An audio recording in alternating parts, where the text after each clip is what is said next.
he has good technique, he will be elite. If his technique becomes great, not just good, then he's a Hall of Famer.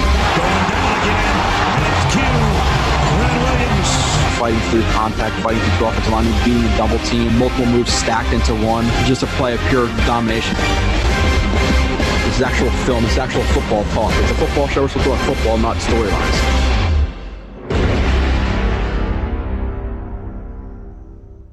And you are listening to another edition of Blewett Blitz Live, an impromptu final game of the preseason live stream. Really, really excited to be joined by both my co-owner of Jets X Factor, Michael Nani, who's killing it with probably like 40 articles a day at this point. Michael, what's up? Doing good. We got a fun one to close the preseason. That definitely wasn't boring.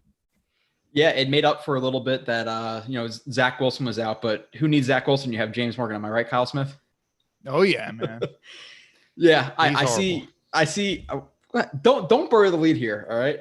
But no, we got, listen, like Johnny said, a pretty exciting game in terms of some of the offense at the end of the game. Salah going for 2 and failing, then getting the ball back, not getting it on that drive, having to punt, I believe, and then getting the ball back. And James Morgan, a 50-yard bomb, whatever it was, 50, 52, 53. I forget exactly what it was, but what's up, Eagle, Yoshi, Franz, Mike? I already see some people talking crap in here. Mike was saying if it was a Kyle Smith show, it would start on time. I saw that while I was trying to set up. He's not wrong. He's not wrong. Dude, I got to do stuff. I got to load up on a couple of brews. I got to get them in a cooler. I got to put ice in it, a bunch of stuff. And then somebody said he's not going past 1:30 tonight. We'll see. That's a bold prediction. I'm going under the 1:30 tonight, fellas. But Kyle, before we start this real quick, I do notice a very nice, silky, good looking shirt you have on you right now. What's about that? Yeah. Shout out to Robbie Sabo for sending it to me. No thanks to you. Wow. I'm just kidding. Yeah, I got it in the mail like, what was it, 2 days ago or something like that? So did you notice not super prominent yet, but relatively prominent Twitter handle followed you this week or no? Oh yeah. I did see that. Oh, nothing to do with that though. Don't it's okay, Kyle. Don't worry. When I uttered it last week or whatever it was, nobody said anything about that. And I just was like, okay, whatever. I literally, I saw that a couple days later. I was like, okay, we got to file Kyle Smith on the Jets X Factor. But let's get into the game. 42 people in here. Again, it's late night. MN. Let's see who else is in here. Zach. The second place guy from the Pick'em's in now. The second place guy. Who? Shadow. Dark Assassin. Oh, is he in too? I didn't see him. He's a guy who takes off in the off season and then comes back for the regular season. I feel like that's an assassin guy. But actually, before we get into the game, my notes are going to be all over the place like they were the last time, as well. Obviously, it's immediately after the game. The pick'em is filled. We have one spot left in fantasy. So if one person at this chat wants to be in fantasy, email me at joe.blewett@jetsxfactor.com or Blewett BLEWETT at BlewettJoe@yahoo.com. We have one spot. I put an extra guy in by accident. So we have 17 guys now instead of the 16. So we're going to make it 18 spots. So make sure you could pay the 25 and email me. You can get that spot, but that's about it. Live stream next Thursday. So let's hit with the first topic of the night, which was before the game. Obviously, it was monsooning in New Jersey. And we saw the air quotes pitcher mounds on the field today.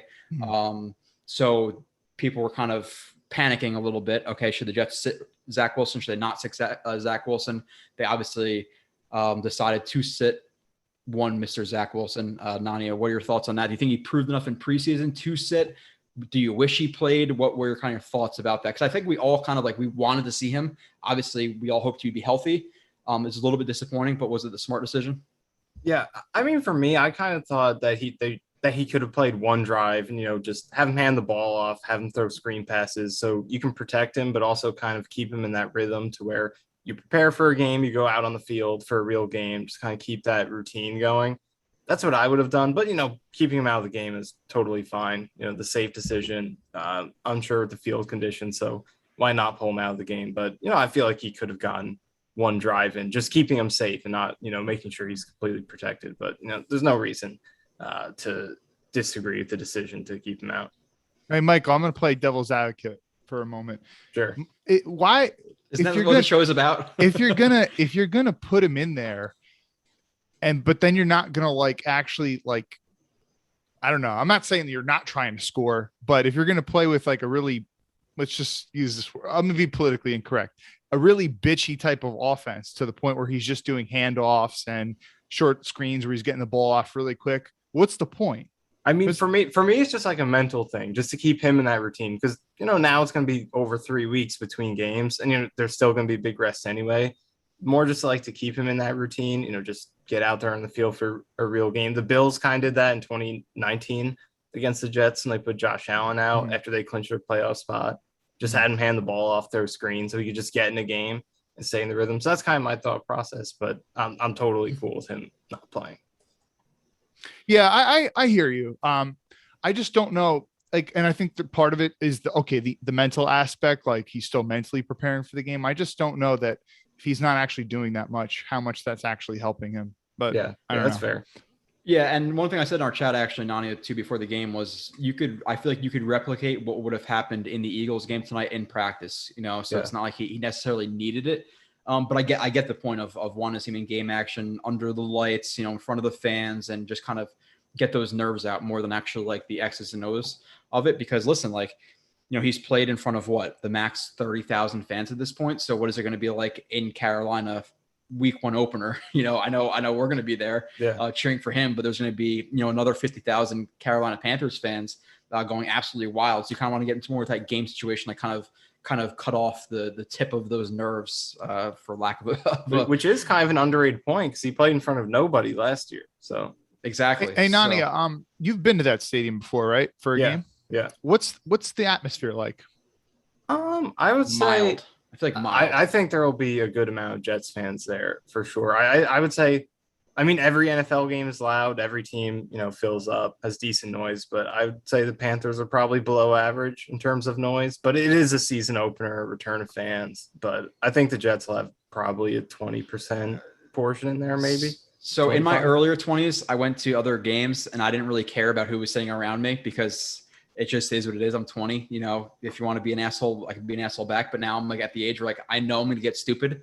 So before the game even starts, I'll walk up to the people around me, be like, hey, listen, man, good luck. I'm going to be an asshole this game. I hope we can keep it cordial, but this is what's going to happen. And I try to make friends with them before the game starts, because once it starts, Kyle Smith, I think you might be in for a treat, because it gets wild. Even more Jets games, but definitely the Panthers game, it's going to get pretty wild, I think. But kind of going back, and then we will get into the chat. I know there's gonna be 2 things I get shit for tonight.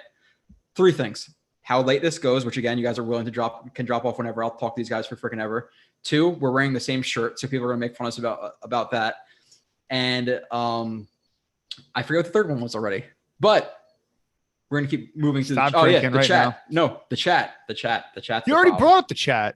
No, but I'm going to be so far behind that people are going to shit on me for not being ahead in the chat and be like, oh, Joe Blewett's always behind 30 minutes in the chat. But it's hard when we're having conversations to be ahead in the chat right now. So Fran said the Friday. Hey, get to the super chat first. Got to prioritize the super chats. You are right. I just got to scroll down a little bit for it. Hold on. It is from MN, which is a pretty consistent supporter. I see MN in here a lot. He said, Tony Danza said we should cut Herndon. So Kyle, 2-part question. 1, were you okay with us sitting Wilson? Would you have liked to see him? Obviously, considering the turf, etc.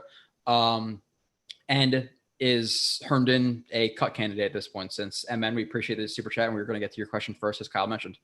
Yeah. So, there's the duality of man. You always have multiple ways of looking at things. There was a big part of me that was really disappointed that he didn't play, because I love the kid. I love his game. He's really exciting and fun to watch. Just look at Blewett's 4 episodes that he put out on him. You watch that tape and tell me this kid's not fun to watch. So the selfish fan part of me wanted to see him play, but when they sat him, especially being that, he wasn't going to have more, he wasn't going to have Becton protecting him, I was totally cool with it. I could just go to say all right, I know he's going to be healthy week 1. Well, pretty much, unless he some godforsaken thing happens in practice or whatever, because if he got hurt tonight, how much of a tragedy would that have been? Yeah. And all the media would have jumped over. Oh, Salah made the wrong decision. And even the broadcast brought it up, like how Salah really wanted to play him, but the Eagles coach wasn't going to play their starters. So he's like, we have to kind of be aligned on what we want to do. And yeah, Wilson did tear it up last week, but he was also doing it against second and third string Packers players. And while Salah might have wanted to go with the ones tonight, the Eagles didn't for whatever reason. So I kind of also understood it from that perspective. So I do think it was the right decision, but I'll be lying if I said I wasn't disappointed that he didn't play. Yeah. Disappointed from like a personal, selfish, outlook, because Correct. when you're looking at the field before the game and you see how wet it is and the mounds that were building up and maybe the uneven turf, can you imagine if he drops back and I'm not going to say the words, let's just say injures himself, how much blowback Salah's going to get for that? Like, and how much is he really going to get out of this game? So I, in one sense, want him to play. In the other sense, I think it's a smart thing to not play him in this game. So getting to the chat before everybody, dumps on me for not addressing it. A lot of people talking about Yeboah, which was obviously the last play of the game. I want to watch it in kind of slow motion and see how bad the defense was. Honestly, Yeboah actually catching that ball. Based on what we saw, it's not like, okay.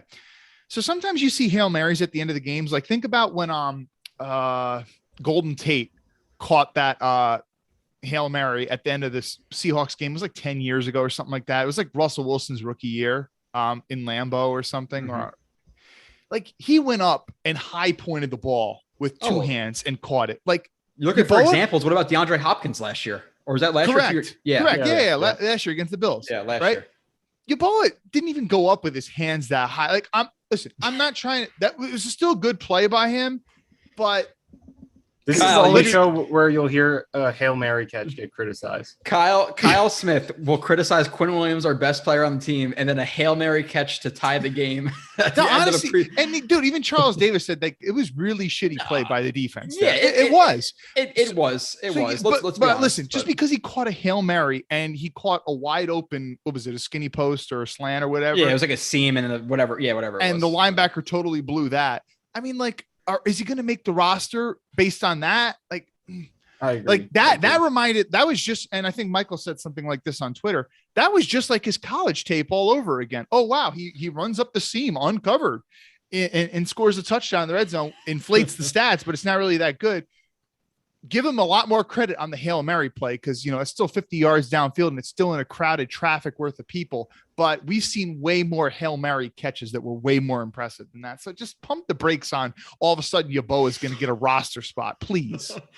Go ahead, Michael, because Kyle's always going to take it from Kyle's more of a pessimist, and maybe he'll be like, yeah, listen, Yeboah's stats, they might be pretty good. So go ahead, Michael. Yeah, I mean, like, if you want to keep Yeboah over Ryan Griffin, then, maybe go ahead, because I don't think Griffin brings much of anything at this point based on what we saw last year. Now, with that, Michael, so you're talking about keeping him over Griffin, but which spot does Griffin hold on this tight end depth chart? And it depends on, let's just say Wesco is a tight end right now. Even though he's a fullback, tight end, hybrid, whatever you want to call him, we're not going to put him in the running back room. So let's call him a tight end. So you obviously are going to assume we have Griffin, you have Herndon, and you have Wesco. So are they fighting for a fourth spot, you think? Or how is that going to go? Yeah, I mean, I think Croft and Herndon are locks. I don't think there's any way Herndon's in danger. And look, if Herndon were on almost any other tight end depth chart, then yeah, he should be in danger based on the way he played last year. And he has been pretty quiet this year as well in the preseason. But this isn't any other depth chart. He's going up against one of the weakest ones in the league. So I think, he is worth keeping around. Some people were suggesting that they would cut Herndon and keep Yeboah over him, not before even the Hail Mary, just based on the skinny post touchdown. But I think that's ridiculous. But Yeboah definitely, if you want to keep him over Griffin as that fourth guy, if we're including Wesco with Herndon and Croft, then sure, go ahead and do that. But over Herndon, I don't think so.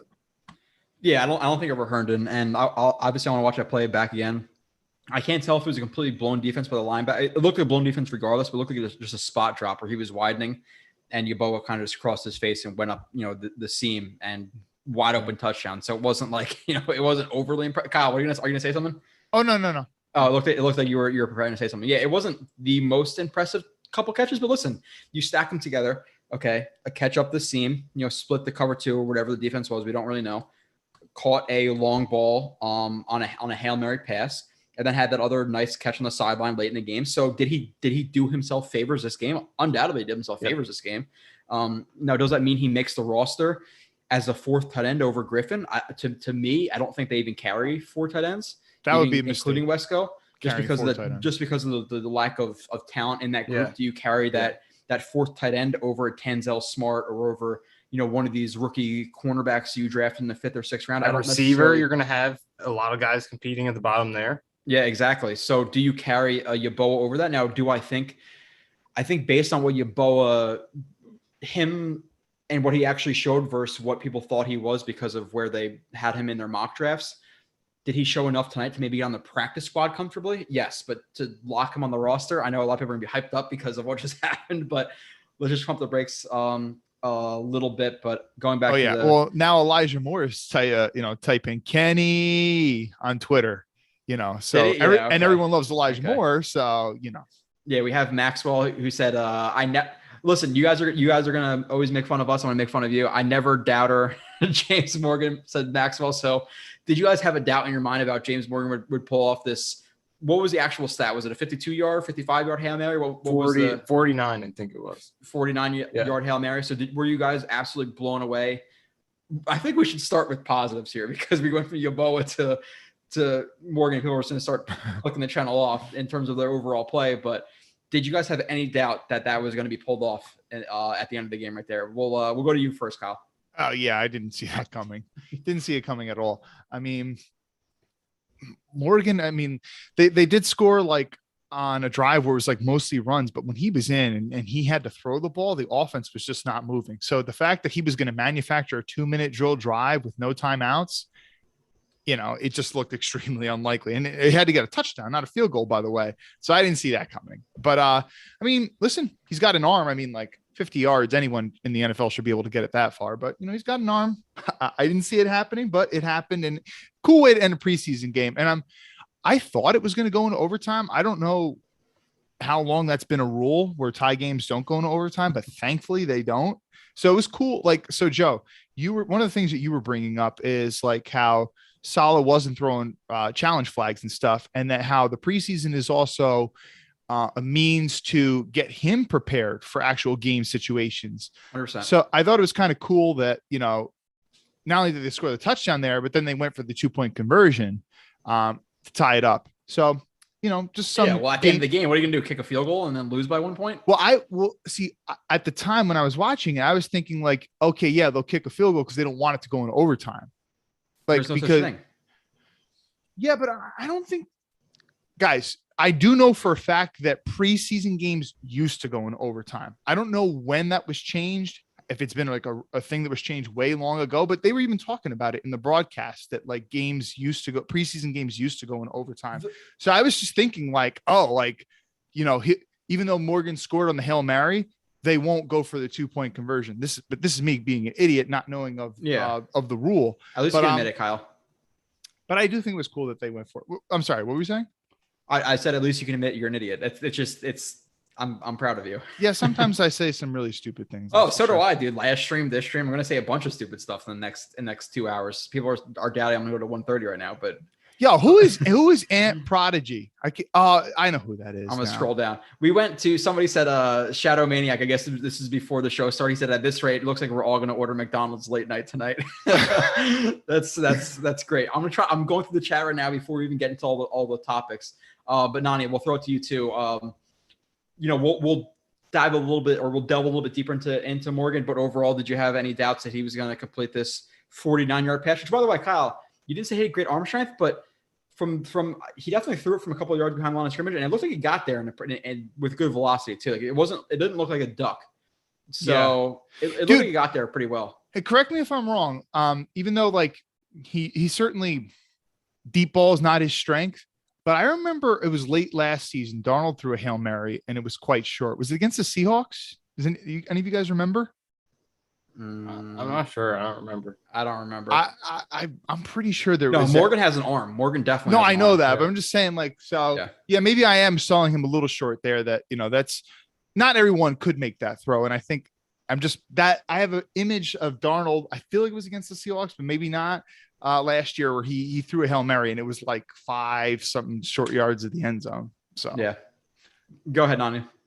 Yeah, I gotta be honest. I had a weird hunch that he was going to do it. I don't know why. Just so the flow of this game, that a lot of weird stuff was happening.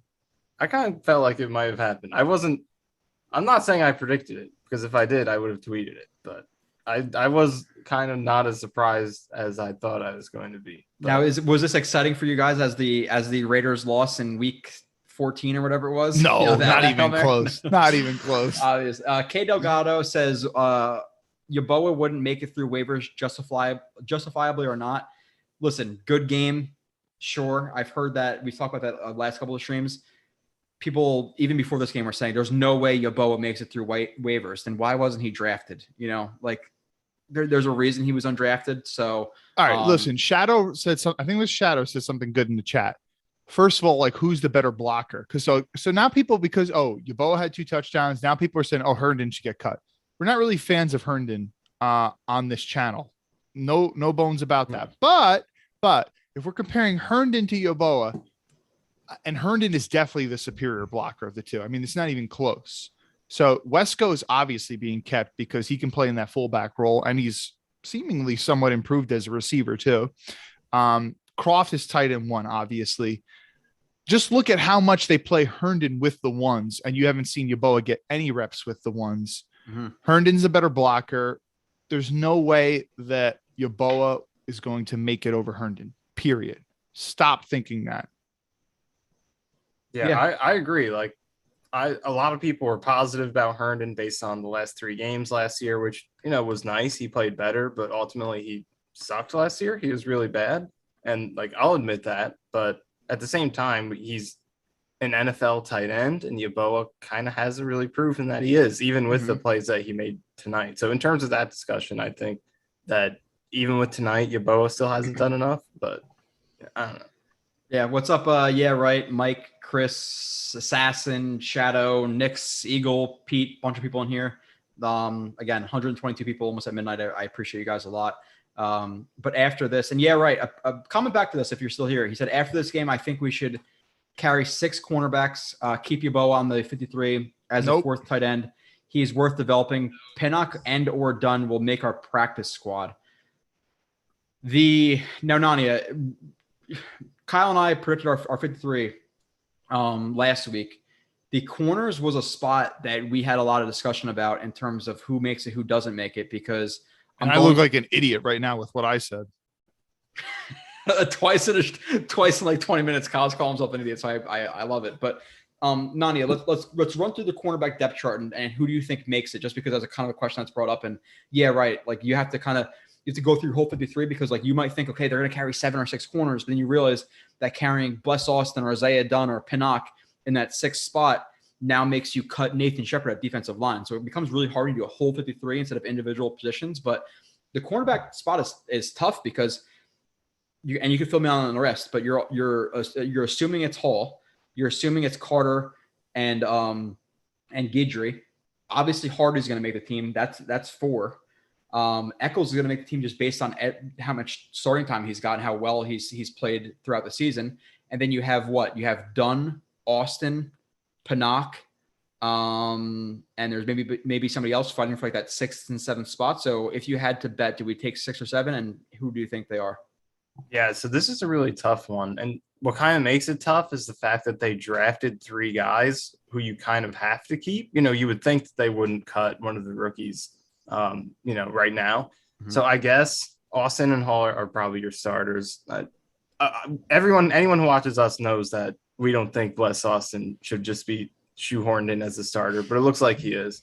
Mm-hmm. So I guess Hall and Austin are locks. Hardy's a lock, like you said. Then in addition to that, I think Carter and Guidry, definitely both of them, played really well. And, those are your 2 slot guys. Eccles has to be in there.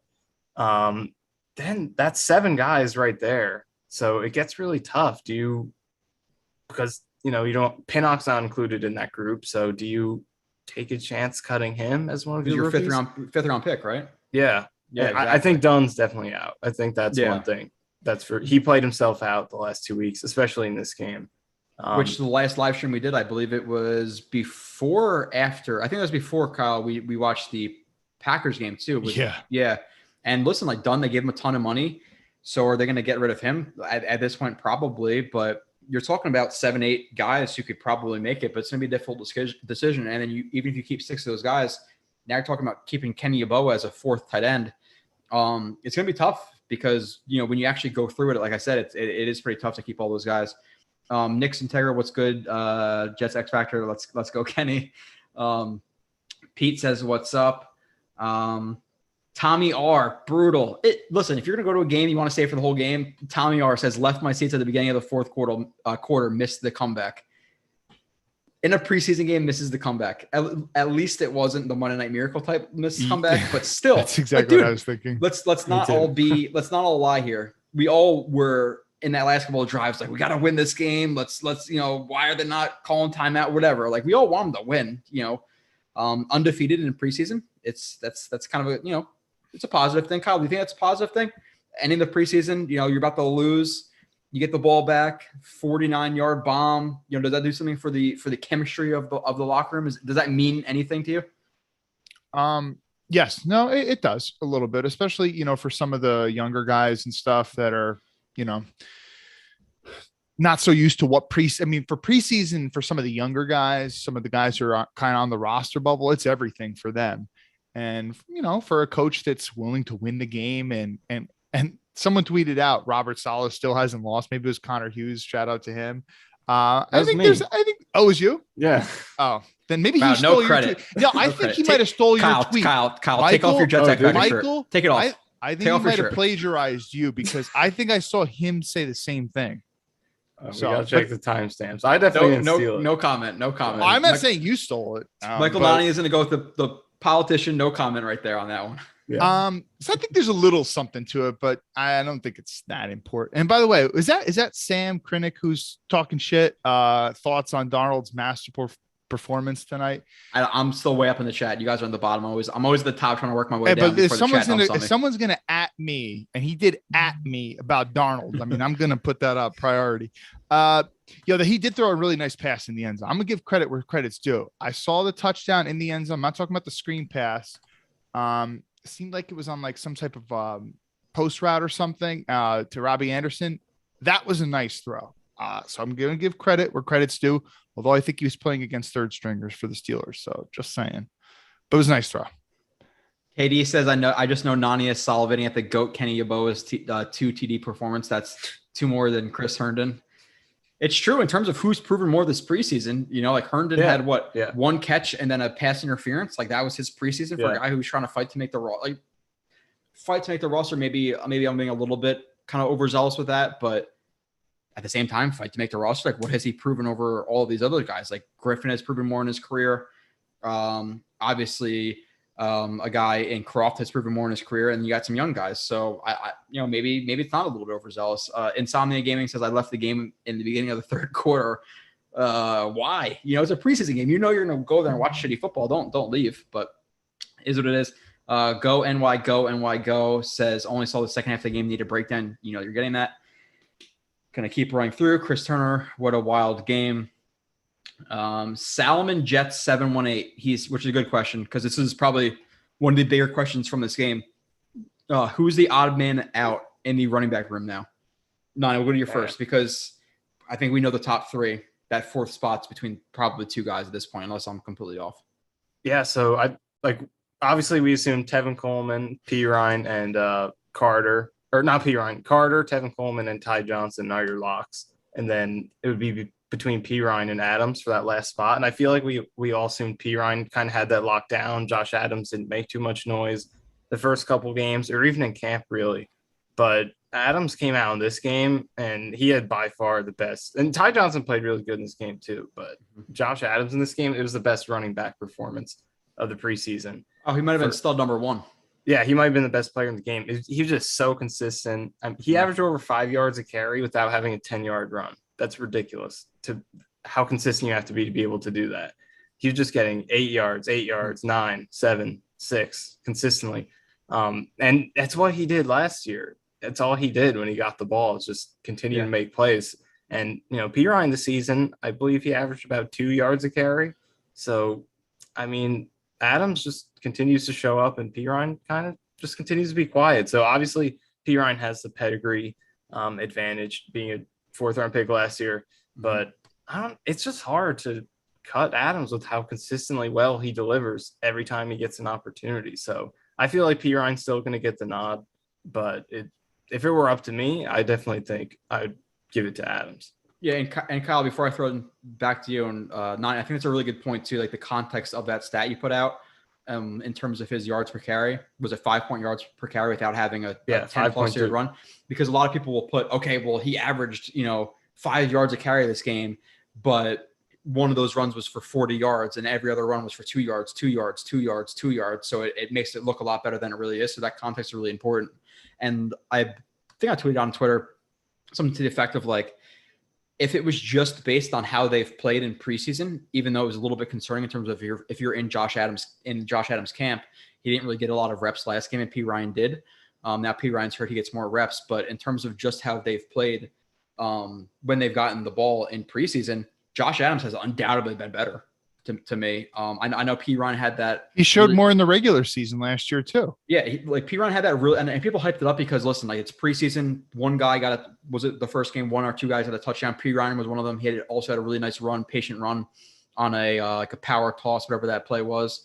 But overall, he played okay in that game. But in terms of when they get the ball, like just consistently, Josh Adams, like Donnie was saying, like 5 yards, 6 yards, 7 yards, 7 yards, 8 yards. Like he just would never go down fighting for yards after first contact. Like really important. So I think we all agree on this panel right now that if we were to take one guy right now in any situation, in any run, we're going to take Josh Adams. But does P. Ryan get the nod over a Josh Adams because he's younger? He's a 4th-round pick invested into him, and it would kind of put a little bit of egg on Joe Douglas's face to cut a guy like P. Ryan and keep a Josh Adams who they have minimal actual like capital investment into.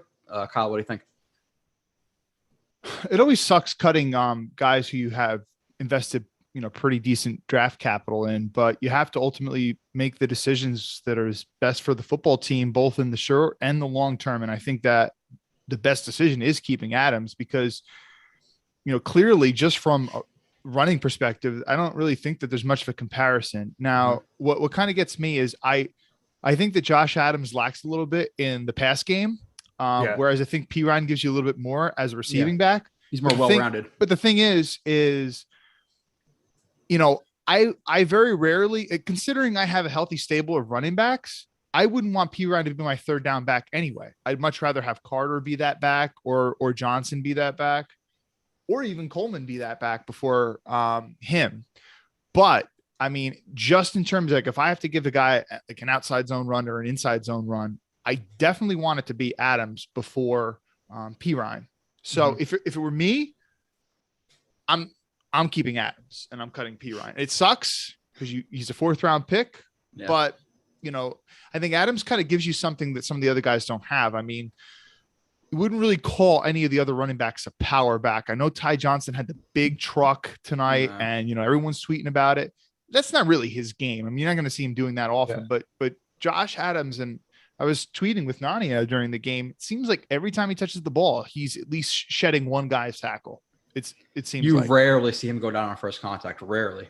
Yeah. So his tape is fun, man. Like he's fun to watch. Really is. So do you think it is Adams over P. Ryan, Kyle, or what do you think? At the end of the day, because roster cutdowns are what, on Tuesday or something like that? It's going to be tough, but I think it will be. And I would say that if the only reason, if P. Ryan sticks, the only reason why that's going to be is because of draft stock. Yeah. That's it. It's not going to be based on what. Well, then again, I'll say this too. Supposedly a lot of the beat writers and people who watch practice every day say that P. Ryan has showed up every day. I don't see that stuff.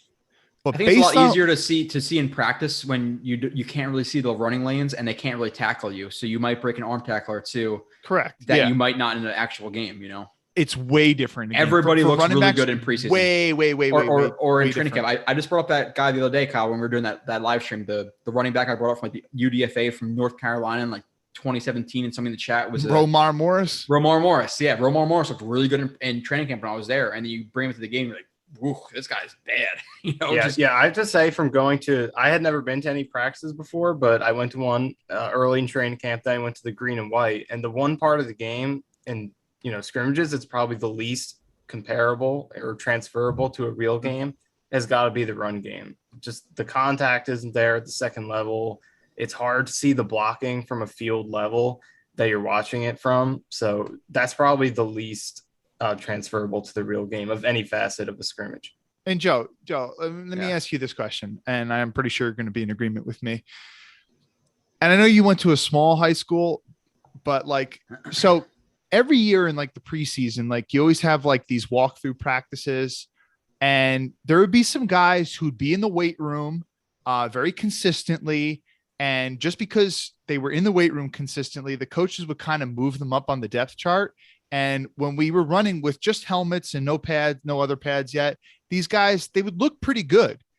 But once we got to full contact, bringing guys to the ground, some of these guys, they immediately softened up. Oh yeah. And because now the contact's actually coming. And then they would end up losing their roster spot. Yeah. So, it's kind of like the first off the Josh bus Adams, guys. when you put the pads on and it's full contact, and you got to bring me to the fucking ground. He's a different kind of animal, so he's just, it's going to be a tough decision for Joe Douglas, but if he's the kind of GM that we're all thinking that he can be, and hopefully Robert Saleh has a big say in this, because, it's all about the relationship between how well the GM works with the coach. If I'm Robert Saleh and I'm watching this tape come tomorrow, rewatching it, and I'm seeing Adams consistently make guys miss, I'm walking right over to Joe Douglas and saying, "Hey man, I really think that we need to keep this guy." So I'm going to say it's going to be Adams, even though, my mind is telling me just based on draft stock, it's going to be Pirine, but I'm going to say Adams though. I think that's what it really should be. My mind says Pirine. My heart says Adams. I would prefer it to be Adams. And a couple more comments. Yoshi says in cap letters to you, Kyle, "We don't want you to be PC, Kyle, unleash your inner beast." I saw that. That was funny. Pete Frenna says Wesco ain't it, or he says sorry, 85 ain't it. And he tagged me. No comment. Eagle Fang says, "To be clear about Pirine and Adams, you are right, but I just feel like Pirine did not get a fair shot with Jets. I don't have any ill will towards Pirine. I think Pirine is a goner." I don't think he necessarily got a fair shot last year, but it's not just because of Adam Gase. He didn't perform well last year. His vision was just god awful. Like it just wasn't good. It's nothing about, and it's something about maybe Adam Gase, but when you're running an inside zone or an outside zone, you're running an inside zone. Like it's just like find the holes, read your keys, read the hats, and hit it. And he just didn't have that vision. And a couple of games, I know you watch every single episode of the film breakdowns, Eagle. There's a couple of episodes I showed, or I think a couple of plays where I was like, listen, even on this play, I don't think his vision is the best. So I just don't think he has great vision. It just didn't necessarily translate. That happens. But moving on about Pirine as well, Nani, you probably have a better track of this. Any details on the Pirine injury? I think it's just like a day-to-day type thing. I don't think it's anything serious, right? Yeah, I believe so. Go NY, go NY, go. I don't know if I'm saying your name right. You told me last time, go NY, that I'm saying your name wrong. I don't know how else to say it. He's in our fantasy league again. If you want to get in, I don't know if anybody emailed me yet. The first person to email me and pay, then you're in it. I need one more guy. That is it. 18 team league. 25 easy buy-in, but I know Go NY is in. He said, "I have no worries about Zach under the lights. He doesn't seem like the type to see ghost." Kyle, thoughts? You watched the last couple of reviews. I know Nani did as well. But what's your question? Sorry, I was reading the chat. Zach, he has no worries about Zach under the lights. He doesn't seem like the type to see ghost. What is your response to that? I mean, it's kind of early to tell. I mean, like, I have no reason to think that Zach is shook under pressure. There were some times where we see him had really good comebacks in games. That USC game his sophomore year, they made a nice comeback. The Coastal Carolina, the much maligned Coastal Carolina game from 2020. Nani is big on that. That does not make Nani happy when people bring yeah, that. he was had terrible he had a that pretty game. good game, and he drove his team down at the end. I mean, and here's one thing I'm gonna say too. So Blewett, one of the things I think you've been highlighting recently in your reviews about Wilson is, so if we're just talking about like cracking under pressure, we can also talk about like actual pressure. It was one of the things that was hard to judge him was he wasn't under a lot of, I mean, I don't know the numbers, but I'm just saying, just based on my eye test, I didn't see him being under a lot of pressure, especially last year in his college tape. So it was kind of hard to assess like how good he was under it. But I think that, when the pocket's been collapsing, if it was collapsing this preseason, he's been pretty good overall. So I've been impressed, and that's something I wanted to see more. So I have no reason to believe that this kid is the type to crack under pressure. And from all indications, just based on like his study habits and how addicted he is to football, and like football is life for this guy. Legitimately too. It's not a facade. It's not a facade. And you can say that about a lot of people, but like really with this kid, I mean, then you could see that just the family's obsessed with football too. I have no reason to believe that he's the kind of person to crack under pressure. I mean, we'll see when the actual games start going underway. But also I'll say another thing too. He's thrown his fair share of picks in practice and stuff, but has that deterred him from being aggressive in practice? By all accounts, he's still being very aggressive in practice. He could have thrown everyone was shitting on him always for his first couple of practice. He didn't look very good today. But he was still being very aggressive, right? And he was still winning on some of those reps later in practice and stuff too. So I see no reason why to think he would be the type of person to crack under pressure. Yeah. What about you, Nania? Yeah, I agree. I mean, it's early. He's thrown 20 passes, which is like half of one game. Dude, he's going to the Hall of Fame. Let's be honest here. Come on. Yeah, that's the answer. But yeah, even though we've barely seen it, every box that he's had to check in terms of that category so far, he has. When the pockets collapsed on him, when he's been forced to roll out, when he's been forced to improvise, he's answered every type of pressure that he's faced so far in the limited sample we've seen. So we'll see if it translates to the regular season against first team defenses over more than 20 passes. But so far, and it carries over from his college film too. It's not like it's new and out of nowhere. He definitely seems like a guy who can handle pressure, even though he didn't face it a lot in college. And he was up there in terms of being one of the least pressured quarterbacks.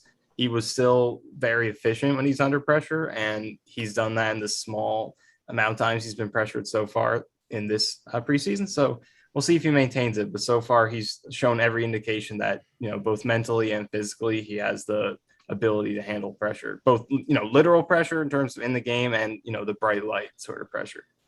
Yeah, I said I wouldn't get a half an hour behind in the chat, but I am 32 minutes behind. I'm trying because we're trying to answer every question with some type of substance. Yeah. But we're gonna keep running through it before we get to the topics that we see or that we wrote down personally. MN says Michael Carter looked pretty bad. Unfortunately, Michael Carter, the running back. I don't agree with that. Based on my first watch, I thought Michael Carter actually looked decent. Like he had a good explosion through the line and things like that. But maybe rewatch, I'll see something different. But Michael Carter first watch, do you guys think he looked bad or? All right, one play that's sticking out to me, which was positive. It was short yardage situation. It was either fourth down or third down, and they needed to get like a yard. And he put his head through the pile and was able to extend and get the first down. I mean, that's one play that sticks out to me. I don't remember any bad plays. The first game I thought he looked worse than this game. Like the first game he was a little bit iffy. The second game I thought he looked pretty good. In this game he looked okay, at least from initial watch. Mike, did you see him? I think he had a nice catch on a flat route or a swing route, and was able to turn up the sideline if I'm not mistaken. I don't remember any bad plays, to be honest. His numbers, he had 12 yards and 7 carries, so less than 2 per carry. So I don't really remember any of those short plays that he had, if those are his fault or not. But it'll be worth looking back on. Yeah, CD2K said here to listen to you. Okay, I wish I could be up in the chat. I just don't want to ignore you guys. Shout out to CD2K. He's very active. He's in this a lot and active on Twitter. Yeah, Again, shout out to him. I try to get all the chats. If I can't, just again, super chats are available. It's just that's why I'm a half an hour behind because you guys flood the freaking chat, which I By the way, love. we're assuming it's a him. Do we have any females here? Just wondering. We've had one or two. I don't Okay. know. I know Eagle Fang was talking about something because I don't know if was it you, Kyle, who like messaged me or not messaged me, but like replied to me on Twitter like JFC. I assume that means Jesus, whatever Christ, because Yes. I tagged Eagle in his love for for P Ryan, like Yes. a Brokeback Mountain. That was GIF. funny. That was funny. Let's see. A lot of people talking about Herndon. Darnold play through two TDs. From what I've seen in, I haven't been overly impressed from what I've seen from Darnold. I would just ask Eagle this, since he's such a big P Ryan fan, and I know that. Listen, we always talk about how bias can affect our opinions of players and stuff. I know Eagle's from Florida. P Ryan is from Florida. Eagle, tell us why specifically, in terms of skill set, you are so high on P Ryan. That's what I'd like to know. Anyway, Joe, continue. His thing, if I can speak for him, I think it's more that he doesn't want to give up on a guy too early type deal. But sometimes you have to make tough decisions. But there's a difference between like a Danny Woodhead, who you gave up on a little bit too early maybe, and a P Ryan. One guy showed flashes.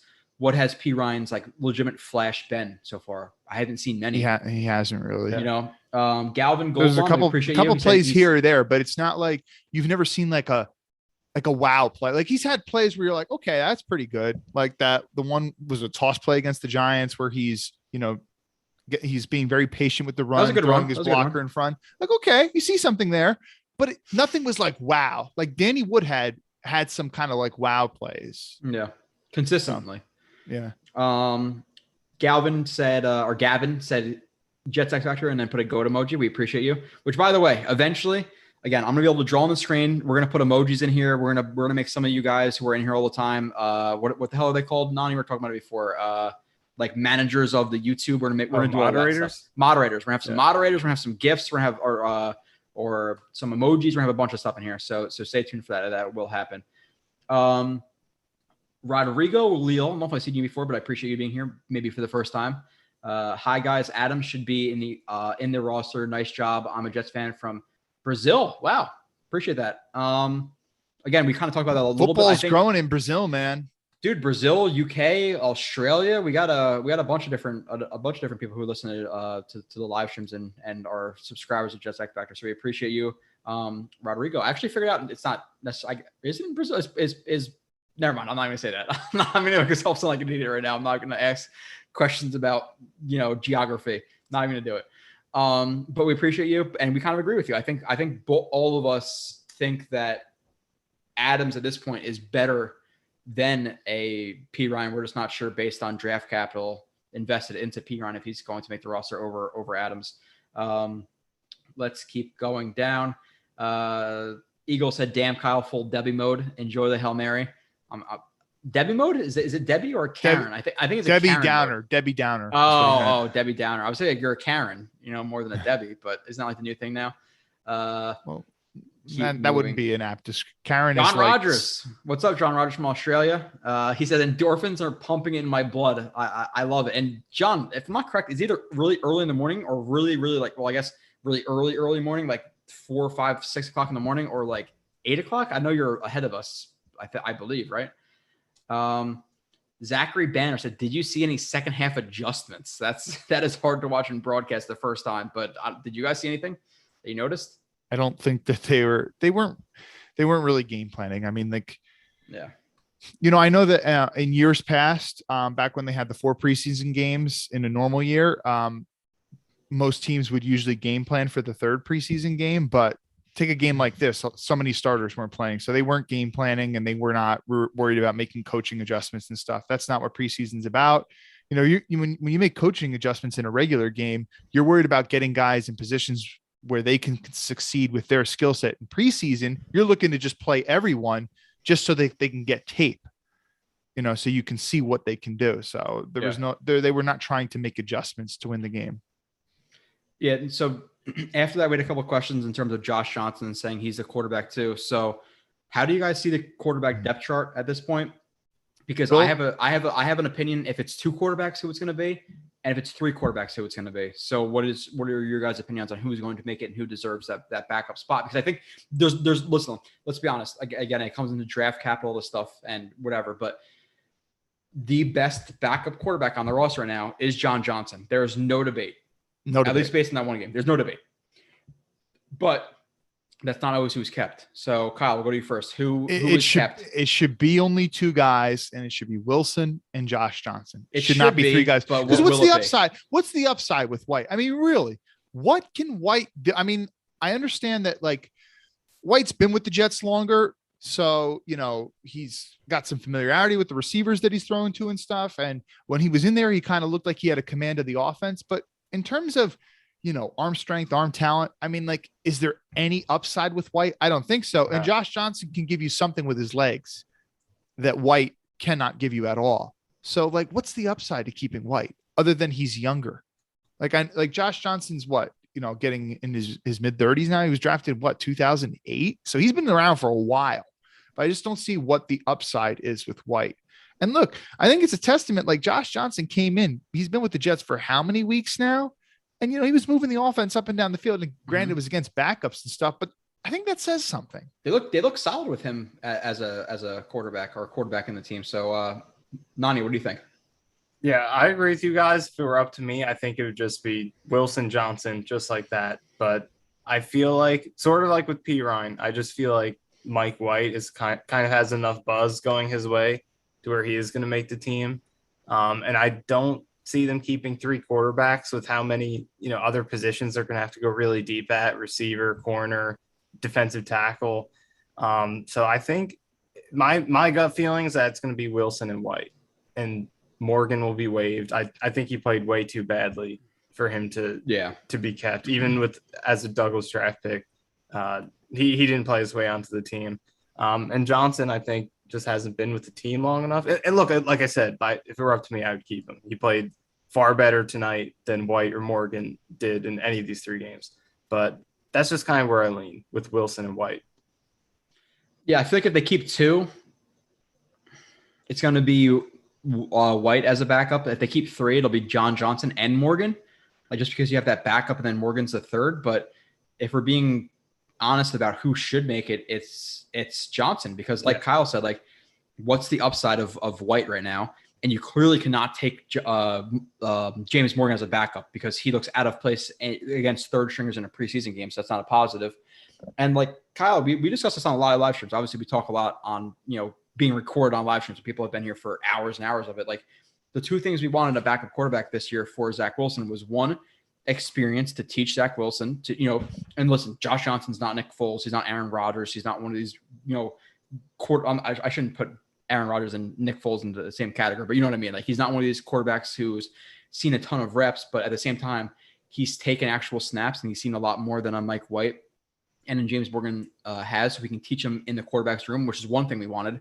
And the other thing we wanted paired with that experience was a quarterback who, if Wilson were to go down, let's just, the easy example is we're 8-8 going into week 18, right? 18 now. Yeah. And we need 1 win.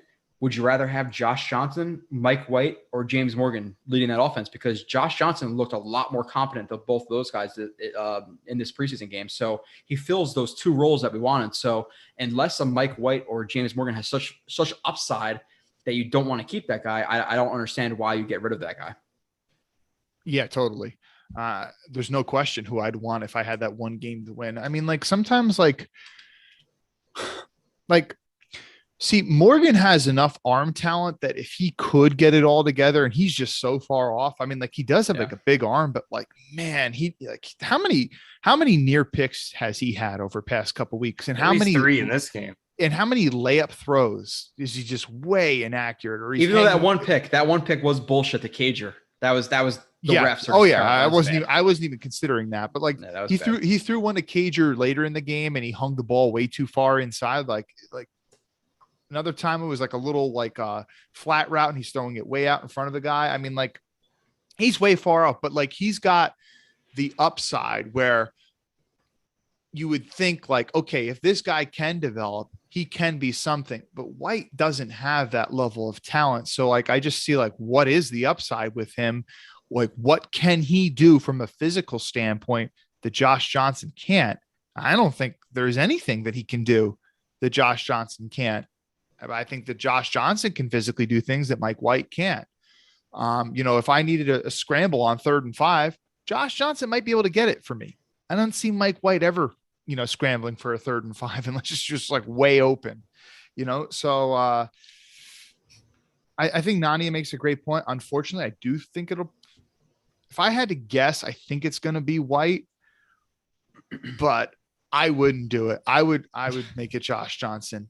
And, I just feel like it's like a Luke Falk situation. Like if they come in, we're fucked. Like, let's be honest, excuse the French, but like Josh Johnson comes in, if you can tell me it'd be like a low scoring, like 10-7 game, I feel like Josh Johnson can manage that game where like you could bootleg him. Like he knows what to look for. Like this game, he looks smooth. Like he looked pretty good this game in terms of his reads and go ahead, Kyle. And just think about that. I mean, like I know White has been with the Jets and this current, like the way that they're calling things and the way that, all their terminology and stuff. So he has that upside on Johnson, but just think about it for a moment.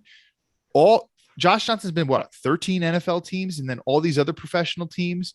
He's been around for so long. There's a reason why teams keep taking chances on him. And I think that says a lot about his character, because if he did not have a tremendous work ethic, there's no way that teams would keep taking shots on him and stuff.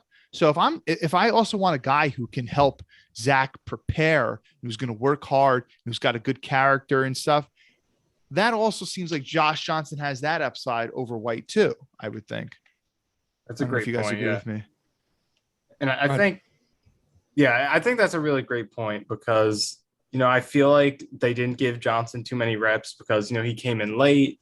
But I think they also didn't feel like he needed them because of the experience. They wanted to give White and Morgan as many chances as possible to show that they deserved a spot, and neither of them really did. And obviously White was hurt in this game, but part of the reason he was hurt is because those plays he got hit on, he should have gotten the ball out earlier and people were open. So neither of those guys played well.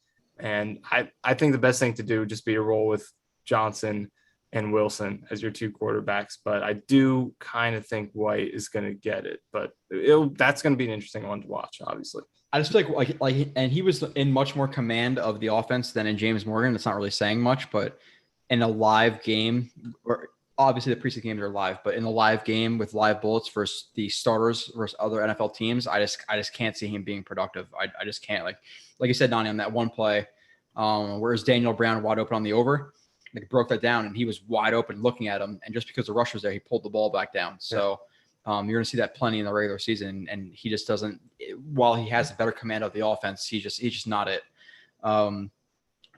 Nick Integra said, love the streams. Matt Loviano said, if I said that right, Nathan Shepard has been a disappointment. I would agree. I would say during the preseason, he hasn't really shown much more than, the Tanzel Smarts, the Jonathan Marshalls up there. He's been pretty absent, which with the amount of reps he's gotten, we haven't seen much for him to say, oh, he should make the roster. Like, obviously, Nania, I'm a big Tanzel Smart guy, and Kyle, you know that as well. But like, why should Nathan Shepard make the team over Tanzel Smart, right now? Throw it to either one of you guys. Yeah, I think can't we say at this point with this game, I think Shepard did pretty little. Smart made some more plays, and Marshall, I think, got pushed around a little bit more in the run game like he has been, but he did make a couple pressures in the passing game. He should never be in on like a 3rd and 2, but on a 3rd and 10 where he could just rush one gap, fine. But in the run game, he's been getting obliterated. Yeah, he's a really one-sided player. Like the passing game upside has legitimately been there. Yeah, I think he's already a better pass rusher than, he can be an above-average pass rusher right away. But the run game, it is definitely he's a big reason they've been getting gassed so much. But in terms of Shepard, I think isn't it fair now to say at this point that Smart should be making it over him? Yeah. Yeah, and what do you guys think? Because that's what Yoshi asked. He says, question, does Tanzel Smart make the team? Kyle, what do you think? I know you've watched, obviously, all the preseason games. You've broken it down as well. I want to pick your brain on Smart for a moment. So this is what I see with Smart.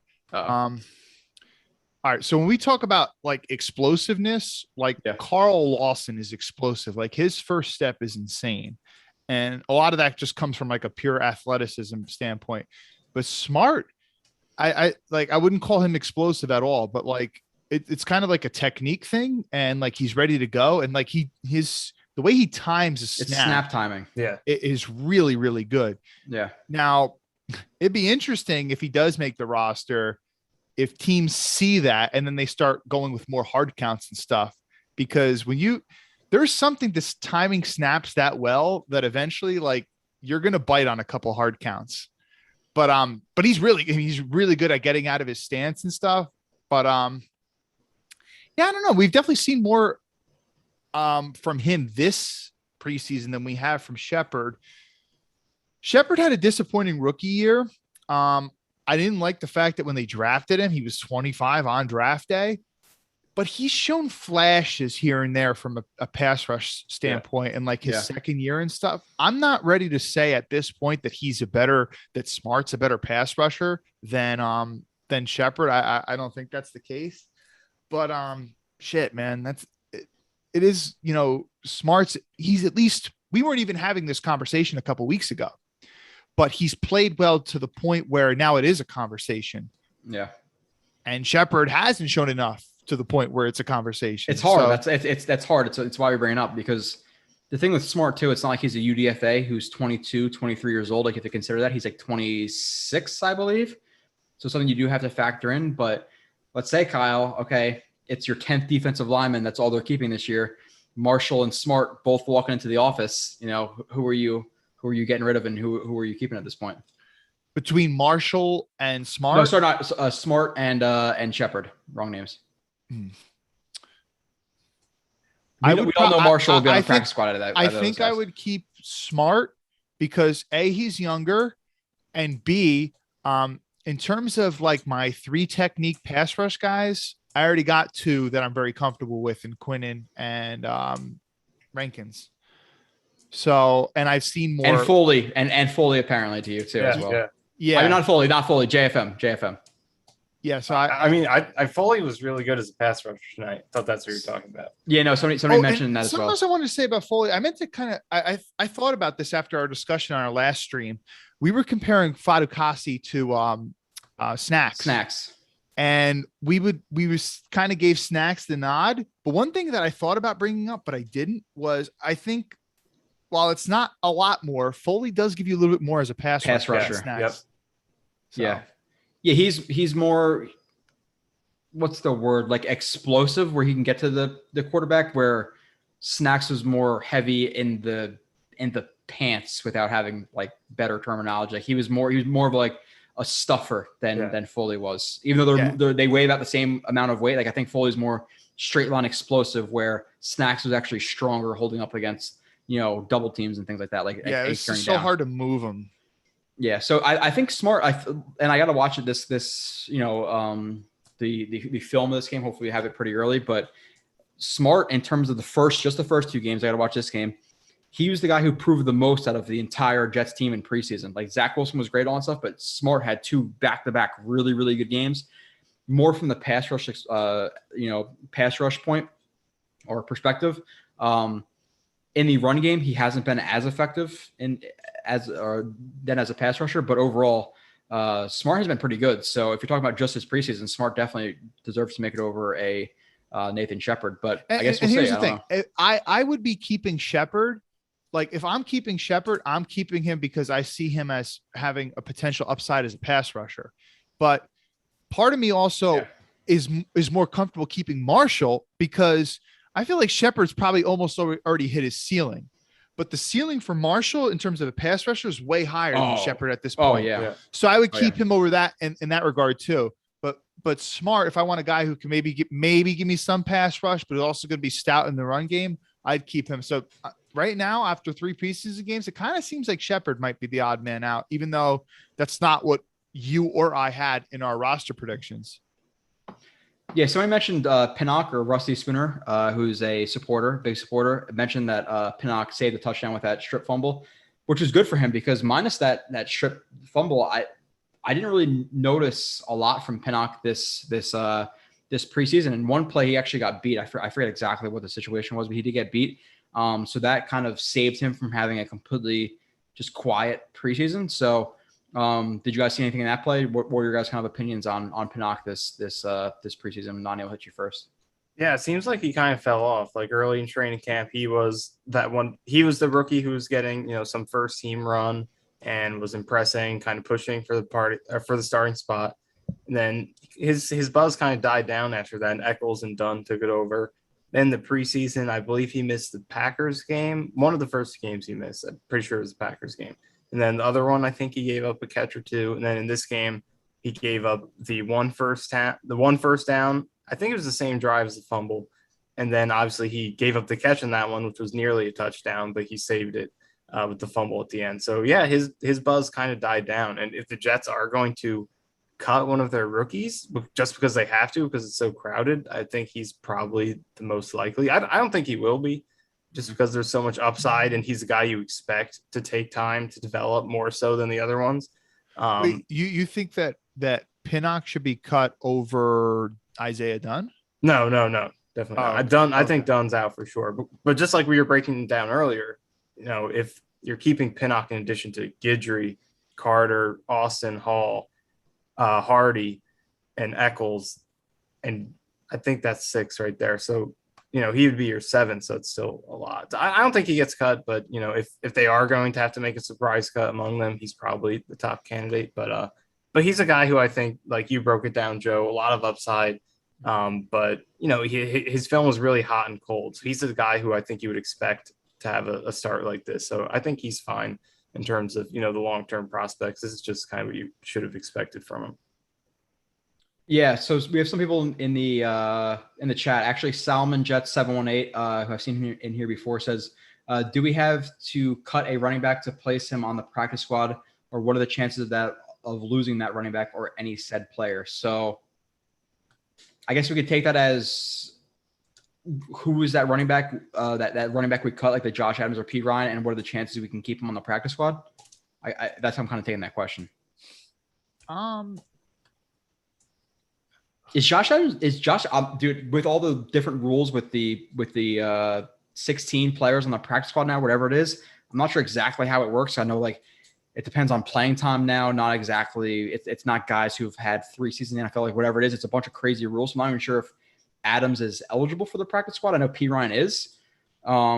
But I feel like P. Ryan would be scooped up before Adams would be, because Adams was on the practice squad last season, wasn't he? Or the season before that? He was definitely with the Eagles before he came to the Jets. The Jets had him on the practice squad for at least a couple of games, either last year. Yeah, I agree. I think exactly what it is. Honestly, I think based on what Adams has shown you on tape and P. Ryan's draft status and his youth, yeah, you cut either one. I don't think there's a good chance you're going to get them on the practice squad, truthfully.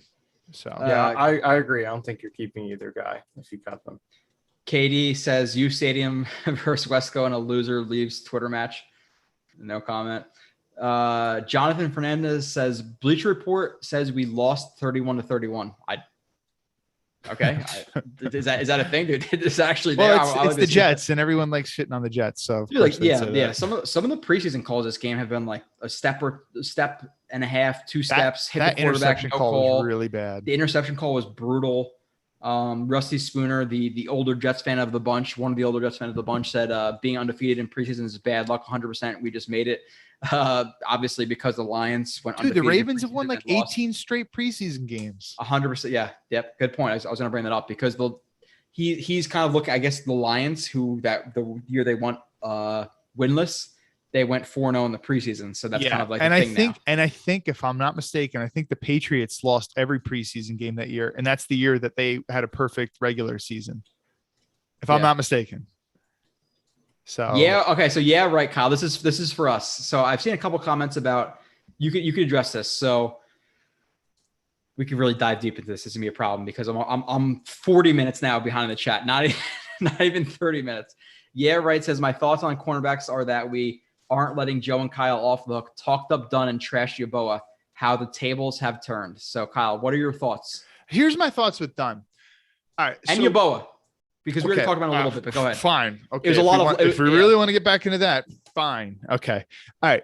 So here's what I'm thinking about Dunn right now. He's played horribly, and he should definitely get cut. He wasn't drafted. He's played horribly. No excuses for him. All right. His college tape was pretty good, but there's a reason why he went undrafted. He's a limited athlete. He was a limited athlete that played with good technique. I think he's swimming a little bit like a lot of rookies are. But when your head's swimming and you're thinking too much, you play with shit technique. You play with shit technique and you're a limited athlete, you're going to get beat. And I think that's what's happening with him right now. Right? Like when he was in college as a senior, you know, his mind is ahead of a lot of the players that he's playing against. But you're in the NFL, your mind's behind a lot where a lot of other players are, and you're a limited athlete, you're going to get beat. So that's what I'm thinking right now. I don't know. Maybe I could be wrong, but that's and listen, thoughts. Like Yeboah, the stats are good. The one catch on the sideline, again, a catch you're expected to make. The catch up the seam for a touchdown, you're expected to make it. The linebacker either completely blew his assignment or just completely dropped him in spot coverage or it's like a spot drop. So that wasn't the nicest touchdown, to be honest. And then the Hail Mary was good, but that was one play. So like, does that kind of erase all the film we saw in college, there wasn't a lot of positives in his college film. It was a lot of, again, him being schemed open, him being, catching the ball on a hitch with 5 yards with 5 yards of space. Like there wasn't a lot in his college film, body catching, alligator arming balls over the middle. Like there wasn't a lot there. I guess the talent was there in terms of like his speed and yak in the open field, but minus that, there wasn't a ton. So Yeboah, just because of a couple of wide open catches. And then obviously again, the Hail Mary play, there's been nicer out there and it's a great play, but does that completely eliminate what we saw in college? I don't think so. And then for Dunn, he fumbled in the Giants game too. Yeah. And obviously had a terrible play versus the Giants game. And then with Kyle, I agree. Dunn seems to be swimming a little bit, and he was a guy who was pretty technically clean, but now that he's at NFL level, he may still be technically clean, but it's just a tick slower. So he's getting beat a little bit more than he did in college, where in college he can make it up a little bit. So he would be a guy who I'll be disappointed to lose if he were on the practice squad, but I still like Dunn, Kyle. Like it's not like I've completely lost faith in him, because we both watch him. Like, how is this guy not drafted over some of the guys we drafted? So it's just interesting case study with him. I think the only rookie corner that's played, like above average this preseason is Michael Carter II. I mean, I know everyone's been hyping up Eccles. I didn't see a lot from him in the games that made me say, okay, yeah, I could see like a really bright future for this guy. Pinnock, same thing. Listen, I know he had the strip on the play there, but he also got beat on the route. I mean, and a lot of people overlooked that just because he had the strip, which led to the touchback. So really, Michael Carter II is the only one who, out of the young rookies, who's really kind of shown like to the point where it's really promising, and he's a lock to make the roster. Michael Carter II is a lock to make the roster. Oh, 100%. But I will not be shocked if Pinnock is cut. I mean, I don't think he will be, but I'm not going to be shocked if he is. Dunn, he's as good. He's definitely gone. I think Eccles is going to stay for sure. But dude, do we know how serious Eccles' injury is? I don't know. I'm asking. I didn't see anything post game. Did you, Nani, or no? No, that would be sad. I hope it's not bad. So, but sometimes I think with Dunn like and Pinnock are the two like bigger, like 7 or 8 guys. But teams do this sometimes. Like when a player at this point in the preseason has like a borderline injury, if it's relatively serious, sometimes they'll just put him on IR and stash him for the year. Sam, just because it might be. He said it's Sir Nick, by the way, not Krennic. I know. I saw. Sir Nick. I replied to in the chat. Okay. It's Croatian. He told me it's Croatian. We have Maxwell in here who said I wouldn't be mad if they kept Adams over Coleman.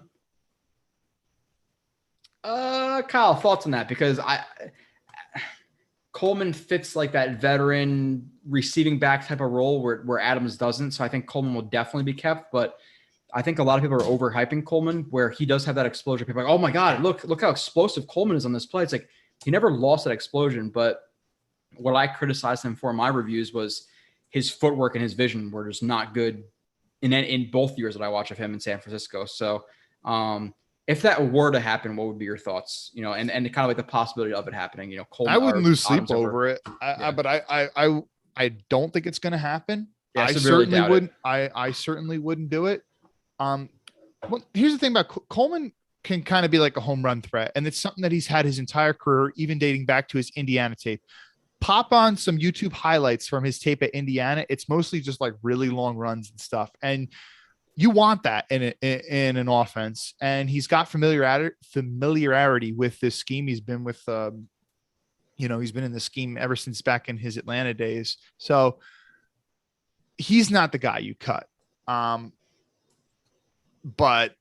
if it happens, so be it. I mean, like, one thing about Coleman is he's injury prone and he's old for a running back. Mm-hmm. So if they cut him, but they're not going to cut him. What are your thoughts, Nania? Yeah, I agree. I think he's the most proven passing game or receiving guy in that running back room. I think Carter has good upside there. A little bit with Pirine. Johnson and Adams, not so much. I think that's kind of where they lose some value in the passing game. But Coleman gives you the most receiving versatility. He can line up in the slot. He's made a lot of plays on screen passes that were designed for him. So I think he's your best passing game option, and he fulfills that role. So he'll be on the team. Yoshi says, Kyle, I just checked the timestamps. Nania tweeted that Salah hasn't lost a game before somebody else did. I'm not going to mention any names, but Nania is the first one. I'll mention the name since I said it earlier, Connor Hughes, and I'm very happy to hear that because I obviously like Michael a lot more than Connor. Oh, okay. No, that's me. Listen. My opinions don't necessarily reflect that of Jet X. Even though you're wearing our shirt on a live stream with us. Anyone can buy the shirt. That's true. I'm trying to run through the chat. Mike and some guy 1302. I like Adams over Pirine, but Ty Johnson is running back one in my mind. I think we all agree with that at least right now. Ted Moore says Carter was a bad pick. Looking back, no. Michael Carter, which Michael Carter was a bad pick at this point. They both look pretty good. You understand? He's a 4th round running back. Like, there's going to be some adjustment for guys a 4th round running back, especially when he's playing this game with a bunch of backup offensive linemen. It's like, so in my notes that I put down, whatever, we're going to talk about in the future, but I thought the pass blocking was pretty good this game. The run blocking was really spotty, like one run really good, one run really bad. So it was really inconsistent with the run blocking, but Michael Carter has not looked bad. Where are people get? Somebody had a tweet. Box scores, man. Was that what it was? Probably 12 yards on 7 carries. Yeah, it's an ugly box score, but guys, you can't just, listen, in terms of fantasy, that's a horrible stat line for your fantasy production, but you got to judge it based on what was there for him and what did he create out of it. And going back to your film review, Joe, I love that one play against the Packers last week where you brought up Maurice Jones-Drew. Where I'll pull it up if you remember the play. I don't know the number off the top of my head. Was it a Michael Carter run? It was a Michael Carter run where he spun the guy off his back. Yeah. So the guy had him fully wrapped up, and Carter just kept churning his little legs and his little legs. Yeah, that was a nice play. I was a huge fan of Maurice Jones-Drew. And by the way, they wear the same number too. So I don't know if you think this is it. I don't know if you were subconsciously thinking that when you said Maurice Jones-Drew that they wear the same number. Not at all. I completely forgot about his number, to be completely honest. Yeah, this was nice. He just then in that play, I went to his leverage and his center of gravity and how hard it is to bring a guy down as a smaller running back, even if he isn't a power guy. That center of gravity is so hard to attack when you're coming off of a block or whatever it may be, coming towards him in the open field. Like it really affects your balance to be so condensed. So, Nania, what do you real quick? What are your thoughts on Michael Carter having a bad game? I guess based on the stats. I'm not criticizing whoever said that. I'm just assuming that's why you said that. But overall, and based on what I watched from a rep-to-rep basis, again in broadcast while having a beer or two, I didn't think he played bad. So.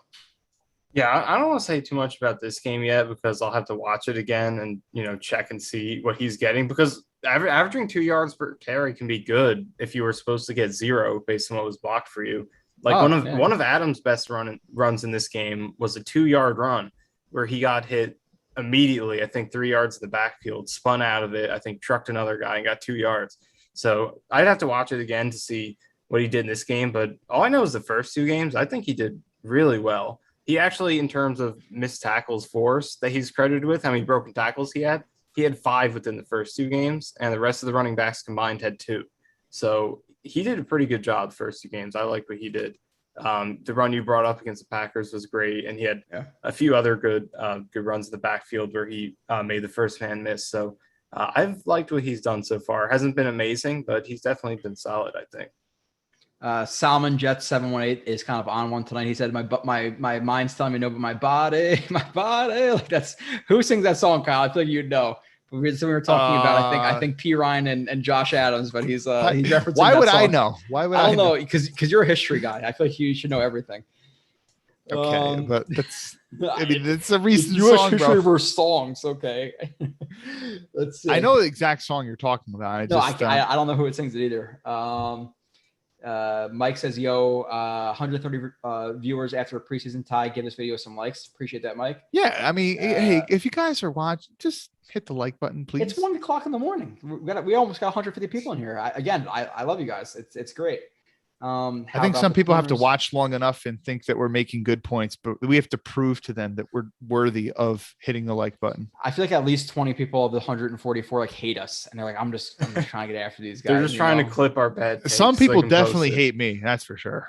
Oh, people hate me too, dude. Trust me. I get at least like 3 or 4 dislikes. Like as soon as I start a video, so I know it's like somebody who, they watch but they hate me at the same time. They're like, good points, but I hate that guy. It always happens. Tammy McDaniel. We definitely have a female then, right? I'm not assuming that Tammy is a female name. It could be anybody, Kyle.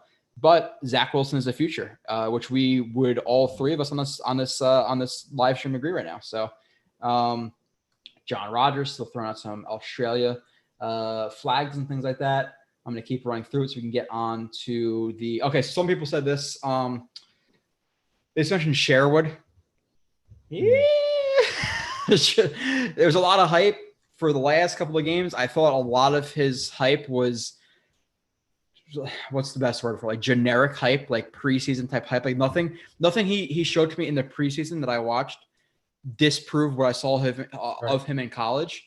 Like, and that first angle was Kyle, how, or even non-X, I know you watched it, or most of you watch, like how spot on was that in terms of like college level, he could take those angles and make those tackles. NFL level, he cannot do that. He did exactly that, got beat for a long touchdown run. And like some of the plays in the pass coverage, like I wasn't a huge fan of what Sherwood did today. And I'm not confident, to be completely honest, in him as the starting linebacker. I'm just not. I think he's gonna be Sam right now because you have Ham as the Will, you have Mosley as the Mike, and he's gonna be the Sam. Like, and it's more of a power position, I guess, Sam. You do have to have a lot of versatility and a kind of speed and things like that to play in a 4-3 linebacker, regardless of Will, Sam, or Mike. But it's kind of trying to take advantage of your power. But he's not going to be able to take guys head on in like a G lead or a toss or whatever it may be. I don't think he's athletic enough to cover tight ends. He'll be better than Darren Lee at doing that. Sure, but like Sherwood got hyped up. I'm just kidding. I just like shitting on Darren Lee. No, I was disappointed. But like, what did you guys see from Sherwood? Because he's been getting a lot of hype, but I'm not so high on him. I think it's pretty obvious on people who've been watching this stream. Michael, you go first. I've been talking too much. I think he could be a decent linebacker, just not. I don't think he's gonna be a standout guy. If he was average, I would sign a Donald Lotto right now. I just don't see it. Yeah, in terms of this year, it's definitely going to be worrisome as a rookie, him starting in the first year, making this transition. And look, the first 2 games, he was okay. He didn't make that many big mistakes. I don't think he had any missed tackles, egregious ones, at least in the first 2 games.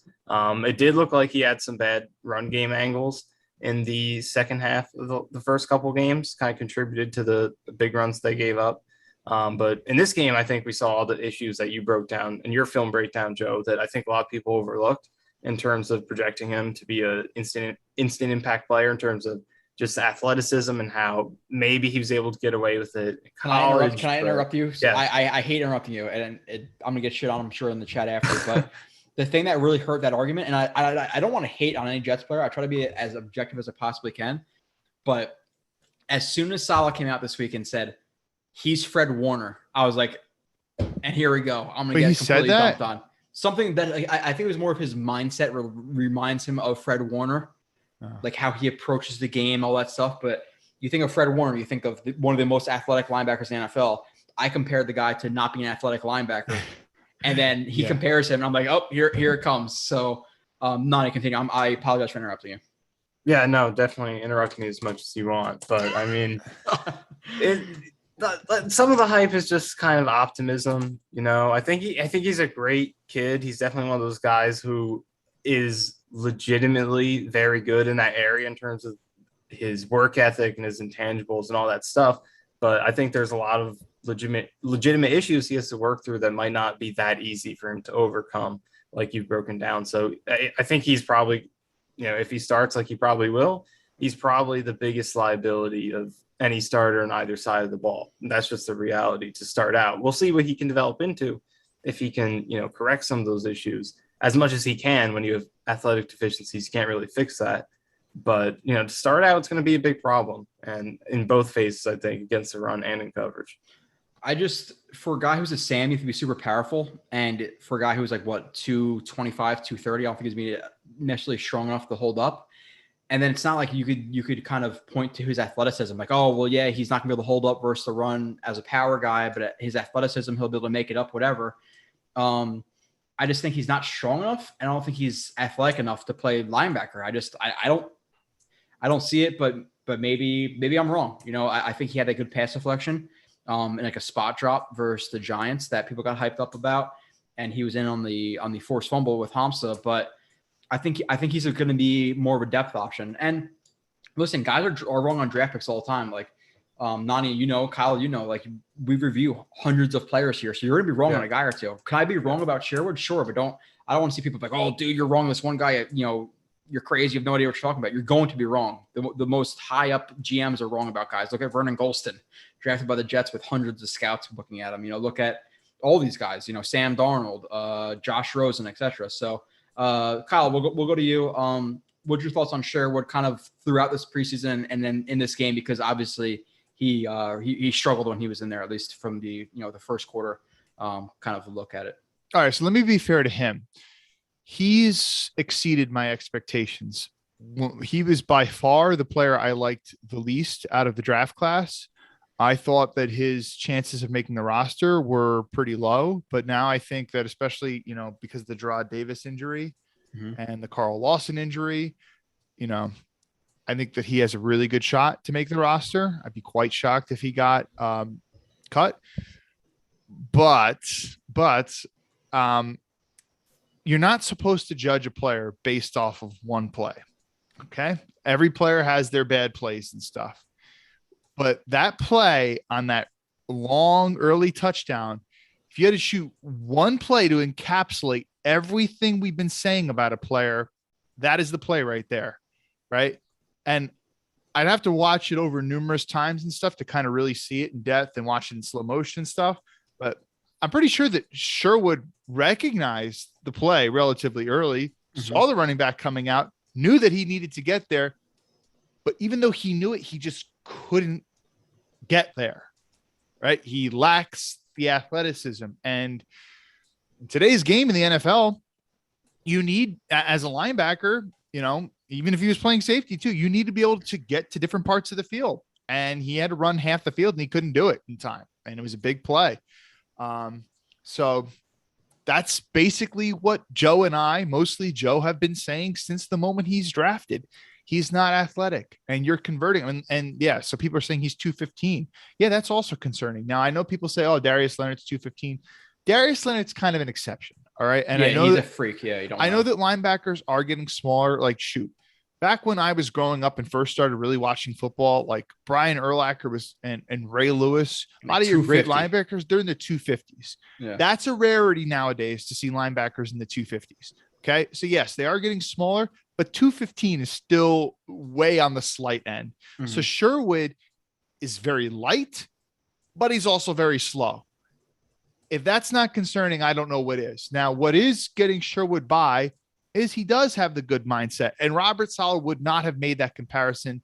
And I think I remember what you're talking about now, Joe. He kind of like walked it back and said, like, I don't want to make like a direct comparison or something like that, trying to make sure it's like, oh, I'm just talking about like from their mindset. Because athletically, there's no way. no comparison. There's absolutely no way between those two players. No. So it's concerning. And I don't even know, but not that I'd want to put Cashman as a Sam, but I don't even know. I feel like Cashman might be a better player than Sherwood at this point. At this very moment, he's much more athletic than Sherwood. Yeah. Listen, I'll be transparent. We're honest on the show regardless, but I'm concerned about the linebackers. Like, while I'm excited to see the young guys play, having your four guys you can depend on right now, being Mosley, Sherwood, Hamza, and Cashman, like that's a super thin linebacker group with not a lot of experience. Because KJ Wright's still available? He's still available. Yep. But like, how many reps or how many games has Cashman played at this point in his career? Not many. Sherwood, not one rep. Hamza, not one rep. Like I'm concerned about the linebackers, even though I'm excited to see those guys play, but we'll keep moving. Eagle said Vincent Smith over Barrios. I'm sorry, Smith gets open much more. Barrios is making the roster. He's a good returner. He had a couple good returns tonight. He's had a couple good returns. So now, what do you guys think? Game. I'm gonna hit the head, as they say, real quick. I'll make sure to close the door, Kyle Smith. But what do you think in terms of Vincent Smith versus Barrios, or do they keep both of them as 6 and 7? Okay, Michael. Question for you. Do you have any like return stat numbers on Barrios or Smith? Any of those guys? Well, I mean, for this game, I know Barrios was really good. He had a 32 and a 40 on the kickoff. He had a 14-yard punt return, and he had a 21-yarder that was called back on a penalty. That was by the way, that one punt return he had late in the game, that was really heads up play because the ball bounced. Yeah. And he picked it up. And sometimes, dude, when you're returning punts, that ball can bounce anywhere. It is not easy returning punts, just catching it. But sometimes when the ball bounces, it can go anywhere. And some guys, they just don't know how to react to where the ball bounces. And he picked that up and had that really long return. He kind of like went all the way across the field. Sorry, I cut you off. You can finish. But yeah, his return numbers are good. I think he was second in punt return average in 2019. Last year, he fell off a little bit. But what's good about Barrios is that I believe he has 0 muffs as a punt returner. He might have had 1 last year, if I remember correctly. But I'm pretty sure he has 0. And that's the biggest thing I think he brings, that he's reliable. Yeah, I agree with you. I got a question for you too, Michael. And you too, Joe, that night that you're back. I don't think that Barrios is a particularly good route runner. I think that he's got bad hands overall if we're comparing him to other players and receivers in the league that play a lot. But I think one thing that he's pretty good at is ad-libbing on plays when the quarterback scrambles and things break down. And getting open. And I think this is one area of Wilson's game that I like is we haven't seen a lot of that in the preseason because they were coaching Wilson not to do that in the preseason because they want him to go through his reads. But naturally in regular season games, we're going to see him do more of that magic that we saw him do in college. And while I don't want Barrios on the field because I do think the receiver room is kind of stacked, if injuries happen and he's out there, I think this is, one area where we could see some good things. Barrios is going to make this roster, guys. I was talking with. Are you taking him over Vincent Smith at 6 if they only keep 6? Oh yeah, I would take him over Vincent Smith. Vincent Smith is making it hard though. He's had a good preseason. I predicted Vincent Smith to make my 53. I would keep Vincent Smith, but I was I wouldn't say debating, but I was chatting with Vitor on Twitter, and Vitor says that he would take Jeff Smith and Vincent Smith, and I think that he said he would cut Barrios. If I'm mistaken and I got you wrong, Vitor, I'm sorry, but I think that that's how I understood things. Is that no? And Jeff they were Smith they were seen a couple saying, of screen passes and like end arounds and stuff. But yeah, that's what the only thing that I really seen from Jeff Smith. I mean, I know he gadget type plays. He was a pleasant surprise during that Broncos game last year, but that was the only game. That was the only game where I saw him. That was literally it. Yeah. And I asked Vitor, and he did good for him. I mean, and a lot of people wouldn't do anything. He did send me one play where it was like an over route against the Packers where he shook the cornerback off the line. It was it was a bad corner though. It was just a stretch release. It was pretty simple, right? Yeah. I don't really see what is the upside with Jeff Smith's route running and stuff. And I'll say this too, in terms of catching, we saw Vincent Smith had a couple arms extended catches with his hands in this game in particular. I think Vincent Smith's a better catcher of the football too than Jeff Smith. So Maybe Barrios is being a little bit disrespected right now because Barrios is definitely being disrespected for sure. As a sixth, fine. As a starting number 2 or 3, like it was at times last year, not good at all, like versus the Colts. But as a sixth receiver, like he's pretty solid. So I think for me, it would go Barrios 6th, Vincent Smith 7th, and then Jeff Smith probably practice squad. But Jeff Smith minus, again, a stretch release where the corner didn't really play it too well. Again, a stretch release is pretty simple, and the corner just was probably a third string guy. Minus that and a couple of, whatever they were, smoke screens, whatever he's been running in the preseason. He hasn't been overly impressive to me, but whatever. Has Jeff Smith thrown any passes in the past couple of years? Any passes? Now with the Jets, I don't think so. Because he was a quarterback. So this is just my train of thought. Like, so if you were to keep Jeff Smith, if you were to keep him, you'd have to think like, okay, we plan on running him on a decent amount of end arounds this year. My thing is, you wouldn't want to do that because you already got Elijah Moore who can run a decent amount of them, even though you don't want to do that all the time with him. And I think that Vincent Smith can also run some end arounds.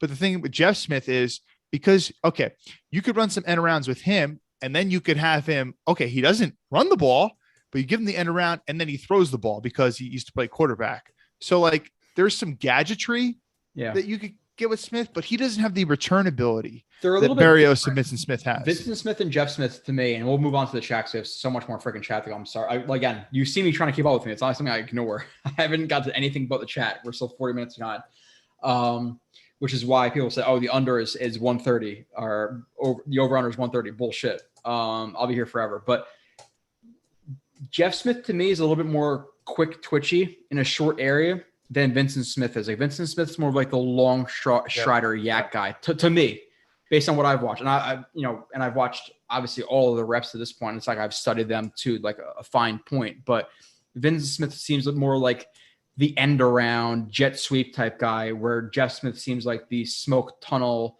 shield screen, guys in close quarters type wide receiver. Nai, do you agree with that or am I completely off? Yeah, I definitely agree. You look at the plays in 2019. There's a one against the Eagles, actually, that he scored the touchdown, which I believe was an end around. Yep. The play against the Dolphins, the game winner, essentially, where Darnold threw the quick hitting pass to him that was almost picked off, but got right by the defender. He sprinted up the sideline. That's Vincent Smith's game, I think, the long speed. And that's why he does kickoff returns too and not punt returns, is because I think that full head of steam when he gets that speed is when he really picks up. So I think he's a good fit for the offense in that way. But with Barrios and Smith, I mean, I'd have to go – I haven't done my 53 yet. I'd have to go through and see if there's space for 7 receivers. But I think – I didn't have enough in mind. If there's room for it, I would definitely like to keep both of those guys. But it's going to be tough.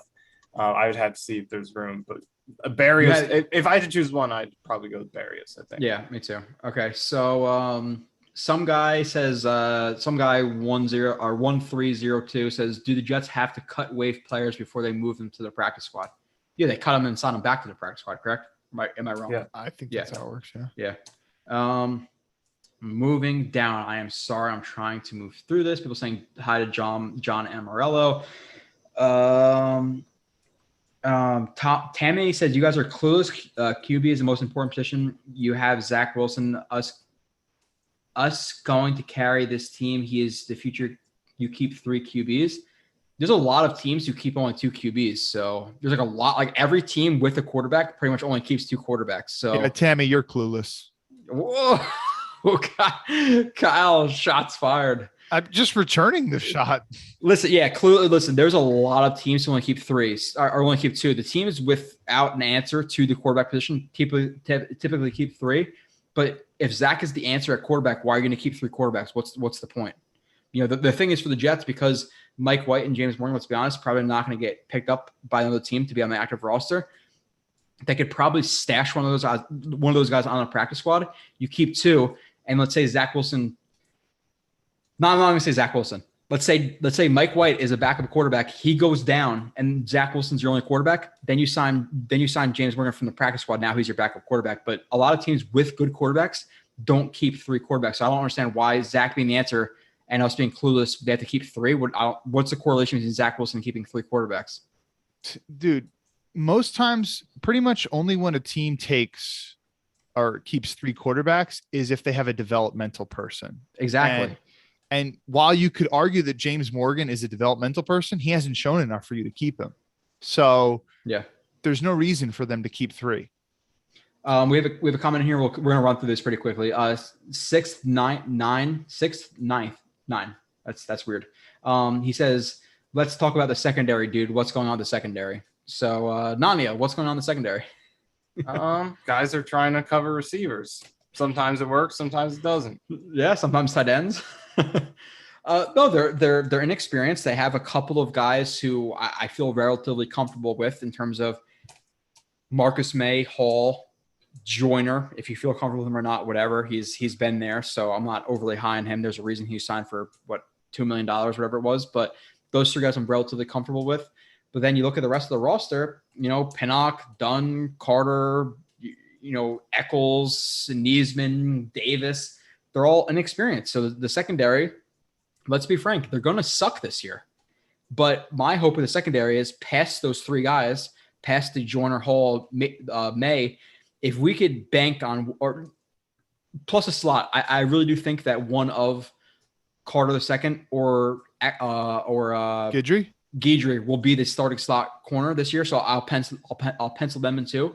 But as of the other guys, if you could bank on one of those guys being like a spot starter, role player type guy, out of a Pinnock, Dunn, even Bless Austin, one of those guys, I think we'd all take it right now.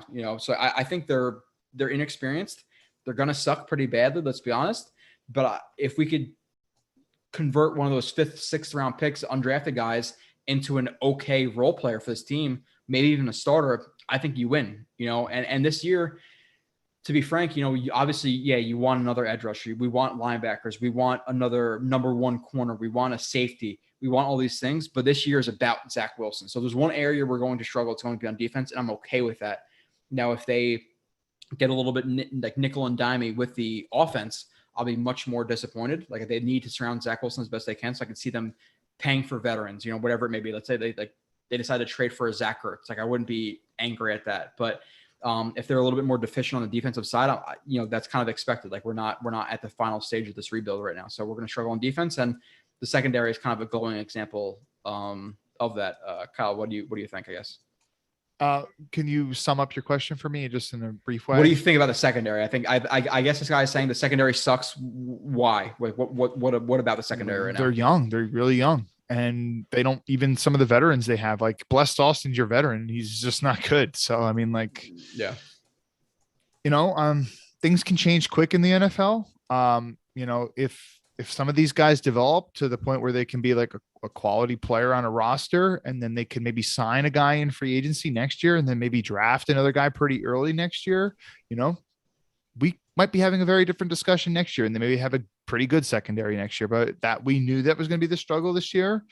Were there any good corners worthy of signing in free agency anyway? I mean, we had much bigger needs. Like Joe was saying, Steven Nelson was there. Richard Sherman before the whole, him trying to break into a house type deal.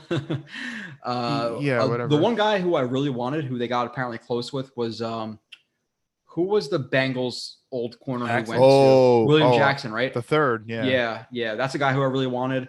Like there were some guys out there, but again, I don't think that Joe Douglas is going to overpay for a guy in a season that we know that we're not really going for. And we put some big money on the defense with Carl Lawson. That was I still really love the signing, even though we knew that he was a potential injury guy. But the year's about Wilson, so I'm glad that they did, invest in offense heavily. And you look at towards next year, we're all excited about this year for good reason. Like the offense might be an actual NFL offense this year, but going to next year, we have, correct me if I'm wrong, the most cap space in the NFL, or at least like top 3, and we have 11 draft picks with 2 first-round picks and 2 second-round picks. Like they're stacked next year. So if they can prove to me, this year that they're a competent team, win 7-8 games, look like they're an actual NFL team, and now they have the most resources of any single team in the NFL with Zach Wilson taking that hopeful second-year jump, like this is a playoff team next year. Like to me, if they spend their money and spend their draft picks right, which obviously you'd assume that Joe Douglas would, they should be a playoff team next year. And if they're not a playoff team next year, I would say that's from this point, which is we're way back. But I would say it's a disappointment from my standpoint right now.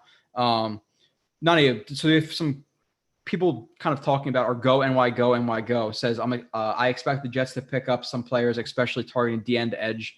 So there are only 50 or so players making the team from this roster. So a couple positions, maybe like your top 3-ish players you expect the Jets, not players, but positions you expect the Jets to pick up when all these cuts come down.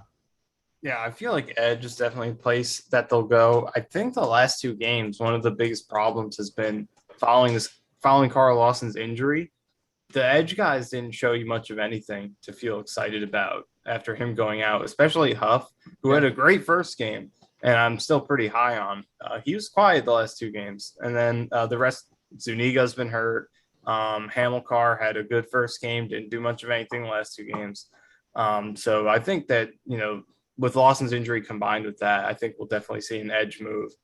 Other than that, linebacker is a move that they could look at if they don't, especially after Sherwood struggled in this game. Maybe they do bring in a veteran guy with, Davis sideline now. Those are probably the 2 that come to mind first. Offensively, I don't think there's anywhere they'll go. Maybe a backup interior lineman because the second, third team units haven't been great. And now Lewis retired. You have a lot of injuries there. Connor McDermott got hurt. He's a tackle, but a lot of injuries there. So maybe back. I would say those are the 3: inside linebacker, interior O-line, but specifically edge number 1. Kyle, so I've met you a couple times in person, so I'm gonna be a little bit more hard on you. Nani, I have to feel him out with the meat. Kyle, I know it could be a little more rough on. Kyle, your number 1, 2, and 3 positions you think the Jets should and will pick up with all these cuts coming. What 1 through 3? 1, an edge player. 2, a linebacker. 3, interior offensive line. I would flip. I completely agree with you. The only thing I would flip would be linebacker to edge, because edge, I think they can get over it a little bit with like some of the guys I have. And I know, like Nani said, and I completely agree. Huff had a massive game week 1 of the preseason with obviously Lawson still being there. So we're super hyped for him. And then since then he's been pretty much absent, let's be honest. But you have guys like, Hamilcar, you have guys like Blair, you have guys, like JFM who could step in a little bit, but linebacker, if one of those guys goes down, like there's nobody. So I would say linebacker, edge, and then interior offensive line, because the one thing we praised the Jets for this offseason was, minus the starters who we all assume to be Becton, AVT, McGovern, GVR, and Moses or Fant. The other one's a backup. And then you have Alex Lewis, you have Clark, you have Feeney, you have McDermott, and now McDermott's gone. Lewis is gone. Clark is gone. So now you only have let's say 1.5 backups you feel comfortable with at this point. Like you have Fant or Moses. Past that, who are you comfortable with? Like Clark, Feeney looked to be bad this game. The last game he wasn't as bad, the Giants game, but still, let's even say you're comfortable with Feeney because he's seen so many reps. But Feeney and Fant or Moses, but past that, who do we really have? It's a concern. And have we seen David Moore play? Have I just not noticed him? He's been playing. Angle? Yeah, I haven't noticed how well he's played. He's been out there though. It's hard. It is the most difficult thing to evaluate offensive line and defensive line play on the broadcast angle. You can't even see the numbers, so it is hard. So I mentioned Fado Kasi. He balled out this game. I'm going to keep running. I'm going to try to run through this as quickly as I can. People saying Smart should make the roster. That was as he should. It's not like he was going against Jason Kelsey. Rusty said we're awesome, fam. I love Rusty. Rusty's always so excited, always using all the emojis. We're going to put a Kyle face in there. We're going to put a Nania face in there. We're going to put a Joe face. Rusty liked when I called out Tammy. Where is Hoof? We need Hoof in this. We need Hoof to call you Ronnie in this stream. I don't see Hoof in there. Hoof's a teacher. Maybe he's back to school already. It's Friday night. Does he teach the bad kids on Saturday school or something? I don't know. People talking about Shepard again. There's gonna be kind of redundant comments because we're trying to work through it to back where we are. I'm trying to get through it as fast as we can. Tammy, again, Kyle hates apparently. I love you, Tammy. Says Coleman fits the scheme perfect. He does. If you're gonna pick one scheme for Coleman, it's outside zone, and as that third down pass blocker, pass catcher type guy. So, Tammy's a Niners fan who's in here actually. That's surprising, but welcome. I like when other fans come in here. Kyle, who was that fan the other day? We had the Raiders fan in here. We had another fan in here who are like pretty cordial, like talking about the Raiders and all these other teams. Niners fans we've had who are good in here. And then we had that one Lions fan who was an asshole. We had a Lions fan and a Giants fan, right? When we were talking about the Texans, when Deshaun Watson's name was being floated around, and people like Schefter and stuff were saying that the Jets have the most ammo to get him. And like we put like hashtag Deshaun Watson and stuff and put him in like the image. So we had a ton of Texans fans in here and they were all talking a lot of shit and stuff. Oh, Deshaun's never going to go to your loser franchise, blah, blah, blah. Look at them now. They're freaking running Deshaun Watson on swing routes and stuff. Very, very easily the worst team in the NFL. They got Jordan Jenkins though.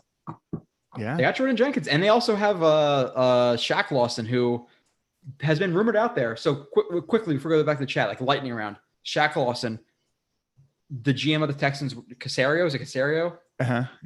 He calls you. You're Joe Douglas. Actually, well, what's your highest offer? What's your highest offer right now? It's him and Easterby. Easterby, the team chaplains, also like Michael the quasi Mania, GM. What is your highest offer right now? Not I feel comfortable with this. The most you're possibly willing to go for Shaq Lawson. What's his contract? I'll go fourth round. Oh, no way. I was gonna say fifth. That's too high. I was gonna say I feel like that was a little high.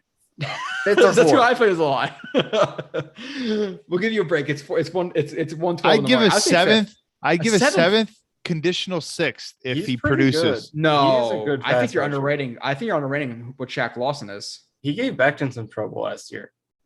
Mario Addison is the one who gave Becton trouble last year. Yeah, not Shaq Lawson. Oh, actually, I'm sorry. I'm thinking about Shaq Lawson with his Bills days. Well, he was with the Dolphins last year, right? Yeah. He's like a consistent 4, 5, 6 sack guy. Like from what I watch, again, super based. He was a first round pick. He was a first round pick who never really lived up to the hype.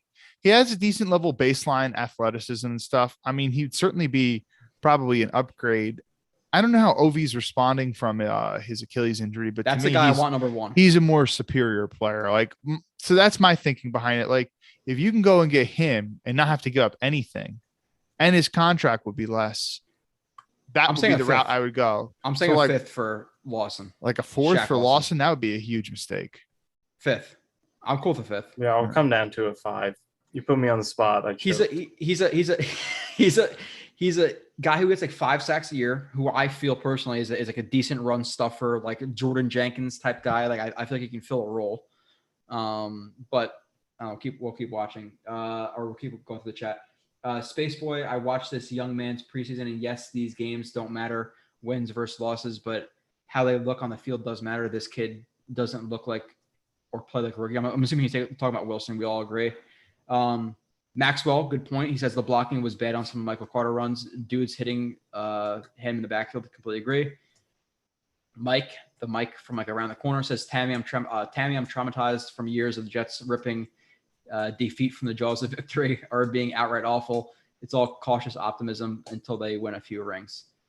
Let's keep running through. A lot of chat. There's a ton. I'm trying to. Somebody just mentioned randomly just R. Kelly. I don't know what that's supposed to mean. Kyle, while I continue to scroll through the chats, any comments on R. Kelly or? It probably is in reference to something that is involved with not appropriate. You said it, not me. It is what it is. Okay, let's keep. Some guy 1302 again says Sherwood is too slight to be a Sam. Teams will run over us if we don't have a solid Sam linebacker, and that's what I've seen through the preseason. Is it's been a lot of the defensive line getting moved too, but it seems like a lot of the linebackers are getting stuck on blocks as well. Like they're not making plays at the second level. Whether it be listen, I like Hamza, but whether it be a Hamza or a Sherwood or a Dawkins or whoever else we can name as a linebacker group, but as a linebacker, you have to make a play. You have to shed some blocks, and it seems like once they get past the first level, the second level is just never there to make a play. So, Nair, what are your thoughts on that? Yeah, I agree. I think it's been a little bit of both because the run defense has been really bad. They've been gashed very consistently in all 3 of these games. So it's never just one guy or one unit. I think we've seen the D-line get pushed around a lot. I think specifically Shepard and Marshall have given up a lot of movement, but the linebackers too. I think Hamza, Sherwood, then the many other guys they've had playing linebacker.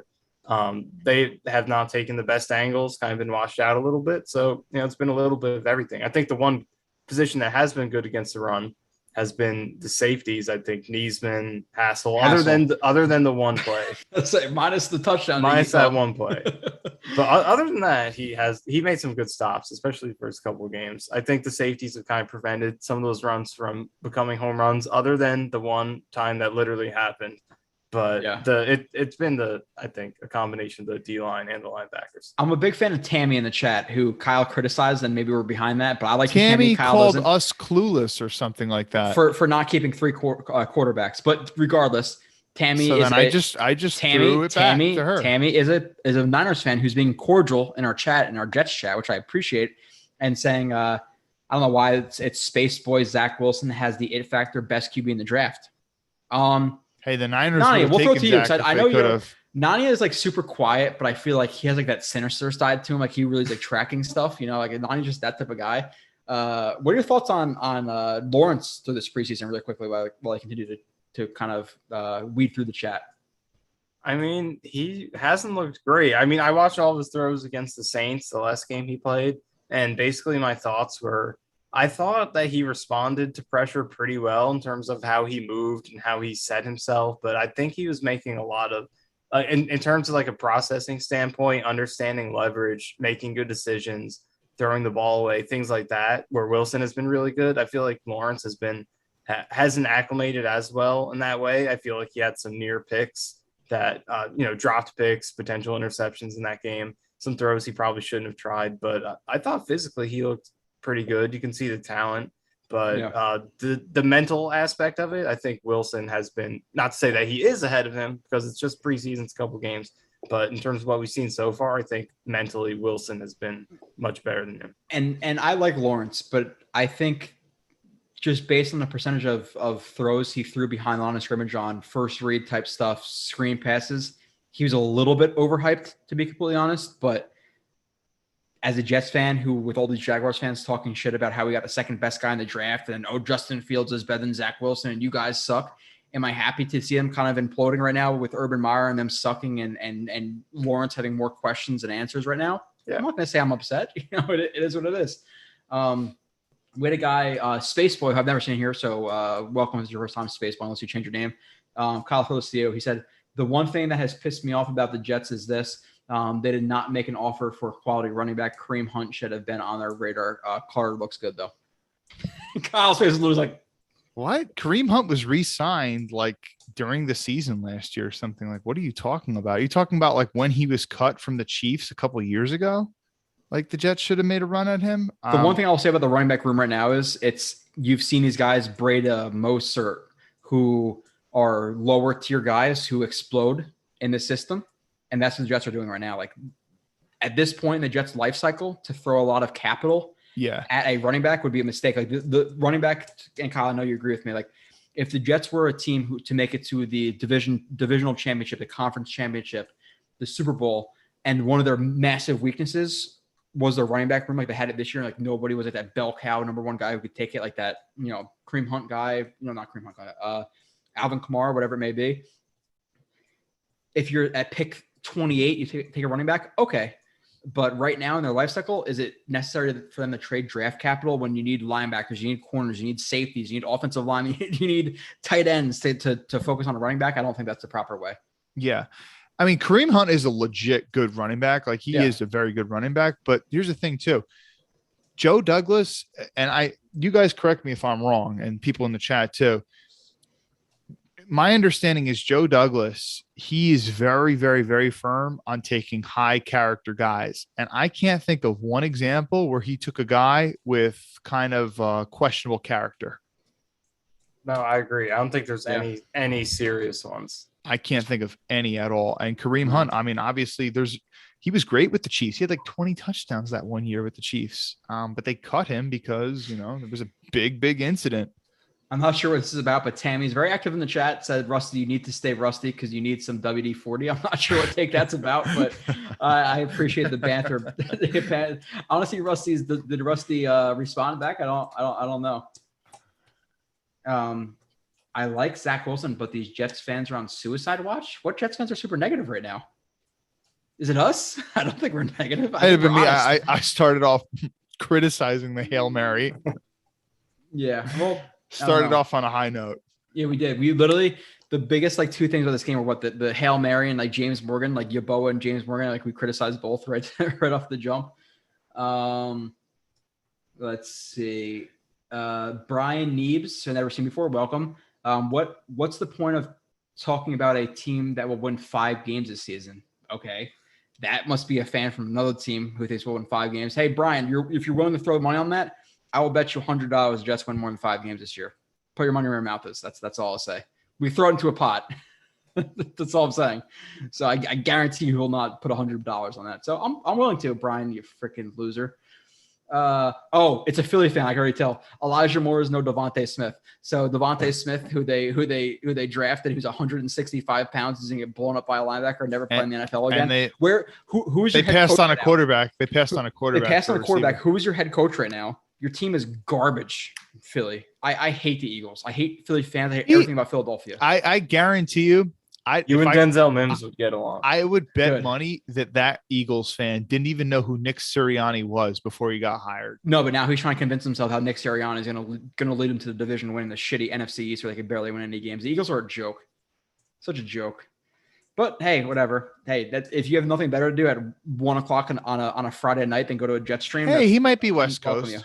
He might be West Coast. Whatever. Mike Moore was an absolute steal. I love it. But he's an Eagles fan, so he's probably not. No, he's, there's nobody outside of Philadelphia who's Eagles fans. But whatever. Are you happy that you guys blew a lead to us in the preseason and we came back and tied with James Morgan leading at quarterback? You freaking loser. Oh, sorry. Just come on, guys. Like, what are we doing here? We're going to another. I cannot imagine going to a Patriots or a Dolphins stream and criticizing their teams. Like, what are you doing? Honestly, it'd be pretty fun if they like blew the Super Bowl to go in their stream and just shit on them. That'd be pretty fun. Come on, admit it. Yeah, yeah, maybe. But then they could be like, "Oh, shut up! At least our team made it to the Super Bowl." So Eagles tagging me saying I'll be here till 3. I'm 25 minutes behind the chat. I'm going to keep going. Tammy saying Mims is overhyped. That is not true at all. Let's see. Read my comments, you coward, says Brian. Like, I'm afraid of Brian. Brian Needs. Yeah, you're a coward, Joe. What was his comment? I am Kyle, something about high fives to you from Rusty Spooner. Moving on. Rusty likes when we call people out. Brian Neebs, Kadarius Toner. This is why we need what is it called?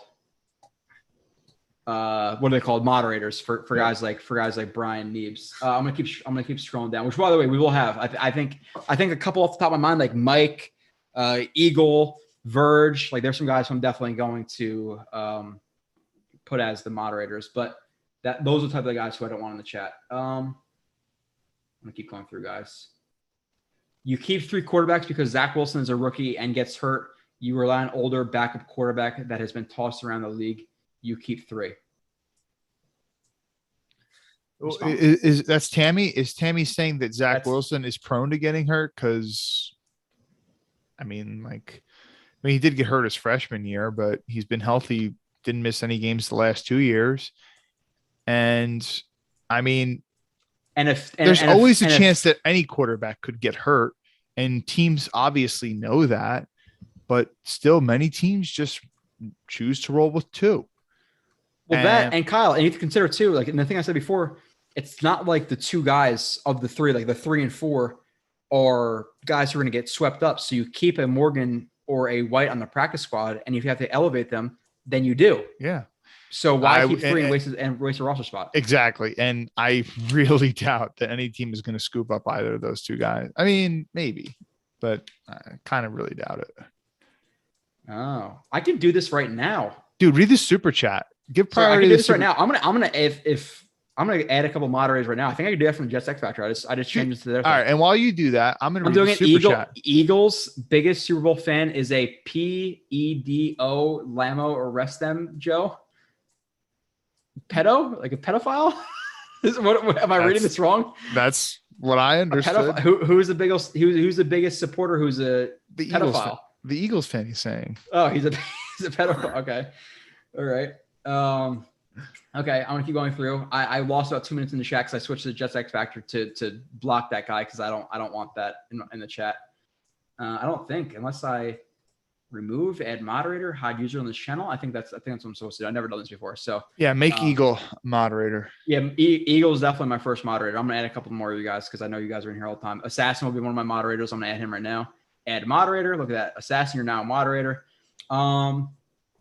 If the Jets were serious, though, they would have not let Trey Hendrickson's gone to Cincy with the Bengals during free agency. Lawson and Henderson would have been a nice duo. Lawson out. No way. For the season. Nani, what are your thoughts? Should they have if they were serious, would they sign Lawson and Hendrickson? I mean, to spend that much money on those two guys at the same position, I don't think so. So now, look, some people will point to the Packers. Yeah, well, look, that's what came to mind. That's what came to mind. But it's so rare that you'll see a team like invest big money in two guys who play at the same position in a given year. And Hendrickson, oh, dude, I saw the last preseason game that they played. He looked so he was rushing off the edge, and he got. I don't know who the offensive tackle was who was blocking him, but I mean, and we're talking like, dude, you should not get pancaked when you're pass rushing and you're one-on-one with a tackle in space. You should not get thrown to the ground. And Hendrickson got thrown to the ground. He looked slow coming out of his stance, like no explosion. Just go look at Trey Hendrickson. There's no comparison from an athletic standpoint between those two guys. And I know that's kind of like one play, and I haven't watched a lot of him, but whatever I have watched of him, I've not been impressed. Yep. Dude, Nani, stand up for me here. Well, it's not like you're standing up for me because it's not like I'm claiming he's a bad player, but I'm sure you could pinpoint. You're a smart guy. When we were thinking about signing Trey Henderson in free agency, and we were in the Slack channel, which is always me, you, and Saba. We talk a lot.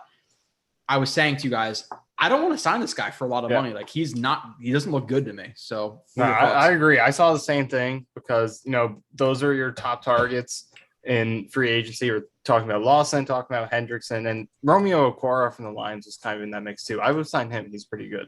But Hendrickson is very overrated. Even if he had 8-7 sacks, he'd be overrated. Forget about 14. By the way, majority of them were just clean up hustle sacks.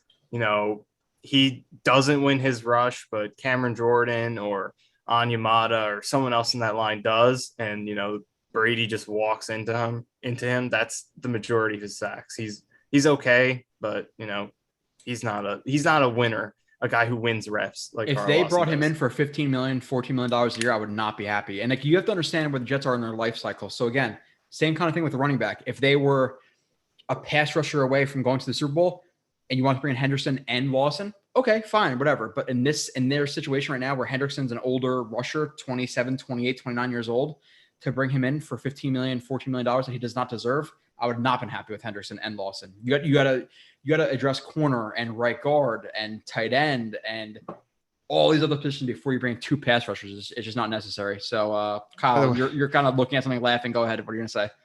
He ranked like decently highly on the top 100. He was like in like the 60s or the 70s, and Lawson didn't make it at all. Yeah, that's embarrassing. So, by the way, Assassin Mike, and by the way, Quinnen didn't make it. That's also embarrassing. Corey Davis was in it. He was the only Jet. Corey Davis is better than Quinnen Williams. Come on. But yeah, Assassin Mike, the Mike by me, who knows my aunt, and Eagle, you guys are moderators. So I think you can mute, delete comments, and kick users like that. Just obviously be smart and don't just kick people who are trying to banter, but people who are going to spam the chat and just say a bunch of stupid stuff, please get rid of them. I'm going to add some more too, to like Verge and all those guys who I see in here. I'm going to add you as I go through the chat. But make sure you moderate because you are now a moderator. Tammy, Tammy's saying something about she didn't mean any disrespect and she thinks Zach Wilson's the future and she didn't call us losers. Maybe somebody else in the chat. So Kyle, apologize to Tammy. Tammy wasn't calling us losers. I didn't say she called us a loser. She said like we were clueless or something. Yeah, maybe it was. Okay, I'm moving through them at 118. We're only 12 minutes behind. John Franklin Myers is a sleeper breakout guy on the line too. Would have benefited a lot from the attention on Lawson and Williams. Kyle, are you still saying so Nania? No, I think Nani agrees with Kyle on this, which I'm not happy about. He did, but now it's a moot point now because there's no Curry. There's no Curry, so it's a moot point. We don't even need to talk about it. Yeah, all right, he's clearly going to play more on the edge this year. Now we will move on. Jason Spitzberg, who I've never seen, says Joe Douglas realizes that our draft picks and Robert Sala's coaching have definitely started the rebuilding ever since draft night. We know what we have to do to get us moving in the right direction.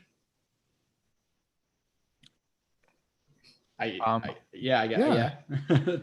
think the team is going in the right direction. I mean, we're all legitimately excited about the team, and I haven't been for years. I mean, like, I recently bought like a couple Jets shirts, a couple Jets jerseys, dude. I did buy a Quinnen jersey, but the last time I bought a jersey besides Quinnen was many years and stuff. So we're all legitimately excited. Like I'm genuinely like back to being a fan. Like there was years, man, where it was just mostly just negativity. Kyle, I started doing film reviews at the end of the McCagnon Bulls era.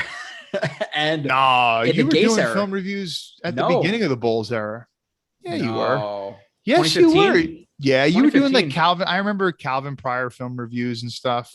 Really? Yes. Has it been that long? Yeah. And back then you used to do them with your phone. But it wasn't. You used to record them with your phone. It wasn't film review, like real. I guess it was, right? Like Lorenzo Malden. Okay, rudimentary, but still. Yeah, you're right. It might have been like 2013, 2014. Yeah, they even signed this. I remember them. Okay, so Joey, we've known each other for a little while now. I can't remember the name of this guy. They signed some interior defensive lineman beginning of the McCagnon era. Yeah. And I remember one of the things that you highlighted a lot in his film reviews is his aggression. Mike Pennell? No, not Mike Pennell. This is even before Mike Pennell was on the roster. But obviously you've learned a lot in the time and stuff. Oh yeah, of course. That's yeah. If I had his aggression 4 plays in a row, that's yeah. I didn't know what I was talking about. Salmon Jets. It's 12-23 in Houston. What's up from Houston? That's pretty cool. I always love Rusty's comments. He says, "Isn't an Eagles fan favorite meal horse shit?" Like in emojis. That's good. Ikem Green says, "What are your thoughts about Kenny? Who out of you two hit less on Kenny Boa? Did either one of you feel like taking this on the head?" I don't know. I think we've already talked about Kenny a lot. I don't think we need to keep belaboring that point. Jason Spitzberg says, "I hate Eagles fan. They're so cocky in a preseason game." Moving on. Take Flight Hunter seems like he just got in here. What's up at 1:25 in the morning? Just getting in here. Joe Blewett, make Kyle not Robbie Nani mods. Oh yeah, Kyle, comment so I can make you not a mod real quick. I would like to do that. You got enough mods. You don't need to make me. Why would I make you a mod too? It's easier for me to do that with you as well. I'm gonna make a couple mods in here. There's a couple people. Bro, you got like 3 or 4 right now. Spaceboy Hendrickson was 3rd in the league in sacks, and that is the problem with stats because even if you just go to his highlights, how many of those sacks were Calvin Pace sacks? He was a 2nd, 3rd guy there. They were hustle sacks. The quarterback was holding the ball for 5 seconds. They weren't legitimate 5, like 10 sacks. So go and watch his film, and then go and watch Lawson's film, and tell me that Hendrickson is a more effective player down by down basis than Lawson, who got 5 sacks versus Hendrickson's 10 sacks. He wasn't even the second. He wasn't even the second best edge rusher in New Orleans. Like Davenport, obviously Cameron Jordan were above him. Maybe there was even another guy who was above him. So he's going to be playing a lot more reps this year. He's going to be probably the top priority that teams are scheming for. I bet you he gets nowhere close to that amount of sacks this year. I would be shocked if he even gets 10.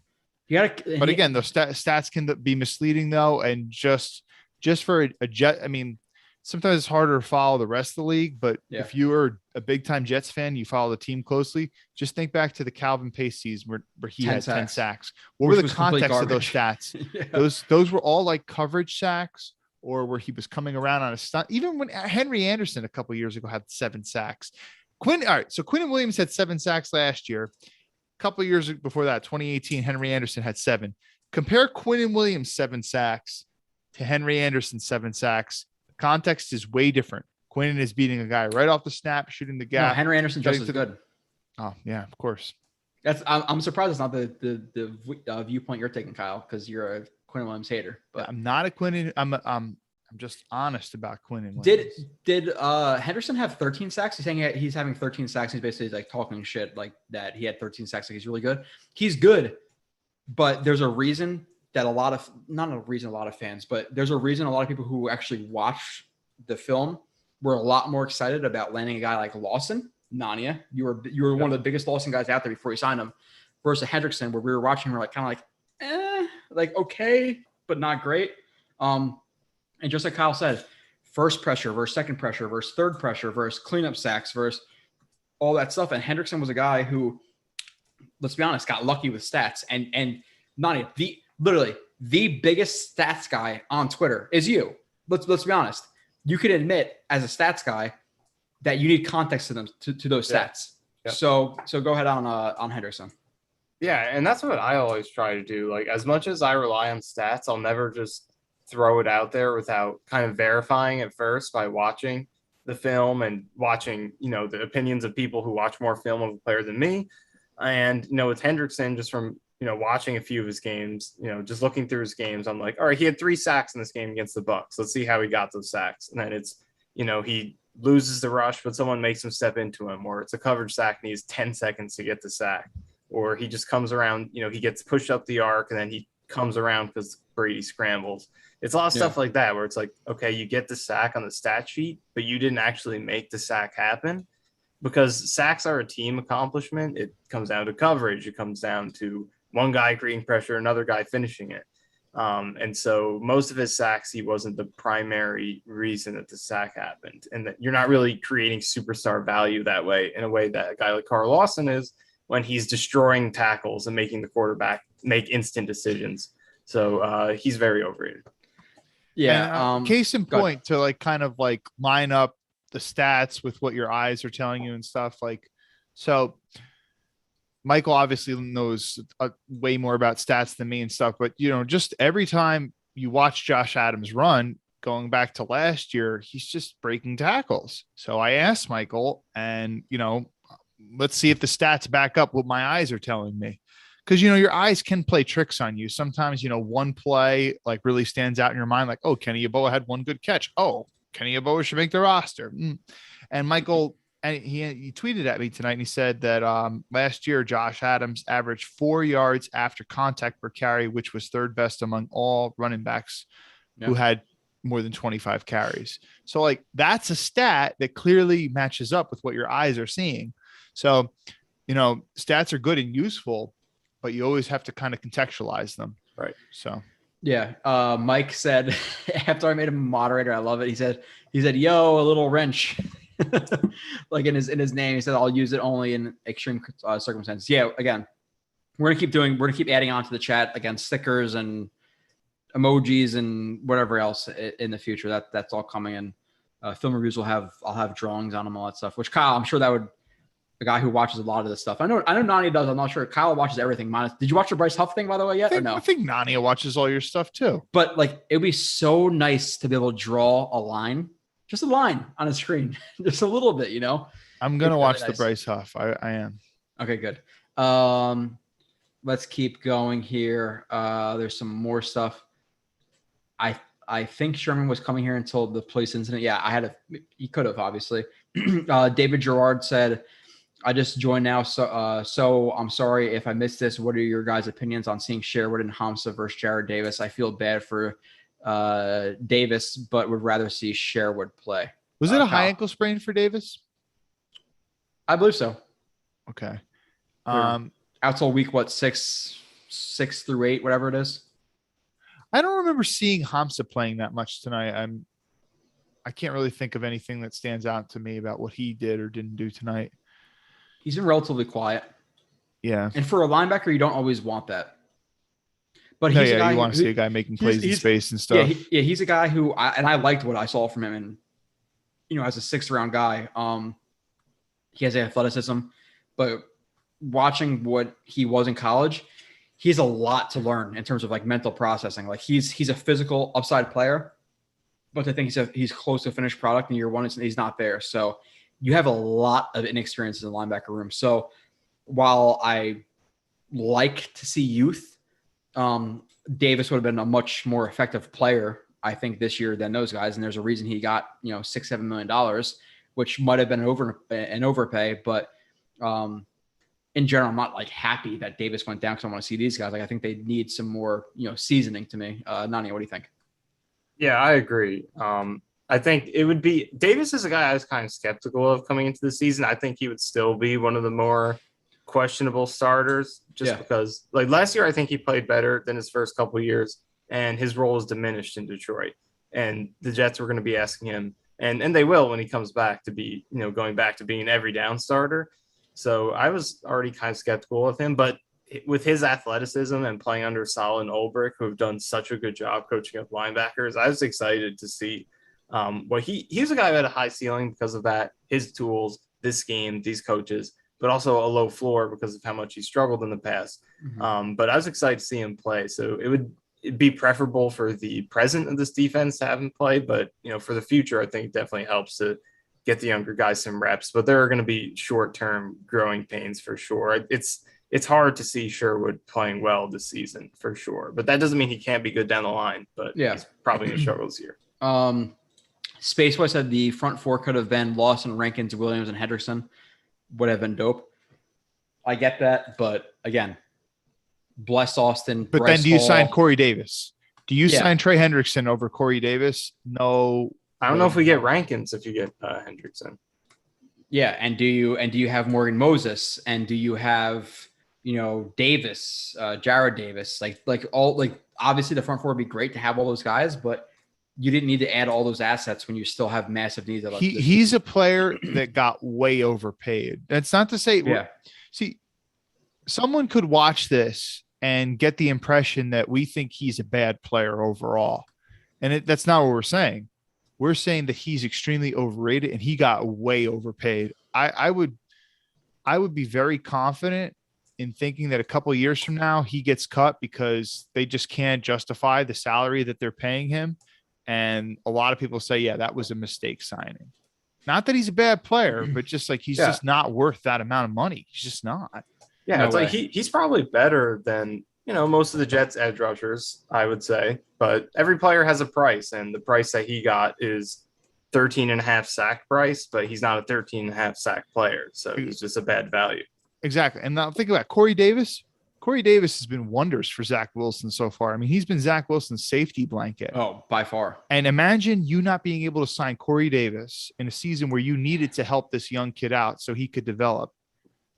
I mean, dude, I'm so excited to see AVT and more because, Davis has been number one, but throughout camp, it was obviously leaning more towards Elijah Moore, then Davis, and then Davis towards the end of camp kind of took over as that number one guy. But I think in camp and what we've heard and seen so far, from Sabo, who's been there every practice, Elijah Moore is at the minimum that number two guy. So now you have Wilson on the field with his one and his two and his guard, because and I know the Jets have been playing against a lot of backup defensive linemen, defensive tackles this preseason, but he's had a pretty clean pocket. Just the difference between the last couple of years with Darnold having a bottom 3, bottom 5, bottom 10 offensive line to this year, which I think we can all agree it's going to be in that 15 to 20 range-ish average, maybe a little bit above average, maybe 12 to 20 range, kind of giving a bigger scope. It's going to be a massive difference. So I'm really excited to see him with a couple of more of his options too, because right now, or the last couple of games, even versus backups, he had Dan Finney at left guard, instead of ABT, and then whoever else at, wide receiver 2 instead of Elijah Moore, who, if you're going to say one guy who's impressed the most out of the offseason minus Carl Lawson, it's been Elijah Moore. So I'm really excited to see both those guys back on the field, and they'll both be back for week 1. We still haven't seen Moore in game action yet, man. We're going to see his debut in person. I'm really excited about that. It's going to be fun. So, Nani, my question, I hope he dusts that first-round corner that they took, Horn. Yeah. He did. I'm pretty sure they played in the college season. He played pretty well against them, and he got like 100 yards or whatever it was. So, Nani, where are you sitting that game, by the way? I'm going to be – I forget what section it is. It's upstairs, I think, in the corner of the end zone. I forget the section, though. I don't know who you're sitting with, but if you want to sell our tickets, we can always make something work because our section's going to be wild. I know Kyle, I, DeLuca, my friend, Vinny, a couple of different people are sitting together. So, yeah. So, Joe's friend is going to get all the tickets and stuff, but we're all going to sit next to each other. So if you could find a way to, I don't know, if you'd want to do this, Michael, sell your tickets and then I'm going with my family, like my parents, my younger brothers. I'll see you guys before. Then don't do that. Then it's probably a good thing, honestly, because Nani would like message Sabo after that game, like, "Yo, I don't think we should have Blewett as an owner. Like, we should probably make him sell his stake because this is not good." Moving on, Rusty said, "I'll drink a beer with Feeney, but wouldn't want him protecting my blind side." So, Feeney, really bad game 1. Game 2, I thought he actually played pretty well from, broadcast angle. Game 3, from what I saw, again, he didn't play great, but people are saying cut Feeney. I think it's a little bit of an overreaction. Nani, what do you think? Yeah, I think cutting him is, especially now with the injuries that you've had, it's an overreaction. But, what are you going to replace him with? Exactly. There's no one to replace him with. And like you said, Joe, Packers game, I did watch all 22 of the first team offense, and he was better in that game, especially in pass protection. He had, especially just working with McGovern and Becton, helping them out. He was better.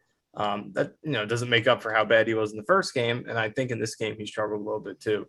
But he's not a good starter, but as a backup, I think you can do a little bit worse. But I think cutting him, you just don't have any better options. But and he gives you versatility too. You can play center, you can play either guard spot. So yeah, I think he still has a spot on the team. Wow.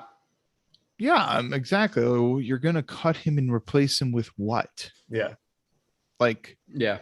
There's something to be said, and I said this Resign before. Tristan Hogue. I know that Feeney. So if I'm not mistaken, Feeney was like 3rd round draft pick somewhere in like the 70s or something like that. He's not lived up to his draft type, but he's played a lot of games in the NFL, and there's something to that in the sense that he's obviously been ready for game plans and things like that.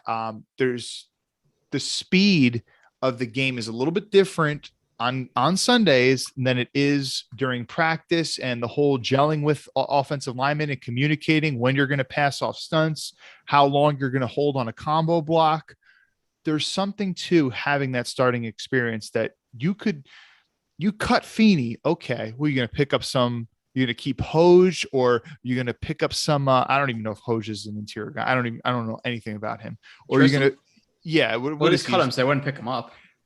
Okay, I'm just saying, like, we'll bring him back. So no, we're going to keep Corey Levin based on what some fans keep saying about him. Some fans might be of the thinking cut Feeney and then pick him up. And no, that's just because he has a YouTube interview and he played with Zach Wilson that people think should keep him. Which is dumb. That's it. That's it. That's all it is. Let's be honest. But so it's like, okay, you might want to pick up some young guy who was like undrafted or something like that. But I mean, I think that'd be a big mistake. So yeah. Listen, by the nobody way, was thinking that Feeney wasn't a big time signing or anything like that. What did they sign him for? $2 million or something like that? I think it's like 3.5. Yeah, actually.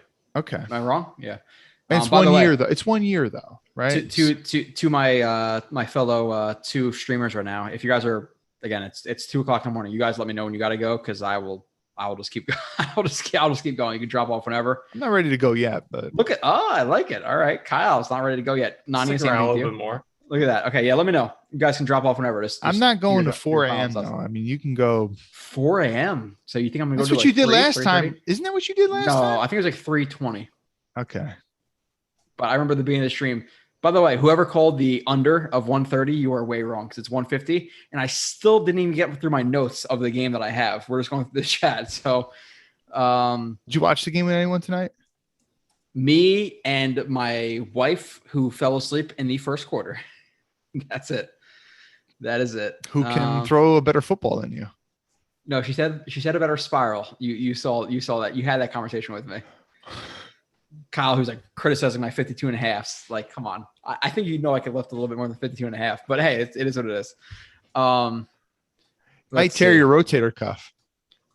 I tore my labrum actually, but no. Oh, labrum. Yeah, I tore my labrum, not my rotator cuff. That's the gym's fault though. We have a whole different discussion about that. So Eagle said I won my free Zach Wilson jersey from Sack Exchange on Twitter. Awesome. Nice. Amazing. How did that happen, Eagle? Dude, this guy, Sack Exchange, I think it's like Sack Exchange 69 or something like that on Twitter and like YouTube channels.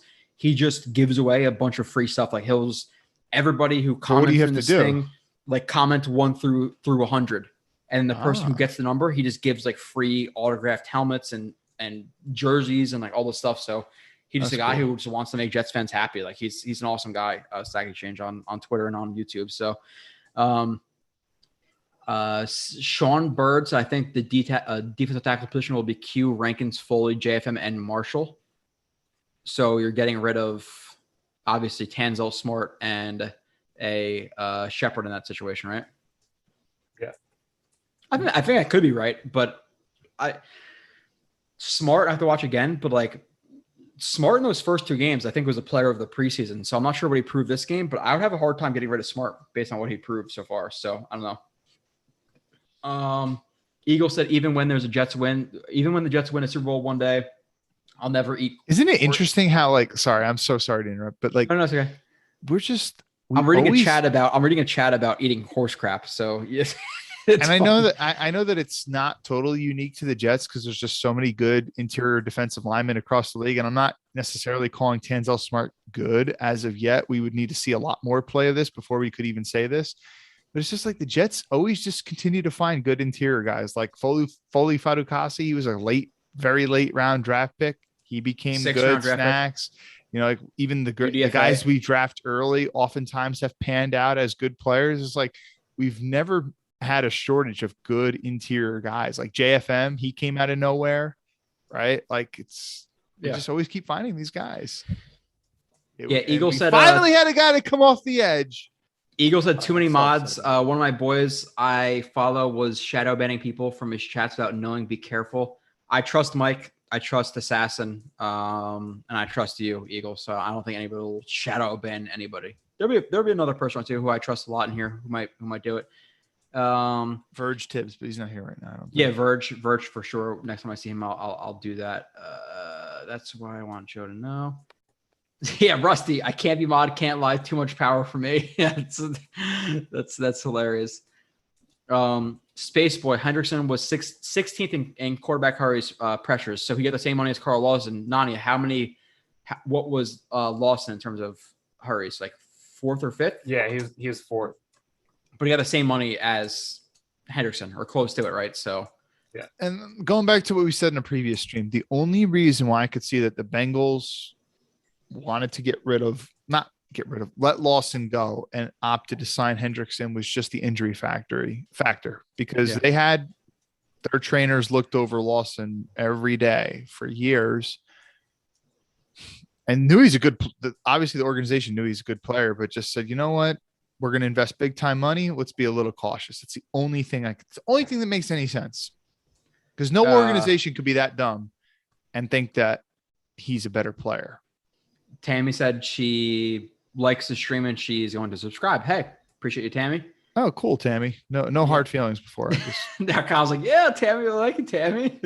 I subscribe. I like it. I already praised Tammy before. Eccles injury shoulder. Yeah, is it?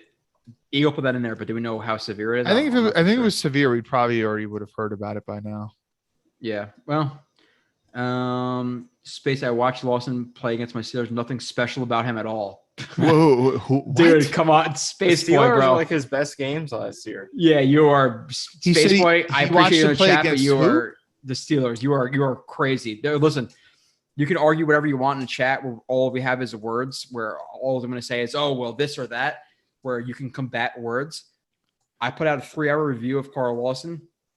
Go watch those reviews and tell me he's not impressive. Come back with correct. a straight face after watching those 3 hours and to say that he's not special. Impressive. Yeah, that is absolute. And Spaceball, you're probably not a subscriber to the site, but you can subscribe for free for a month. So go watch that review and tell me he's less impressive than Trey Henderson. You're just kind of listen, no offense to anybody, but you're throwing out stuff you don't really know what you're talking about. It's just it just is what it is. There's just no way. Rusty Spinner said he'd go Dante Fowler from Atlanta. Can we get him for a cheap and probably only give up a 6th or 7th? I think JD might do that. So Nani, you did an article, the top 5 edge rushers. I think you mentioned Dante Fowler, and I think maybe Brendan Graham and maybe not Graham.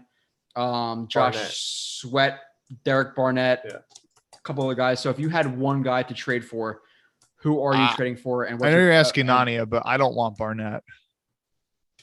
Really? Just putting that out there. Why are you so strong on that, by the way? Before I throw it to Nani now, because Kyle was so strong in his opinion of not wanting Barnett.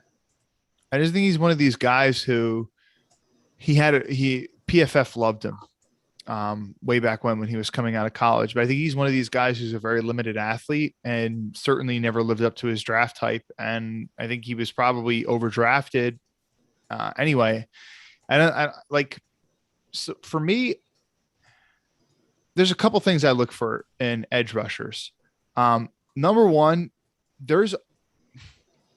so obviously in the NFL, in any position, you need to be a really good athlete. But if you want to be a really quality edge rusher, there's very few guys who don't have like elite athletic traits. And I can't remember his stuff off the top of my head, but Terrell Suggs. He's an exception, right? So I'm just being an asshole. Yeah, but so if I remember correctly, he tested extremely poorly. So I look for guys with high motors. Now he might have a high motor. I can't be so sure about that. Sweat, on the other hand, he tested like a freak. So there's a lot more athlete there. There's a lot more to work with there. Brandon Graham, on the other hand, if you could get him, that dude produces year in, year out. Now you're looking at like a 1 or 2 year guy when the Jets have a window to get to the Super Bowl versus a guy who has physical upside to be a guy for the next 3 to 4 to 5 years. Yeah. And hear me out with Graham. I am not comparing him to Lawson. He doesn't have the burst that Lawson has, not even close, but he's a very he's one of these guys who's never had high sack numbers. You never seen Brandon Graham have 14 sacks like Hendrickson had or whatever, but he's been very consistent over the years with getting pressures and things like that. There is something to be said for that. He's a guy who wins with good power and stuff. If it's just for 1 year while we're just looking to fill a gap while Lawson's out, I take Graham. So I take Graham and Sweat before I would take Barnett, to be honest. Okay, so I'm going to put you on the spot again. And you have to consider Graham, who would be better in 2021 for the Jets, but is 32, 33 years old versus Josh Sweat, who is 25? Yeah, why 24? Would the Eagles want to get rid of Sweat? I wouldn't So comes across the ticker right now, Adam Schefter, the Jets trade this pick for this player, being realistic, obviously, because we would all say a 7th round pick for TJ Watt, but being realistic, what would you want that to be? Because they have looked in and which player was Sweat? No, I'm saying who would you want it to be for realistic compensation for that player? Because I don't know if the Jets were looking into a trade before the Vinny Curry trade, but I could guarantee you right now, if they were looking into a trade before after the Carl Lawson injury, but before the Vinny Curry injury, they're 100% now looking hard into a trade right now. So I just fucked up those words, but who would that be for you, Kyle? Well, honestly, if considering he's recovered well from the injury, I just wouldn't even trade. I would just sign Olivier Vernon. That's okay. Me. Vernon didn't recover from the injury. He had a setback. Vernon's not available. Okay. Now, are you sure that Josh Sweat is available? Because I can't see why the Eagles would want to trade him. Why would you want to trade a young expiring contract? So, I mean, he's not necessarily available, but I feel like they'd at least want to see him for another year and contemplate whether or not they want to re-sign him. I think that probably trading for Graham is a little, because the Eagles are in rebuild mode, right? They're not winning a Super Bowl this year. They know that. So I feel like they'd be more willing to part with a player like Graham. So let's say Brandon Graham. I'd take him over Barnett, even considering the age. I probably wouldn't offer more than the 6th. What about you, Nania? I mean, I get Kyle's point on Barnett. I think you definitely are not getting a guy with upside. I think you're getting a guy who has a higher floor, who you know is a pretty good player. But I think Sweat would, if he were available, and we're just throwing names out there. None of these guys are necessarily available, but I think Josh Sweat, if you could throw a sixth round pick out there and get him and his upside, I think that is the play, because the production isn't necessarily there with him yet, but he's shown the high end flashes with sacks, strip sacks. And like you said, Kyle, he tested well. He's the type of guy who you could picture exploding in this type of scheme and could maybe match the type of explosion that you would get with the Lawson. Not necessarily be the same caliber player, but has kind of the traits you want. So I think that that's the kind of gamble that would make sense. I don't think you should trade a 1st round pick for Chandler Jones or anything like that. But, just throw out a pick, take a gamble on someone is a type of trade that I think makes sense. We have Space Boy who is saying Wilson's going to turn Herndon's career around. I think Space Boy is definitely new, but Herndon's had 1 catch in the preseason through 3 games, and he's trying to earn a roster spot, so I'm not too sure. West Coast Jets is saying 2250, 100 hours. And I guess Washington. So he's all the way on the West Coast. So if he's talking military time, I don't know if it's from the military or copper or whatever it may be, but he's talking some military time. 1050 for the simpletons out there. Kyle, no, you can't do math. I am horrible at math, but I do know military time. When I used to work security, very simple. When I used to work security, we both worked security, Blewett. Yeah, we did. Yeah. So we used military time to sign in our sheets and stuff. Yeah. Eagle saying the longest you went was 3 a.m. on the dot. You left after I bailed. I think I went to like 3:10. So all I know is I was there streaming with him for like well over 3 hours. I left. It's going to be that long tonight too. It's been like 3 hours. Drove all the way home. I get home. I go on just to see like if the stream ended, and he's still going. I think this is about the time 2:02 in the morning that you probably left my house. Like, yeah, it's about time right now. But so I got another like hour. So Eagles replying to say he guessed a number 1 from 300 and he guessed 88 and he was right. That's how he won the whatever it's called. Space Boy, you're subscribed. I appreciate you. I am not trying to discredit any of your opinions, but this is more of a film channel than a talk channel, and we will back up our stuff with film. Again, go watch a Carl Lawson thing and tell me he's less talented than Trey Henderson. There's absolutely no way. Mike, appreciate you. There are some really good film breakdowns on this channel. Spaceboy Joe has done hours on every player, including Zach Wilson. Well, Zach Wilson, I think I did like 8 hours on. Let's see. Eagle Fang. So we can talk about this. So Kyle, Michael, Eagle, we're all in a fantasy league this year, which, by the way, I did not know who emailed me. If nobody has emailed me, we have 1 spot left in our fantasy football league because I added an extra guy by accident. 18 players, $25. All this, you can go through all the rules and whatever, but $25. And you can email me at joe.blewett, BLEWETT, at jets with an S, xfactor.com. Or Blewett Joe at Yahoo. Or we have 1 spot. I'm not sure if anybody emailed me yet. I haven't checked it, but get in there. Eagle is saying is he crazy to consider a bunch of Jets players to draft this year? He's giving away some of his strategy. So what do we think this year, fellas? We're in a couple of leagues together. So I'll say this. I mean, the Jets. Be careful, Kyle. The Jets, in terms, like, they've always had like not so great fantasy players. But I think that if you just look at, so a couple of streams ago, Joe and I did stat predictions and stuff, and I had Wilson throwing over 30 touchdowns and stuff. If he's throwing over 30 touchdowns and borderline close to 4,000 yards, some of those receivers are going to be putting up some numbers. Now, obviously, because it's not a 2 quarterback league, right? It's just 1 quarterback. 1 quarterback, yeah. So Wilson really shouldn't even be in consideration for anyone to really draft as a backup. I'm just saying, but in terms of receivers, Corey Davis, Corey Davis and Elijah. We have 18 teams this year. Oh, that is true. Wait, you told me 16. So okay. So again, we had 16. I mistakenly let another guy in, let's say as like a backup. One guy who I just booted out of the league never answered me, never paid his money. So I emailed him like 4 times, like, yo, listen, you got to pay your money. Never paid me. So I booted him. And I just did bad math and I added an extra guy by accident. So now we have 17 out of 18 players. That's why I came on the stream tonight, dude, and saying we needed 18 players. So we have I 18 did 14 team league many 14? years ago. We're gonna have 18. And the rosters were barren at the end with 14. Now you're doing 18. I can't even imagine how bad some of these rosters. You better know are your gonna be. football to join JetX League. So again, haven't checked those emails, but if you want to get in there, don't be Space Boy, Rusty, whoever else. I mean, I don't know. Franz. Listen, just because the Jets are going to spread the rock around so much with the running backs, none of the running backs should be prioritized. But in terms of Corey Davis and Elijah Moore, those guys, they could have some pretty good fantasy value this year. I'm really excited to see the teams and to talk shit to everybody in the chat who is in fantasy football. Yeah, I was already talking shit to you, and you didn't even answer me. Did you? What'd you say? So your team's name's Average Joe's, right? Yeah, which is very fitting because you're going to be very average in this league. But I asked, I cannot wait to whoop your ass. I cannot wait. But I asked, which person are you? And I said, what are you, the fake pirate? Joe isn't Joe the gym owner? He's a gym owner. No. His name's Peter LaFleur. Are you sure? I'm positive. Who is Joe? It's just the name of the gym.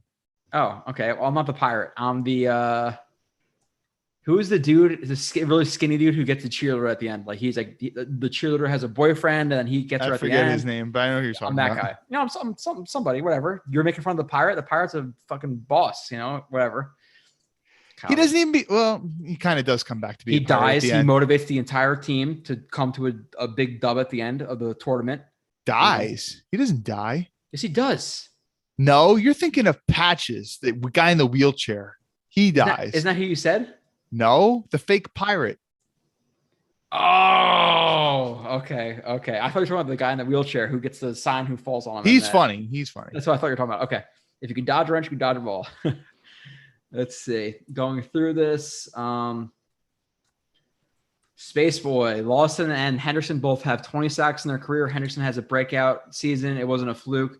What I'm missing here, you're missing the film. That's what you're missing. That's the most important thing you are missing. Tammy still in here, said she was going away, or he or she. I'm not sure. Haven't we emphasized this point enough? I mean, like, could me bringing up that Calvin Pace 10 sack season, is that not enough evidence to say that sacks can be misleading if you're just looking at that number? If everybody who has more sacks than Carl Lawson at 5 is a better player. So Henry Anderson in 2019 is a better player than Carl Lawson this year, who got $15 million because he had more sacks. Correct? Am I wrong? Jamal Adams is a better pass rusher too. Yeah, right. Jamal Adams is a better pass rusher than Carl Lawson. Something like that. Yes. So it's what it is. Jamal Adams is a better pass rusher than Quinn Williams, right? Or how many sacks did Quinn Williams have in his last year? 7? Okay, yeah. He had 14 interceptions last year too. Yeah. Did you notice that, Joe? What did you say? Quinn Williams, they showed him on the sideline during the game, and they showed his stats, how many tackles he had, how many sacks he had, and then they put how many interceptions he had, and it said 14 interceptions. Yeah, they meant to say. I think they meant to put tackles for losses, but he's saying it said interceptions. He said Lawson didn't have a single sack versus the AFC North division rivals. Come on, guys. Again, you're depending way too much on stats from a guy. You listen. Don't listen to me. I'm not a stats guy. Nania has, I think he corrected me last time, like 16,000 followers on Twitter, and he can admit that stats aren't everything. You got to contextualize them. Yeah, if you're thinking stats sort of thing. Lawson dominated. I think he had a game with 9 pressures against the Steelers last year. And Kyle, what's that stat you always bring ridiculous. Up? The new stat. Go ahead, Kyle. What's that stat you brought up with the top 5? I brought it up first twice, rusher? like in back-to-back streams. Big stat. Go ahead, Kyle. Okay. So it's something along the lines of this. So they said so it's possible that on any given play, multiple people could get a pressure. Because let me give you a case in point. Let's say that Lawson gets to the quarterback. He chases him. The quarterback's got to move off his spot. He moves to the right. And then the other guy who's rushing off the right side also gets the pressure. So the stat was something along the lines of this. the person who has the first pressure on their teams. And it was like an ESPN stat graphic or NFL Network. I can't remember what. And they put like the top 5 guys that got first pressures, meaning like they were the first person to get a pressure on any given play. And Carl Lawson, his name was up there with Myles Garrett, both the Watts, and one Aaron other. Donald. And maybe, I guess Aaron Donald was the other Yeah. elite rush, all elite pass rushers. Right. And okay, I'm now going to sound like a broken record, but you wanted me to emphasize this, Joe. And there is really something to that. So I know I've emphasized that I would sign Olivier Vernon. And there's part of the reason behind it too, is he's also stout against the run. But anyone who knows anything and watched Dolphins game, Cameron Wake was not very good against the run, but he was a sick pass rusher for a long time in the NFL. He's got something like 100 sacks or over or something like that, despite the fact that he didn't even have a super long career because he started playing really late. And anyone who watched Dolphins games, which I used to watch a lot of, Cameron Wake was the pass rusher in Miami. Even though they also had OV coming off the other side, oftentimes Cameron Wake would chase guys to OV's side. So Cameron Wake is getting there first, meaning he's the one getting the first pressure. So that stat is Carl Lawson got so many first pressures. So he's also chasing guys. I know Dunlap only played part of a season with the Bengals last year, but whoever else traded, and Geno Atkins played like 3 games and had like 1 tackle all year. So he had no help on the defensive line. Yeah. And he was top 5 in pressures along with guys, again, first pressures with TJ Watt, JJ Watt, Aaron Donald, and whoever else you said there. So hear me out. So like Henry Anderson, when he had 7 sacks a couple of years ago, I can guarantee you that a lot of those sacks came after 4 seconds after the ball was snapped. If you're sacking somebody 4 seconds after the ball snapped, that is a slow sack. You're not getting there quick. But if you look at a lot of Carl Lawson's like sacks that he had, they're probably somewhere in the time frame of like slightly over 2 seconds, I would guess, something along the lines of that. So it's the context. How fast are you getting there? And when you watch Hendrickson's tape, a lot of it is he's either getting free where he's unblocked completely or he's getting there slowly. Yeah. No, I mean, I don't know how we keep emphasizing this. I mean, Joe, maybe it's hard. It's hard to. Joe, you got the files on your computer. Can you pull up one Lawson sack that was like really quick? Could you just one? Yeah. After Nania talks, because I'm going to go and look at it. I don't know if I deleted all of it, but there's a 3-hour review out there. But I'll try to look at it. The Bosa brothers too. Yeah, Joey Bosa was the other one too. Anthony. And I think that's my student. And he said something about the New York Stack Exchange. He misses that. Yo, bro, you were born in like 2005. You know nothing about the Stack Exchange. I miss it. All right. Yeah, let me see. Did I delete all of it? No. Dude, Kyle, I have 60 plays. So is there a play that I could say he won really, really quick? I don't. Well, did you have one where it says sack? I have a bunch where it says sack, but I don't know how quick it was. Jason Peters one against the Eagles. Okay, Jason Peters one. See if you can find it.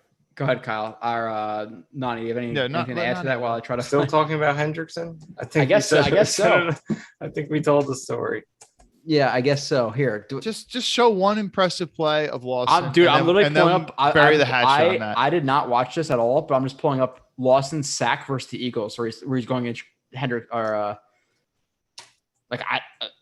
I don't know. Is there more? Can we just go through the whole list? Listen, that's a very impressive play because, I mean, like Jason Peters is a big man and he's controlling him right there.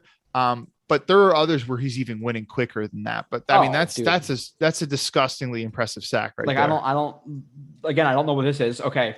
There. How quick did he win? But because there was no interior pressure to help him inside, Wentz was able to step up into a very clean pocket past Lawson and deliver the ball. But with a good rush from Rankins and Q, he easily wins this. But he's not a good rusher. He didn't get a sack right here. This is not a good win. What are you talking about? And I'll tell you this.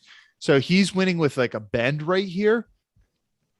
I've not watched a lot of Hendrickson. I've watched a little bit of him, but I could tell you right now, the way that they can bend around the edge, there is absolutely no comparison between the two.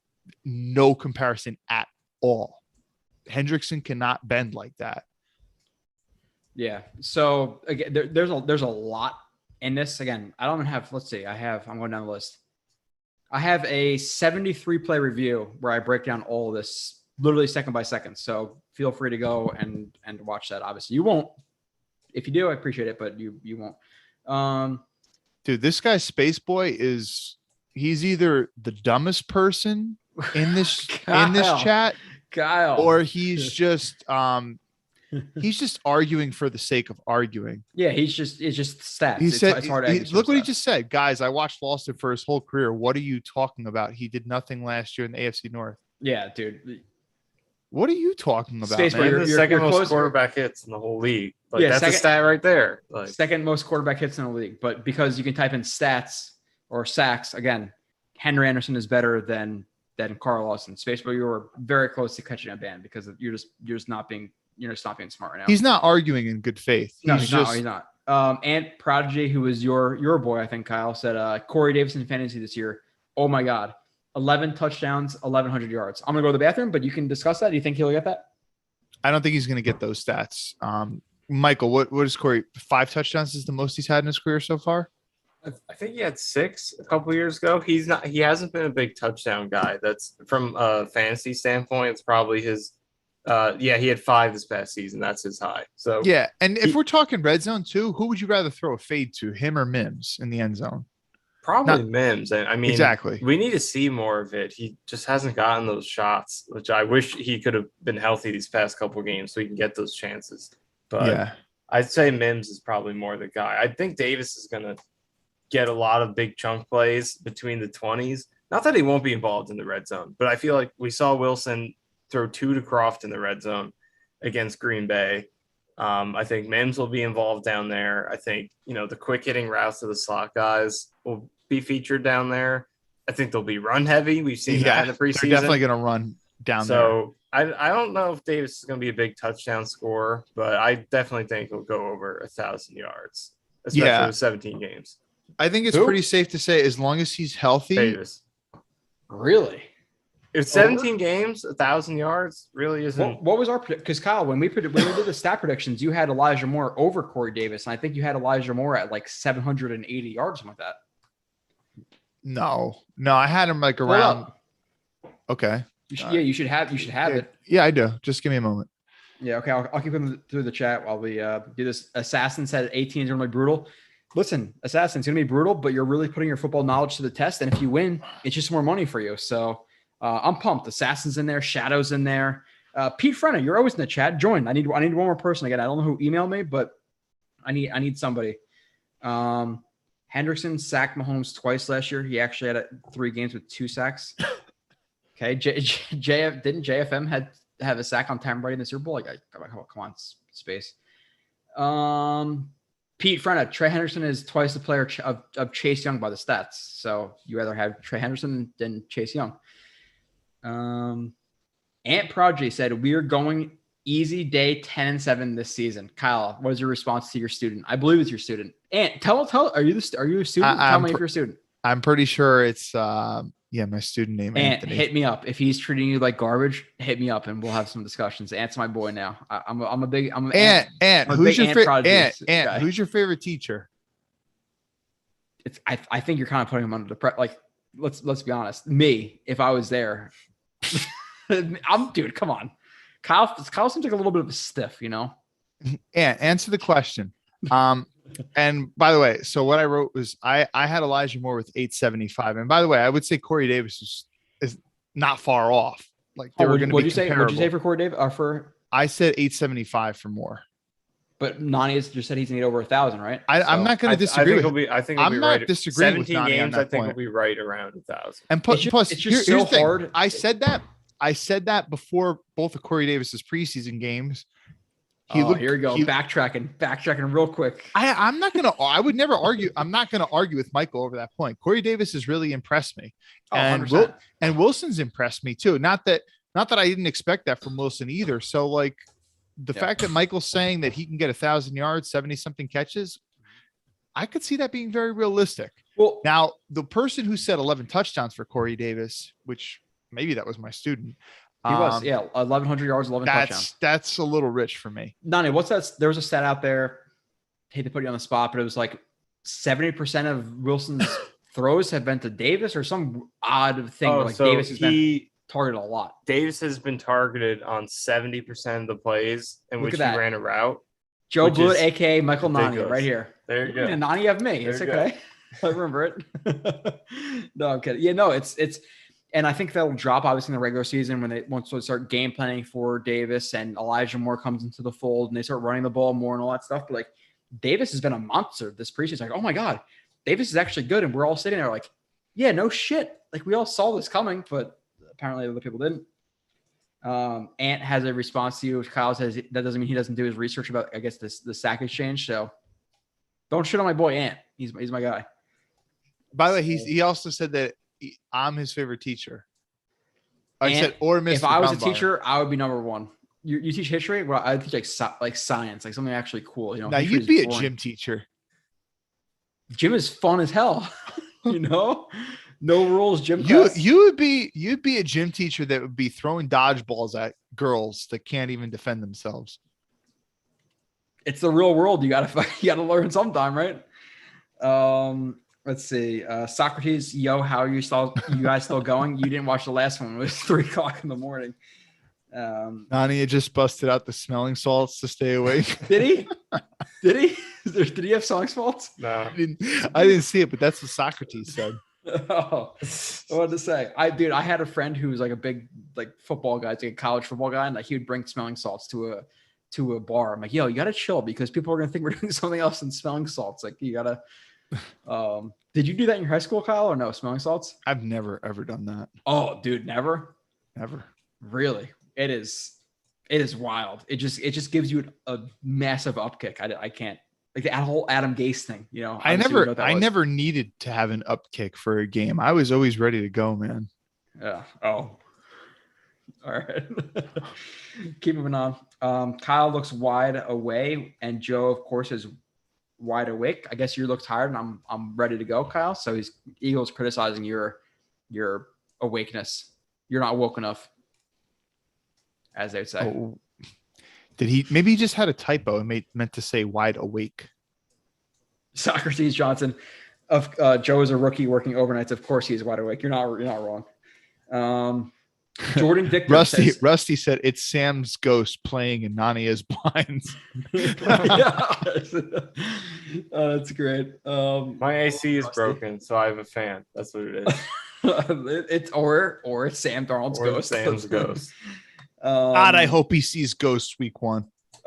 Jordan Victor says, do you think Josh Johnson makes the roster over White and Morgan? Which, by the way, I still haven't got to my notes, which I'm going to run through very, very quickly at some point tonight. Again, feel free, guys. I know it's 2:00 in the morning. So go ahead. We already answered that question, kind of, Jordan, but we'll answer it again.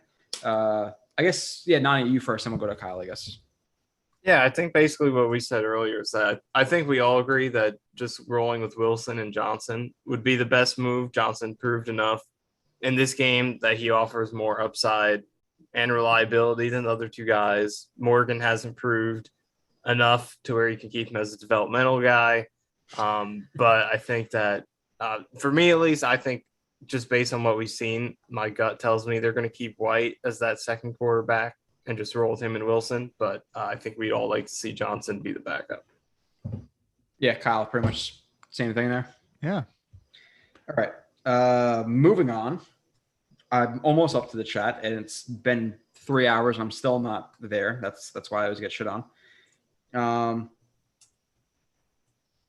Spaceboy, I am subscribed. Don't worry. I'll remind you how much better Hendrickson is. Hendrickson does in the same Bengals defense. Lawson is out the whole season. His career is done, fellas. Dude, you're just. He's a Steelers fan? I don't know. Pete Frenna, bro, Nania's blinds are going nuts. everybody's getting on their blind. Oh, we're almost there. It's the fan. Yeah. Mike said, I used to joke I want to be a gym teacher. I def should have been. I can tell kids to play basketball. Okay.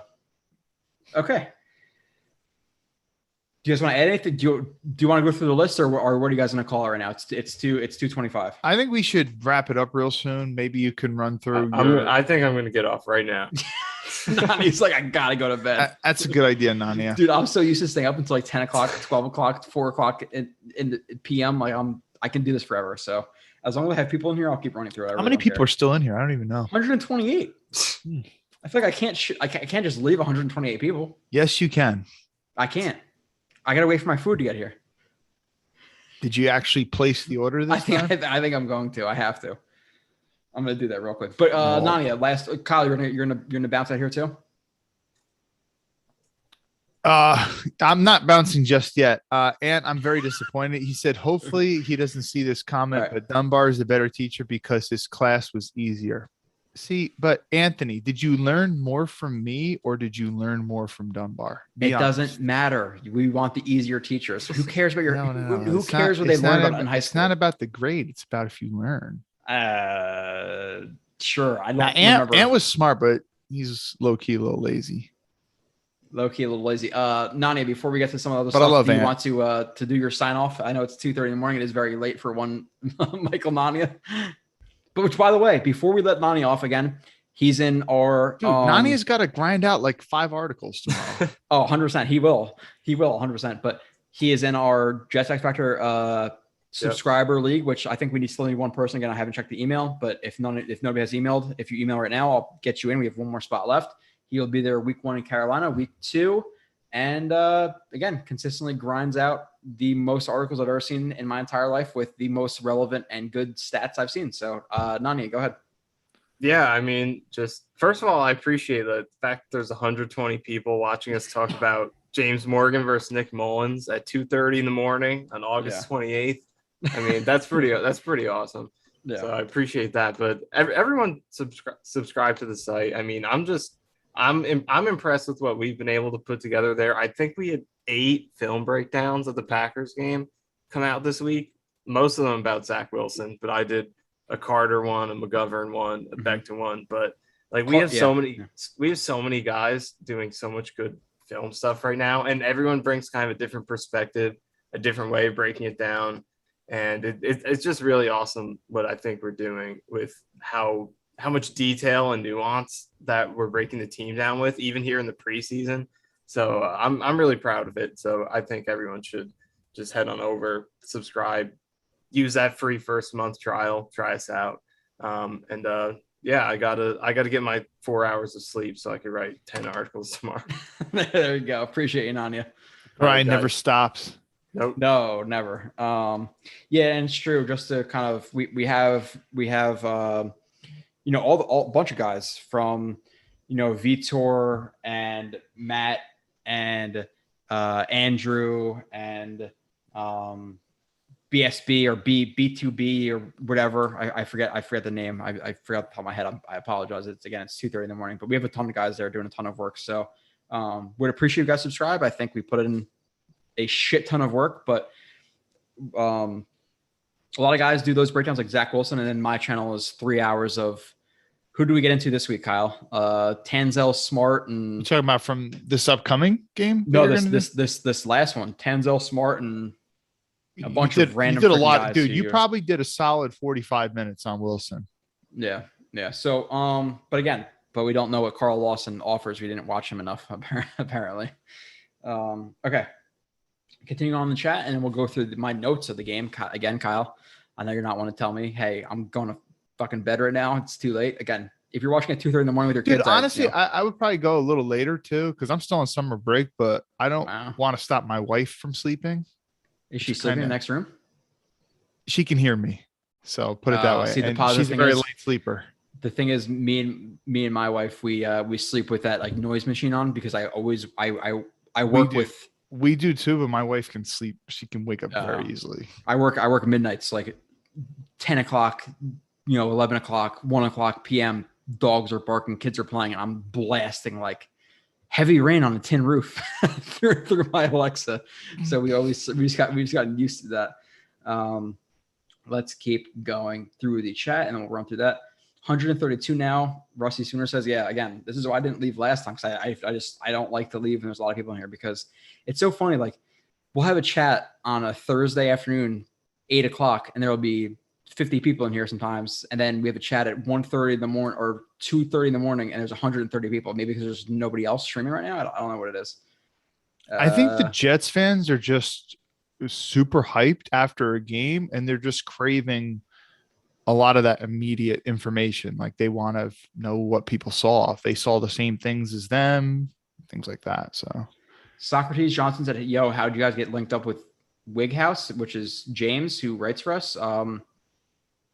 With most of the writers, they apply to us, or they submit articles, and then we read them and see if we like them, and they join. That's pretty much what it is for Jets X guys. But West Coast Jets, hey, I don't know if I've seen you too much in the chat. He said I'm already a subscriber to X Factor and watch them all. Wow, that's awesome. Tammy said you guys are the GOAT of Jet Stream. Again, so I appreciate that, Tammy. We try to blend in actual film talk because there are hours and hours of film you guys can go watch from the channel, plus some, kind of lighthearted, stupid shit that we do. But we don't just like to be like, but I'm you know what it is, Kyle. I should talk about the same top 15 players in the Jets everybody does. Carl Lawson, Zach Wilson, Corey Davis. You ask them about Tenzo Smart, they're like, he plays for the Jets, right? Like it just is what it is. I mean, obviously, like Andrew Golden's still in here. Hey, Andrew, I just promoted one of your videos. I think he just hopped in, actually. I said, didn't expect you guys to still be streaming at 2:30. Well, you are sadly mistaken, my friend, because the last preseason game we live streamed, I was up until 3. So shame on you. Kyle. Oh, you're asking me a question? Go ahead. What question are you asking me? I don't know. I said something and you weren't listening enough, so now you're not going to be able to comment. I was reading the chat, man. Well, you were saying something about Andrew Golden, so I was reading the chat. I was promoting all the good guys, Andrew Golden and Vitor and the Oklahoma Drill podcast and Wig House. And I was saying how we got the writers that we do, who I love all the writers, and us, all the writers, and I and Nanya and Sabo. And by the way, if people are enjoying this and enjoying the stream right now and you're not subscribed, please subscribe. And dude, I'll say this, from our last stream, the subscriber number jumped an enormous amount in like a week or two since the last stream. Listen, like the whole Jets X Factor was built like Nanya and Sabo created it. Basically behind the scenes, they brought me in. I ended up becoming an owner. And then we started looking at articles from guys like Andrew, from guys like Vitor, and they submitted to us. And we said, these are the type of guys that we want to be part of the brand. And we feel they represent the brand well. So if you submit stuff to us and we feel you represent the brand well, then we're going to do that. And it's nothing against people who don't know about film. But if you don't know what you're talking about and we read what you're writing, and there's been plenty of people out there, no offense to those people who have maybe submitted and didn't get approved, we're not going to approve you. It just... That just is what it is, So we love all the guys we brought in. We have a strong 15 to 20 guys right now, and we're really happy with how the site's going after almost a year, and we are where we are now. Which we're not going to go with all the stuff, but Kyle, I know we're pretty far along with Jets X Factor in a year, So we're gonna keep going up. So all the 122 people in here who I know who are Jets X Factor diehards, I literally could not appreciate us more because it's like my part-time job now. And it's awesome. It really is awesome. So, Kyle, you're kind of a part of Jet X. You have that shirt on. You're doing the live stream. So, any comments? I really do appreciate all the people who listen and all that stuff. It really is awesome. Yeah, I mean, listen, I'm not an owner of the website or anything like that. I don't even write. I mean, maybe at some point. You better. I mean, part of the thing is for me, I only feel like I want to write something if I got something really unique to say, which I don't know. Maybe I will at some point. Who knows? But I can honestly say that, I don't know if it's still the slogan of the website, but early on, I remember seeing the best damn New York Jets football content out there. And it is clearly far and above away the best Jets content out there. If you go at some of the other websites and stuff, I mean, it's not just from an amount perspective. Obviously there's a lot of stuff being turned out, but the quality is really the thing that separates it from, some of the other sites.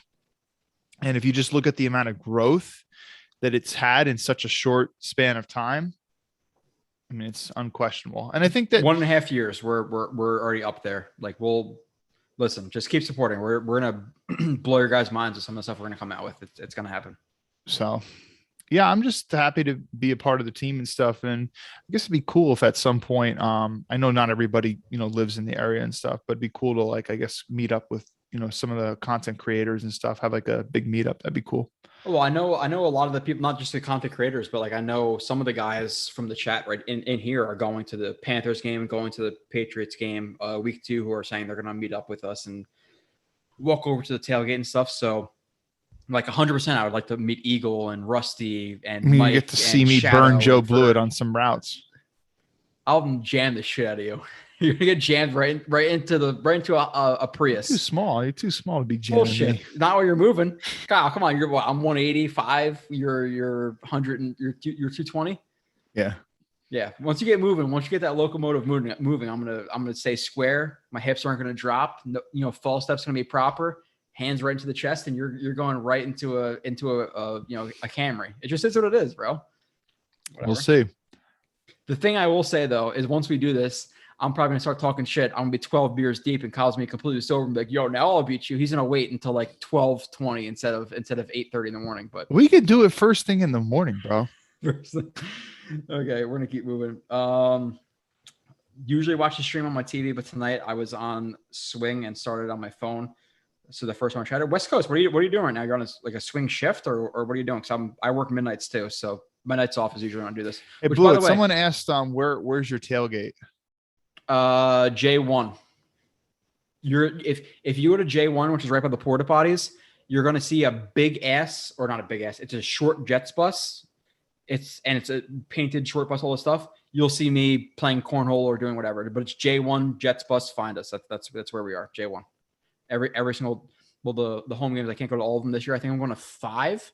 But if you're going to Carolina, Kyle, we're obviously both going. I don't know what exactly we're going to do for Carolina yet, but we will. I'll the best I possibly can. There's many people who already have their plans, but if you're really like really set on coming to drink with me and hang out with Kyle and Nani and my buddies and all the people who are going, I'm not sure exactly what I'm doing, but if you stay tuned, I will tweet it out somewhere or put it on here somewhere or whatever. But I don't know if we're going to do it. Go to a bar. I don't know what we're going to do yet, Kyle. We're going to figure it out. Let's see. Small world. Thought one of you knew him personally. No, we don't know him. I don't know him personally. Who? Andrew couldn't. No, who personally? James. Back shoulder breakdowns. James. Andrew said couldn't ask you better part of a team. Couldn't ask you part of a better team. Yeah, Andrew, we appreciate you as a co-owner. Now appreciate you.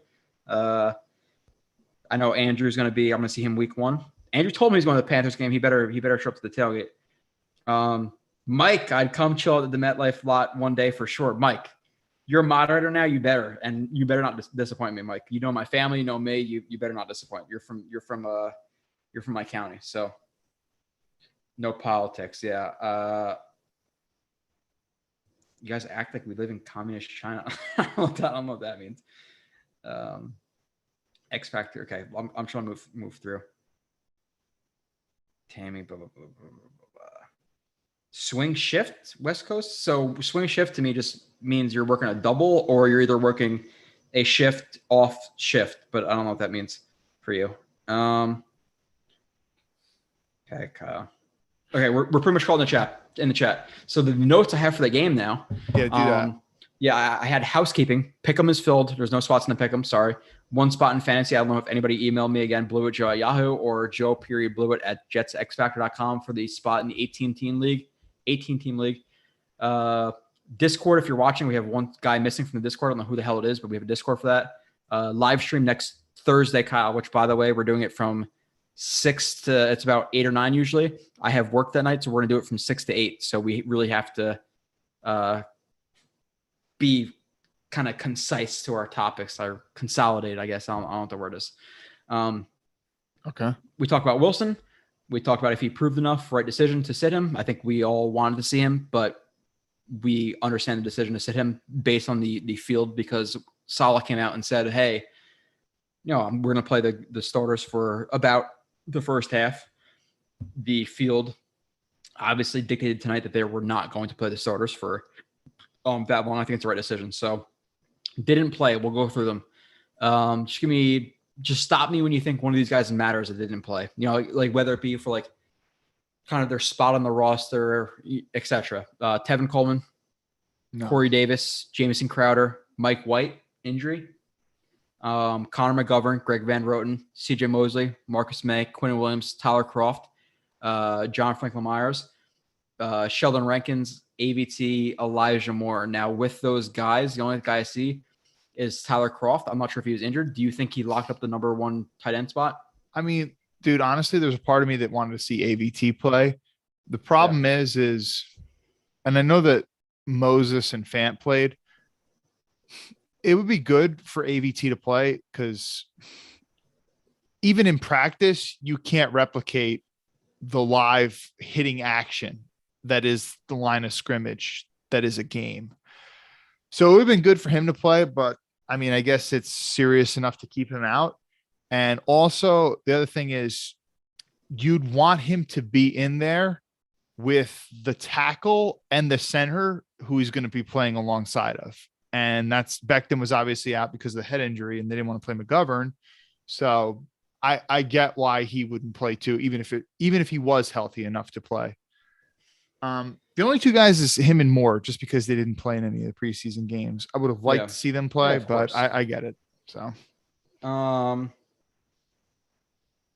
Spacebar. We're not banning you for having an opinion. I just want your opinion to be based on facts other than stats. Like again, if you're just going to base your opinion on stats, there's plenty of guys. Again, Henry Anderson is better than this is what Spaceboy's doing. He's just just saying, "What are you guys talking about? I watched him." But you don't say what you watch. It's the same argument saying then, oh, it's not I'm an older Jets fan. I've been watching the Jets. I've been watching the Jets. Not an argument. I've been watching the Jets since 1970, Kyle. I know more than you. Yeah, we had some idiots say that same thing. But again, Spaceboy, and I appreciate Kyle, and I appreciate your subscription to the website, or to the YouTube. But I have a 4-hour review of Carl Lawson. Go in there and tell me why I'm so wrong about him not being a good player. You're wrong. You're just wrong. He put out a challenge to you. 4 hours. Joe put out 4 hours worth of film. At least he's justifying why he thinks that Carl Lawson is a very good edge rusher. You can watch the 4 hours, take notes on it, and then tell Joe Blewett why you disagree with him, specifically why you disagree with him. That's an actual argument. But for you to just say, "Oh, I watched him," you don't know what you're talking about. That's not an argument. Yeah, it's not an argument. It's really not an argument. And for you to keep going on like that, you're embarrassing yourself. That's why embarrassing yourself in front of hundreds of people. Kyle gets so serious. You're embarrassing yourself in front of hundreds. But I mean, no, because it'd be one thing if he just said it, but he's been going on for like an hour about this. Yeah. Eagle, there's some argument about him and Tammy. Again, Eagle is a little bit more aggressive in terms of what Eagle, be careful with your moderator status. Yeah, there's no reason to be sexist. Yeah, don't be sexist or folding clothes. Like I don't want any of that. Don't be, don't do that. I didn't see anything bad from Tammy, but now she's getting her stuff deleted. I will be very, very, very, very cautious of who to make moderator. If I start seeing guys who ban comments for no reason, I'm not going to appreciate that. So you will get removed. Go ahead. Tammy also might have retracted her comment. I don't know. So, okay. The second Becton got hurt, I think this was made. Yeah, Becton being injured obviously hurts that as well. To be honest, it's more interesting to talk about football with these guys than get into these little spats. Mike said something about coming to want to get blitzed with Blewett, and he said, "JK, why are you joking? You can come and get blitzed with Blewett." And then Andrew said something about Captain working shots. Sure, we can do whatever you want. I'm down with whatever. Elzer Alonzo, hope Blewett is drunk just like me. Not necessarily drunk, but I am drinking. I've had a lot of these. I don't know if you can see that. Hogardens. It's a really good German beer. They're like I think they're like 5.5. So I've had a lot of them. Ant Project, can you be a mod? You cannot, because I have not seen you enough. I don't know necessarily. Yeah, Kyle. I haven't seen you enough. Ant would get drunk on power. I know him. He would start deleting people and stuff. Yeah. Eagle fan. I don't accept slander. Whatever. I just want to see these guys having it. Yeah. Okay. So getting into the other stuff, good from the offense, Kyle. I had Johnson as a starting running back. Do you agree with that? I think Ty Johnson right now is pretty Yeah. clearly the running back one. Yeah. Okay, moving on. He trucked the shit out of that guy. I don't know who that was, but that was nice to see. Yeah. It's was so nice. funny because like you see all these trucks. Like who was it? Le'Veon Bell? Who was that? No, Adrian Peterson. Wasn't it Adrian Peterson? We trucked the guy over the middle and stepped over him like a huge. Oh, run. that was the AP. Yeah. So I'm obviously not comparing Ty Johnson to Adrian Peterson, but like how much bigger of a highlight would that be if Ty Johnson trucked that guy? There wasn't a linebacker or safety to fill whoever filled on that and tackled him. And then he ran for another 10, 15 yards. Like it'd be such a bigger highlight, but that truck in itself was awesome to see from Ty Johnson. I think right now he's clearly the RB1. Yeah, I think that's fair. He said he's not joking, Mike. Yeah, come to the tailgate, dude. I'm willing to get down. I'm not as much of a drinker as I am a smoker now. And NJ, now that it's legal, I don't. It is what it is. I don't care. Let's see. I didn't get to a spat. I made a very clear point. The Jets had enough cap space to make this move. No. Now he's changing what? No. He's moving the goalpost right now. Kyle Smith Radio versus Space Boy. He's moving the goalpost right now because Space Boy. What you were arguing is you were saying Carl Lawson's not good. See, now you're trying to say that Henderson was better than Carl Lawson was a big point too. Yeah. Now you're trying to say, oh, well, they could have signed both people. And maybe you did say that too, but the argument, the back and forth was about whether or not Carl Lawson was good. And you kept saying, I've watched him his entire career and he's not good. What are you talking about?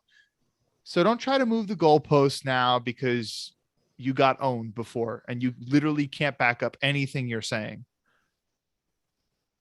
All right. That's from Kyle. Something about my hairline looking at owl silhouette. Is that like because of the widow speak? Is that a widow speak thing? Is that a widow speak comment?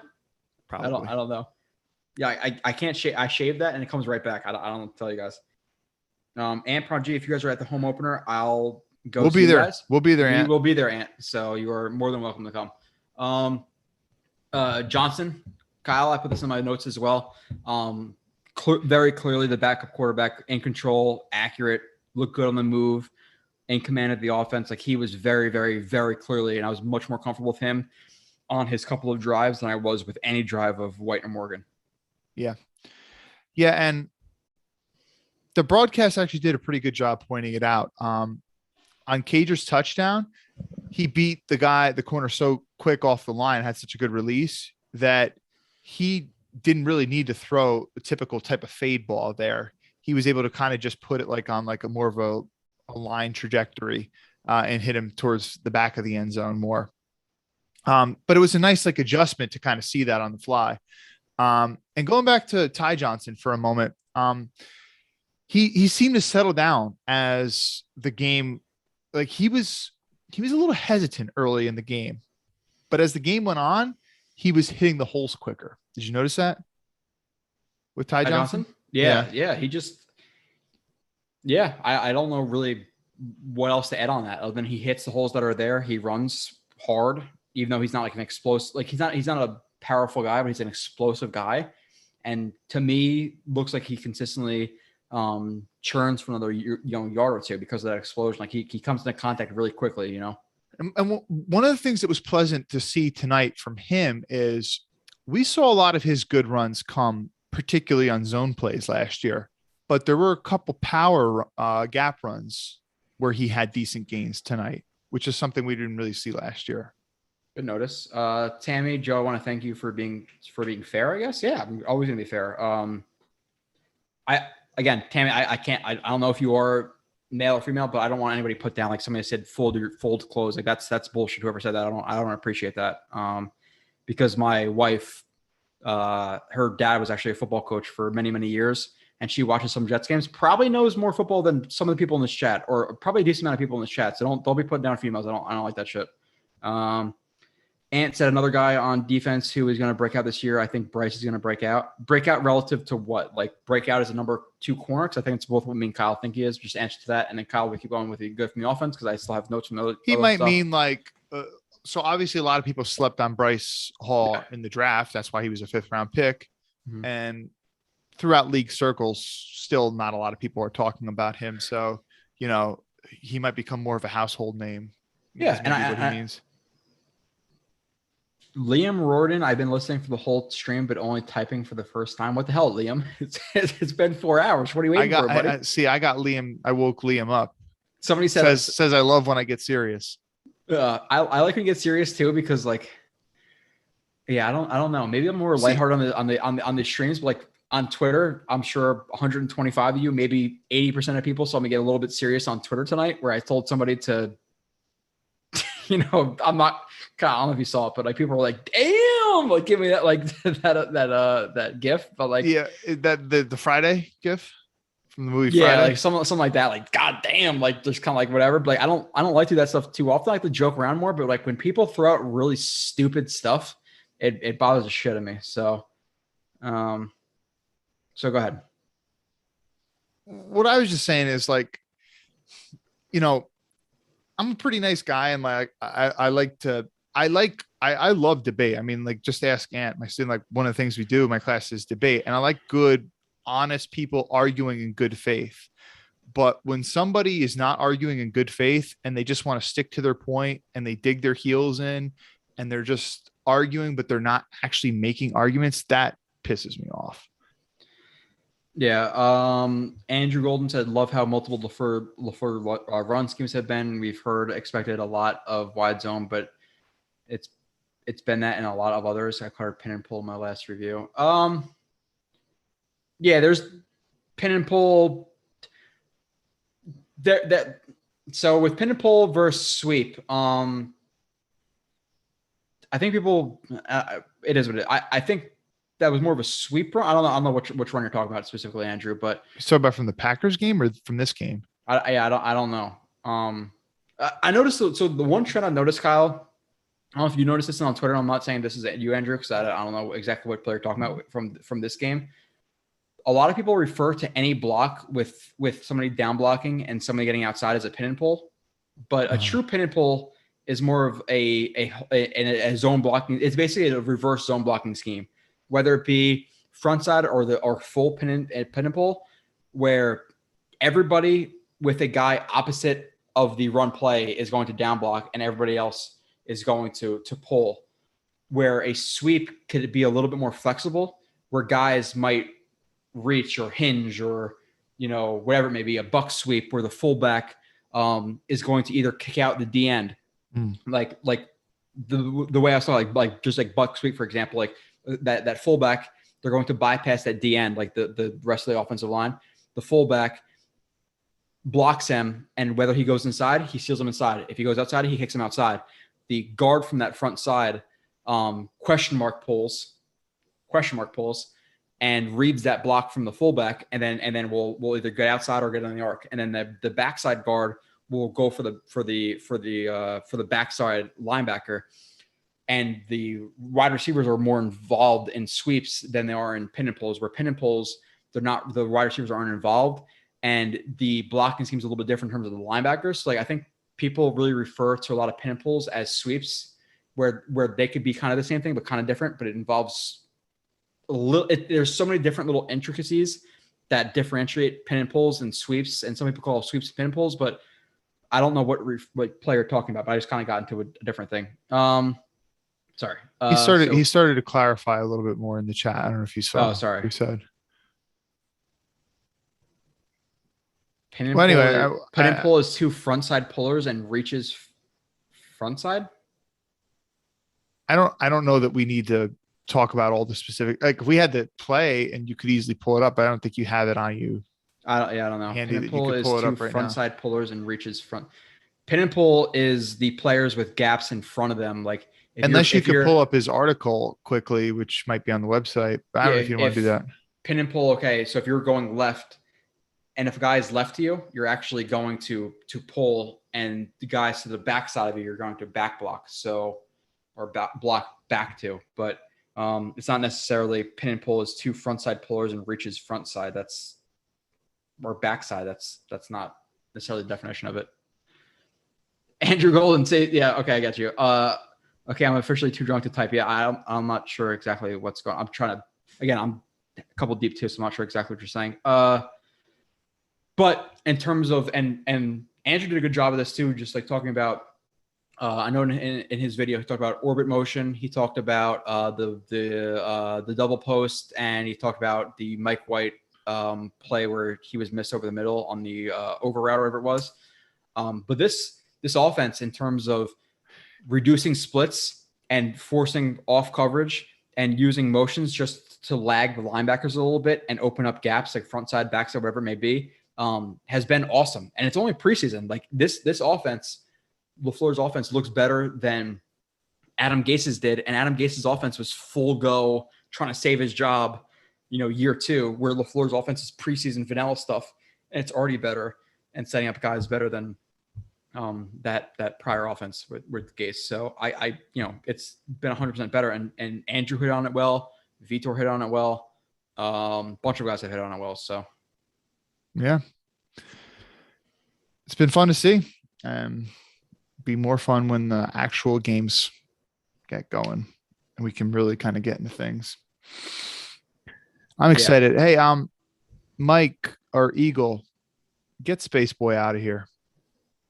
He called me a loser that's not actually making arguments, and then called us a bunch of armchair QBs. Hey, look, who's tuning into whose channel?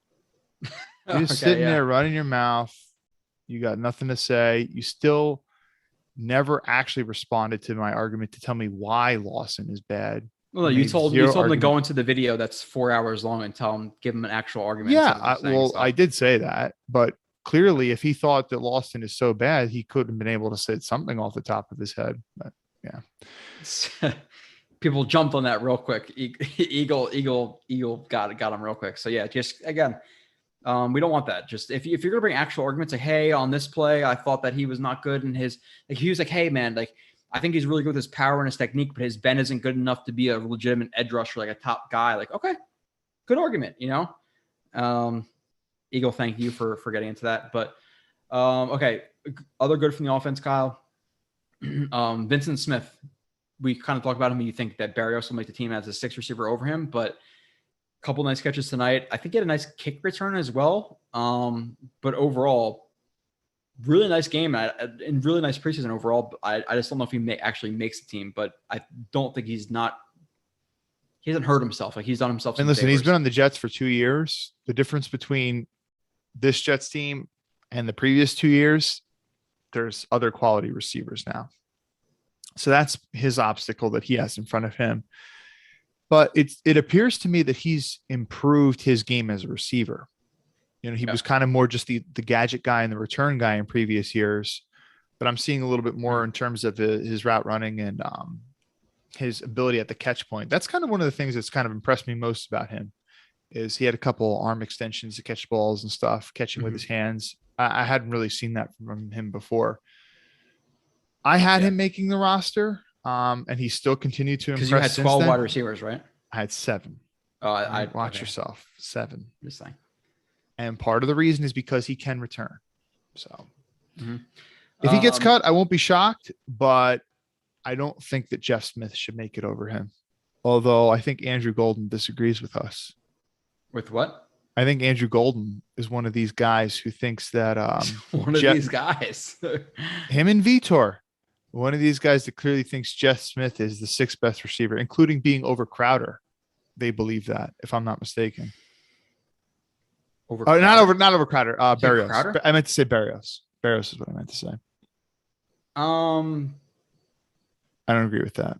Yeah, I don't agree with that. They can have their opinions, obviously. I respect their opinions. I just don't think Jeff Smith has shown much other than a couple of good screen passes and one stretch release where he got into the inside on a guy who's probably a 3rd-string DB who looked like his feet completely froze. He said not over Crowder. That's what I saw. I saw that play on Twitter, like, oh, he burned this guy, but the amount of distance that a guy allowed for a 1-step stretch release based on like the actual release, like how good it was or not good it was, it wasn't as good of a release as the space he gained because of it kind of indicated. Does that make sense? I understand what you're saying. Yeah. Like it Andrew, wasn't as good I misspoke. I meant to say Barrios, not Crowder. Offensive line pass blocking, Kyle, thought it was pretty good for the most part for all the quarterbacks. Run blocking wasn't as good. Cager winning on the fade versus the linebacker, just put it in there. That's good. He won all. Oh, it was a immediately off the linebacker line. he was matched up against? Well, that It makes looked sense. it looked like it was like 50 something or 40 something who looked a I little bit more thick. I wasn't watching. I'm But pretty that makes sure sense though. I'm pretty sure it was a linebacker. For Maybe Kaiser to just- beat someone that bad off the line of scrimmage, that makes sense. Yeah, he's not the most shifty guy at the line of scrimmage. That's what I'll say. Carter, I thought looked good at running back. A lot of people say he didn't look good this game, which again I think is just more of a stat thing. And Jeff Smith in here, I put he's a good yak guy. I just don't think like He looked good on those end arounds. He did on the end rounds. I give him that. And I said it. Vincent Smith, more of like the jet sweep end around guy, like the long strider type yak guy. Where Jeff Smith, if I'm talking about like him and Vincent Smith, like who do I want on a shield screen, bubble screen, smoke screen, whatever the screen is, to avoid guys in a tight, like in a phone booth? I want Jeff Smith over Vincent Smith, but I feel like Vincent Smith and a Barrios offer a lot more in special teams, which is going to dictate that 5th, 6th, 7th spot where Jeff Smith, I haven't really seen a lot of him on special teams, correct me if I'm wrong. So Vincent Smith had to tap in. He had the kick return. We had a good return. Barrios is a kick returner, punt returner. So I just don't see him making it over those guys. Yeah, here's the thing. So like, in terms of running end arounds, obviously you're going to have more do that. And I like that a little bit. Yeah. I like Vincent Smith over Jeff Smith because of the returning ability too. It's something he has that we haven't seen from Jeff Smith at all. So you got 2 guys on your roster right now that can run end rounds. You don't need to keep. For me, I think the only reason why you really keep Jeff Smith is because he's pretty good on end arounds, which is a big part of this offense. But you don't need 3 guys on your offense that can run end arounds.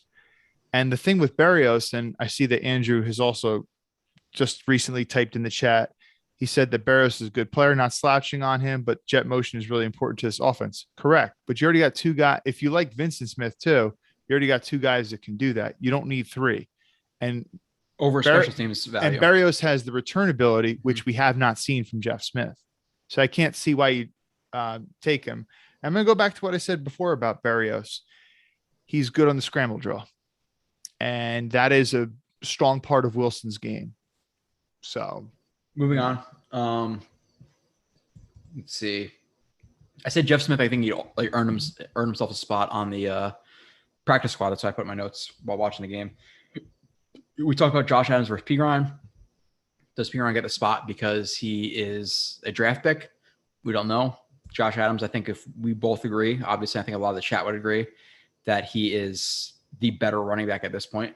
Yeboah, 1 catch on sideline, 1 easy touchdown, and then obviously the huge catch at the end of the game. He did himself some favors. Like I would say, I still don't think he earned himself onto the 53-man roster, but I think he earned himself maybe onto the practice squad this game, which is more than the last 2 games. Like the last 2 games, he looked like he didn't belong on the team at all. So, Kyle, I know you don't think he's gonna make the 53-man roster, but you think that Yeboah did enough to earn a practice squad spot, or practice squad? Sure. Yeah. You want those guys to be young. Yeah, of course. And there's so many. You can have 15 on the practice squad now. It's a much higher number than it previously was. I think it's 16. Jordan Victor, who's always in here, he said he was late. He's out with his friends today. Said, do we think that Josh Adams makes it as a 4th running back? I really hope he does. I don't think he does. We both hope he does though. Right? Mm-hmm. Yeah. Okay. So moving on from the defense, I thought Carter 2 played pretty well, blew up the screen. Coverage on the Flacco scramble. They did a good job highlighting that in the broadcast. He did a good job not biting up on Flacco and just stayed in his man in coverage, which forced who you talking about? ball. Sorry, I'm such a bad multitasker, and sometimes I look in the chat and then I'm not listening to you as carefully. Carter the second. Okay. I have to rewatch that. Fadukasi bull rush first drive. Second drive he forced a fumble on the sack where he hit Joe Flacco's arm. Thought he played pretty well. Obviously 2 plays that are pretty important. Pinnock had a strep. Other than that, did you notice anything else really good from the defense? Or am I, again, first watch, couple of Hogarden and Yinglings deep, but something that stands out from the defense? Not really. Good or bad from the or good from the defense or offense? There's a pretty good amount of bad tonight. I'll say that. Okay, so bad from the offense. Feeney. What'd you think about the penalty on Bryce Hall? I don't remember which penalty you're talking about. So Fadukasi had wrapped up the running back, and Bryce Hall then came in low on him. Soft. It's soft. I thought it was kind of soft. Yeah, we're in a soft NFL. Like he was just trying to wrap him up. Like didn't know when the whistle was blowing and all that stuff. And like he was kind of already like lifted in the air a little bit because of Fadokasi, like how he was grabbing him. I believe off the top of my memory. And he kind of just like dropped him. He's like, yeah, like he didn't slam him to the ground. Like, exactly. Of course, the penalty. That was pretty much my thinking. Yeah. Our Mug said Jets played no starters, right? Offensive, defense. No, they played some starters. They played Fant. They played Moses. They played pretty much out of necessity. They played their starting running back, who is it? It's a committee by backfield or backfield by committee. And then they played Fadokasi, Nasruddin, Sherwood starters, Hall starter, corner starter. So they played like half starters. But Feeney, I guess, played not great again. The first game was bad. The second game was overstated that he played bad. He actually didn't play that bad the first game or the second game. Herndon, talk about Herndon from the bad from the offense. Kyle had one catch the first preseason game. Since then, completely absent and caught one or had one pass interference on. Like I'm assuming it was like a screen or something like that. But yeah, Herndon, in terms of proving his spot, did nothing this preseason minus one easy catch and like a stick route, whatever it was. Yeah, if the Jets had more tight end depth, I'd say he'd be in trouble. But yeah, I think that, Wesco, they're not using him as a true tight end. So in a way that kind of works in Herndon's favor.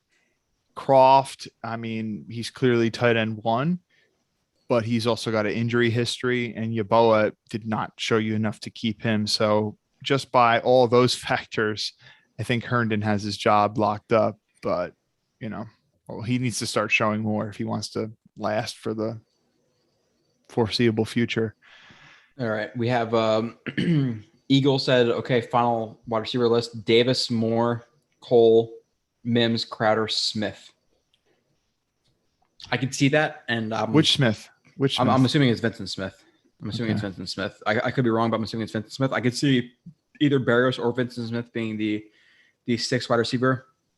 If I had to bet, it's Barrios over Vincent Smith, Kyle. I don't know. If you had one or the other at six, who would you? Yeah, it would be Barrios. And here's the thing about Barrios too. Moore can definitely play in the slot, but you're going to see Moore moved all over the place in this offense. Okay. Crowder is your true slot guy, but you need another guy that can kind of fit that slot role, and that's Barrios. So, his spot is very much locked up, and he's very solid as a punt returner. And I think you were in the bathroom at this point in time, but I asked Nani about numbers on his punt return, and he brought up his 2019 stats, and he was a very good punt returner in terms of stats in 2019. Yeah, he was even last year, wasn't like plus 10. Yeah, Nani said he had a little bit of a dip, but still plus 10 is good. Yeah, you're talking a guy who's had two very quality seasons as a returner. They're not going to get rid of him. With a bad special teams unit, let's be honest. It's not like you have guys like Justin Hardy on that unit blocking for him and stuff, Yeah, and he's not a good receiver by any stretch. We talked about his hands being very questionable. His route running is nowhere close to Carter's, but he made some improvements in terms of as a receiver last year, even though that offense was so atrocious. So yeah, I think I'm going to have to head out soon. Okay. Yeah. Anything you want to say or ask before I'm out? Nope. You do your closing statements, then I'll be on for the rest of my little notes and address the chat, and that's about it. It was funny. Eagle said I'm going to be here until after 3, and it's 3:08. So I'm gonna run through it pretty quick. But yeah, Kyle, you're good to go. I'll do it for a couple more minutes. Yeah, it was fun, and geez, man, does time fly? It is crazy how fast time flies when we do this. I think 4 hours, right? People are like, get on quicker, all this stuff. They're like, don't realize we're going to do 4 hours. I would say probably at least, right? Or yeah, something like that. Right. Anyway, it's me and you to chat.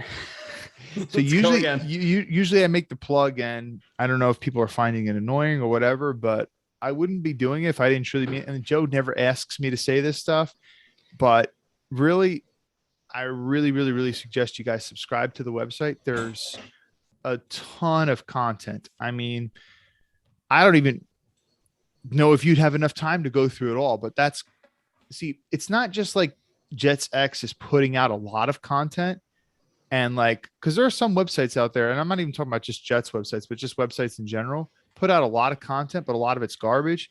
There's so much content being putting out there now, and a lot of it's really high quality. Subscribe for a month. You don't like it, you can cancel. You wouldn't have to pay a dime. But if you want to get access to all 4 hours of Carl Lawson's film review, or all 7 hours of Zach Wilson's film review, and all the upcoming stuff, subscribe to the site. Smash the like button for this video. If you watch this for hours and you haven't hit the like button, what are you doing? And subscribe. And for all you guys that said goodnight to me, I appreciate that. Rusty, Eagle, I think there was someone else who might have said it. Mike, appreciate you guys. It's a lot of fun. I have a lot of fun doing this. So, Kyle, I will see you next Thursday to do our, which is I would say probably my, and I'm still staying on by the way, guys, just for a little bit, not too long, but we're doing our top 25 players of the Jets roster. That'll be fun going to this year, which is one of my favorite shows of the entire year. So I know you're going to have Bless Austin in there. Okay. Sure. Eagles bailing out, Kyle's bailing out, but I still have 105 strong. So I'm going to go through the rest of my notes, and then Kyle, I will see you in a couple days. All right. Sounds good. Peace, guys. All right. Solo again, only for a couple of minutes. Eagles bailing. I still have 105 people here, so I don't want to just bail. Eliezer, week 1 prediction. I will be there.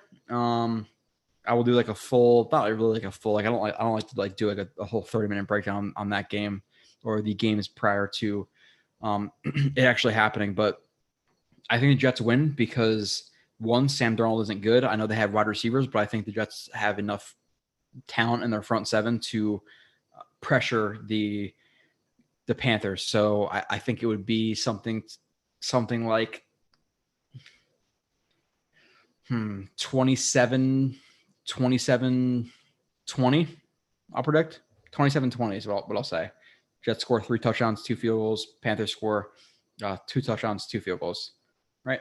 Yeah, math's good. So that's what I would say. Going through the rest of the game notes quickly again, and then I'll get into the actual film review. And again, just kind of going on what Kyle said. Last review I put out 15 minutes. I think 15 to 19 minutes were free. There's another 2 hours and 40 minutes that are paid for. So you're only seeing like 10% of the review at the minimum. Socrates, am I going to Charlotte? Yes, I am. Again, if you are present on the channel frequently, I will let you know where I'm going to be. What do you think of Mono Man today? I didn't see him. Apparently he didn't look very good, but whatever. Jets mess. What's up, X Factor? First time I've seen you mess. I know you've been here before, but it's 3:12 and now you're saying hello. What's up? I appreciate you joining now. Now I'm getting all the questions. Shadow, how soon do depth charts usually get released? I don't really know because I don't really pay attention to the depth chart, to be completely honest. I feel like they're not usually from the coaching staff.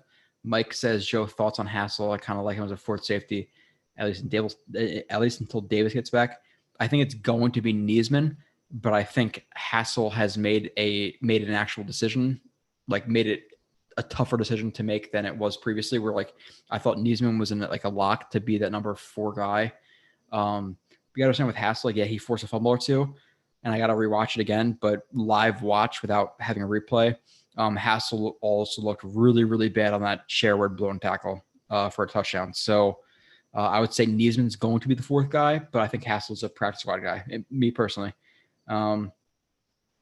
Sam's ghost is too busy struggling and Nani is blind. We're going to destroy him. Yeah, I just don't think he's a good quarterback. And I think our defense is, while it's not good or above average, I think it's an okay enough defense to take advantage of some of his warts. And I think our offense is good enough to move the ball a little bit on the Panthers because while their defense is young and pretty explosive, I think they can move the ball on them. So on a scale of 1 to Bart Scott, I guess, how excited are you for ABT and Elijah Moore?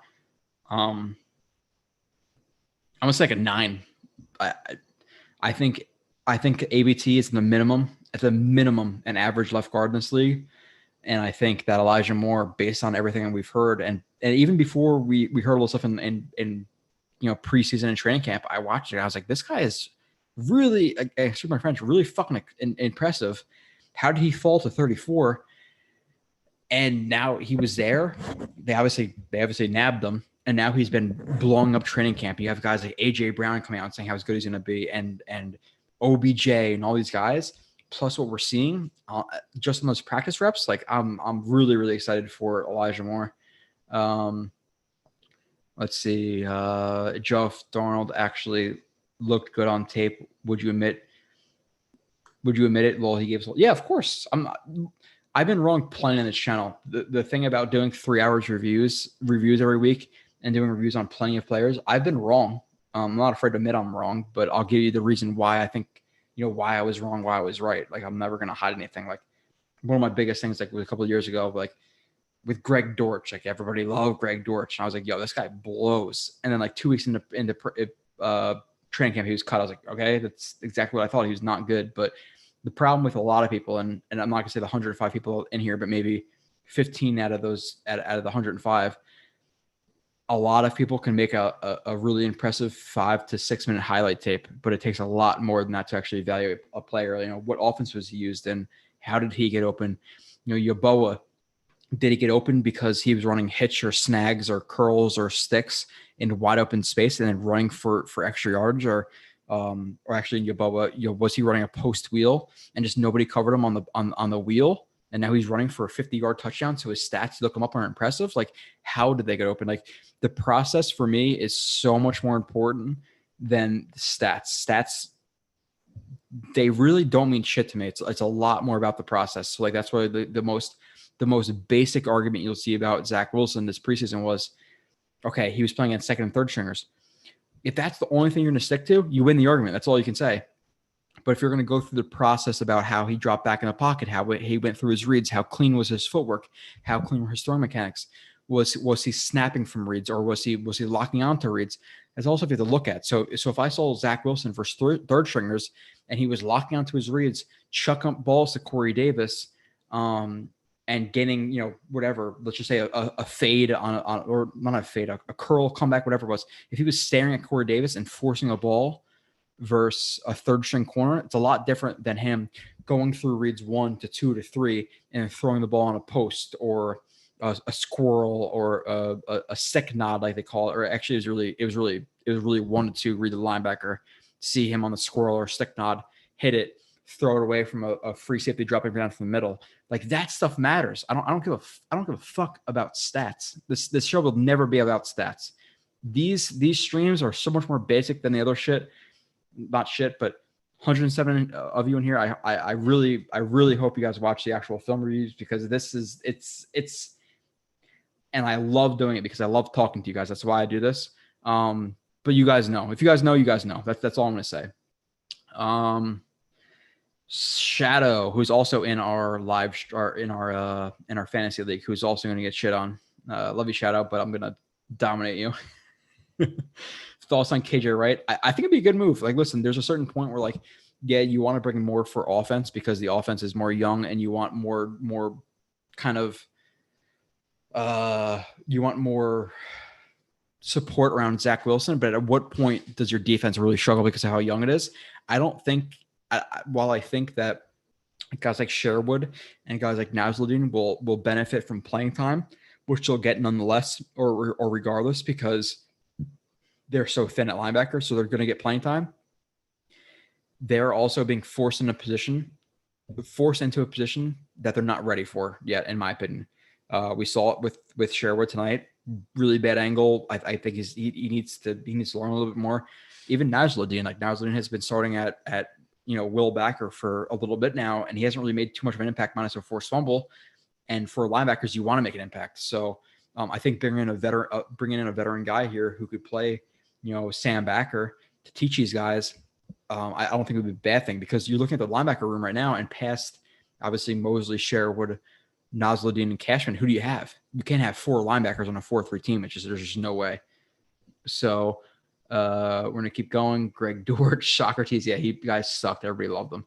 He was just bad. I watched the film. I was like, dude, this guy is just he gave no effort. Like, it wasn't, and it was about his actual play. It was garbage too, but his effort from a play-to-play basis. If he did not know he was a first or second read in a progression, he just gave up. That guy was just trash. Sewell's, did you see Sewell's really bad game last week? Yeah, so I know he started left tackle for Oregon, and then they put him at right tackle this week, and his kick step looked terrible. Like it did not look good. So is what it is. Moore is the first active player jersey I've gotten in years. I think he's going to make every team that picked a wide receiver before him regret it. His routes are nasty. Yeah, I have a black Moore jersey. But which, by the way, I'm throwing it again. I'm sorry, guys. I just want to fill it. If you are interested in an 18-team league, fantasy league with, I think me, Kyle, Kyle, Nanya, Sabo, and I are all in. $25. You Venmo me. It's in it. It's 18 teams. It's a lot, but we have a Discord. We have all this stuff. We're gonna talk shit, and we're gonna compete against each other. So if anybody of you guys want it, 108 people in here, come and compete. Really looking forward to doing it with some of you guys. Again, it was supposed to be 16. I added an extra guy by accident, so I just kicked a guy right before this live stream. So I'm not sure if anybody emailed me again. Joe.Blewett@jetstechfactor.com or BlewettJoe@yahoo.com. And I'll talk to you. The first person to send me an email gets it. And if you don't answer, then I'm gonna send it to the next guy. Other than that, other questions. Okay, I'll keep going through it. Morgan minus the Hail Mary again. He's a lot of the plays of this game, like inaccurate, uneasy in the pocket. Footwork didn't look good. Accuracy didn't look good. Tend to just shuck the ball up in double coverage. Didn't look good. He got the ball into the end zone for a touchdown. Is it really impressive? Like based on the processing and all that stuff we want? No. Is it arm strength impressive? Yes. But is that more impressive than the mental processing he needs on a down basis? No. So Morgan overall did not look good. Minus, a couple of plays here and there. He had a really nice pass at Kadron on 3rd and 4. The interception was bullshit. The deep pass into the end zone was good. The 2-point conversion, I'll have to watch it again in real time, looked absolutely terrible. Look, he forced it to guys like inside when the guy was inside of him instead of to the outside, and just the guy was not open. It was really bad. So Morgan did not look good to me. Bad from the defense. We'll go back to the chat real quick and see if there's. Do you think the terrible kick step is doing to being at right tackle? Yeah. Socrates. By the way, I don't know if I've seen you here before, but not commenting as much. I appreciate you being here, Socrates. I always want to keep building up the listener base. I'm always going to try to answer people the best I can. The problem with left tackle, right guard, left guard, center is a lot of people think it's just Madden and I'm not being a dick. I'm trying to be honest. You move your right tackle to left guard. He moves down from a 78 to a 77. He's just as good as that position. Every single thing on your body changes. So it's like me telling you, I don't know what sport you play, but hey, you shoot a basketball with your right hand all the time, and you're a pretty good 3-point shooter, Socrates. Now shoot this ball with your left hand. It's very similar to that. Kicking with your left foot versus your right foot, and shooting with your left hand versus your right hand first, and how you're more comfortable. It's not as easy as people think it is to move position. So guys just moving from left tackle to right tackle, some guys can do it. Some guys can't do it. It just is what it is. It just depends on the guy. So I would assume, based on what I watched of him in college, it's 100% him moving to right tackle. His feet look just so disgusting. It's just what it is. Liam says, who's going to be the surprise cuts for us? Trying to think of surprise. Maybe P. Ryan. I guess P. Ryan to some people would be a surprise. If Yabo was a surprise to some people.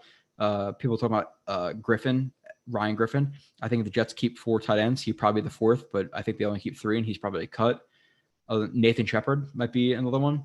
Jabari Zuniga. I just don't see what he's proven over Blair, Phillips, Rashid. I just don't see how Zuniga makes it. So if you consider him a surprise, and he's a surprise. Bless Austin.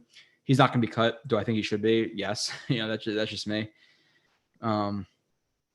When he's used to playing right tackle, I feel like 18 teams are going to run out of backup quarterbacks. Jordan, you got to be a baller, buddy. You got to know who the backup quarterback's going to be. You got to do all this stuff. You got to do waiver wires. I was going for 16, but 18, you got to know your football to do 18 team leagues. So again, if one of you guys are willing to sack up and compete, I'm down for it. So Jordan, weeks where your QB has a bye, there's going to be no one to pick up. There will be somebody. there will be somebody. It's going to be hard. It's going to be hard, but you could fit 20 people into there because there's always backup quarterbacks and people getting injured and whatever. Yeah, how are you going to do that? Yeah, there's not 32 teams. There's 32 starters, right? Unless people have, there might be some weeks you're screwed, but I don't know. Rusty, is Lamar cut? Lamar Jackson? Yes, 100%. He's not making the team. I will bet a lot of money on that. Socrates says cut Zuniga. Yes, I completely agree with you, Socrates. Bet on defense. Sherwood missed 2 tackles. Again, I think he looks slow. He just does. I said when he was coming out of the draft, he was taking angles at the collegiate level that he wouldn't be afforded at the NFL level, where he was just barely getting a hand guy in college. And I said it again. Go watch the review. It's in it. Plus an hour plus long. I was saying that if he took this angle in the NFL, he's not going to make the tackle. And it's exactly what happened on the sideline when whoever that was got the long touchdown run on him. This game, I think the first game he played pretty well, but this game he struggled. Didn't like what I saw from him. Hassel was also beating the open field, but he also had like the forced fumble or the big sack on Flacco he had. That's what I put in here too. So he's been up and down. I think he's a practice squad guy. I think that Niesman does make it over Hassel, but I think he earned his spot onto the practice squad. The defense overall was pretty bad. The linebackers, second level, getting set up and not shooting their gaps, not being overly decisive with their reads, whether you're being a lot of linebacker reads, whether it be tackle to tackle or guard to guard. Typically, it's a guard to guard or just the guards. People will key on that. Will key on the running back or will key on the offensive line to the running back, depending on the action of the guards. Typically, you can read tackles and stuff like that. Like some guys might teach tackle to center, and then the other linebacker, the will backer, might read guard to tackle on the weak side. But like just in general, you have offensive line, running back, or you run like the triangle of the interior offensive line to the running back. But overall, they didn't look very good, the linebackers to me. Austin was beat for a slant, I believe. I put that in there. Of course, he's beat for a slant. Depth on the backup defense needs to work. Run blocking was spotty. I put in there in terms of bad for the defense. I don't know why I put that in the defense, but I was just typing shit. Dunn got tortured, and Dunn was a guy who I was impressed with his college film, which is not translated to the NFL right now. And again, he was a guy who we spoke about in his college film. He was not a superior athlete, but thrived on technique. And right now, he's not a superior athlete whose technique is not thriving either. So I think he's just thinking too much, and his technique is not really is just not taking over. So I think with some practice squad time, he will hone that technique. Because listen, different ball game playing from Oregon State against whoever versus playing, even preseason against the Giants, the Packers, the Eagles. So he's going to take some time, but I'm faithful in him to be a decent depth guy in the future. Hopefully he doesn't get nabbed up in the practice squad, but I like Isaiah Dunn, even though he's been struggling. It is what it is. Back to the chat real quick before I finish the bat from the defense. Does Douglas have the balls to cut Zuniga? I think he has to. I don't think. I'm hoping so, Mr. Bonzi. If he doesn't, it's going to be a little bit of a mark against him for me, because if you cut a Kyle Phillips, if you watch his rookie year tape, if you cut even a Rashid, if you cut a Blair, if you cut a Phillips over for a guy in Zuniga, who, let's be completely honest, and maybe to be a little bit of a dick, has proven nothing. There's not one play I can think of. I was like, yeah, that's a really good play from Zuniga. Now him bum rushing or bull rushing a third string or a second string tackle, and maybe getting to the quarterback's laps a little bit. I'm not impressed. It's just not what we drafted you for. He's had some injuries, but come on, dude. The guy has been a bust. He's been a complete bust. Not on injuries, not on anything. He's been a bust. Technique, everything. West Coast Jets. I got the green one. Got the stealth black Martin jersey. My problem is I have I'm obviously fucking around with you guys. It's 3:30 in the morning. I have severe OCD where I need a jersey in the three main jerseys in every current Jet. So I need a spotlight white or whatever it's called, a stealth black and a Gotham green in everybody who's active. I don't know what it is. I have fucking problems. Let's just be honest. So I think I have Quentin Williams in green, Elijah Moore in black, and I have Zach Wilson in white.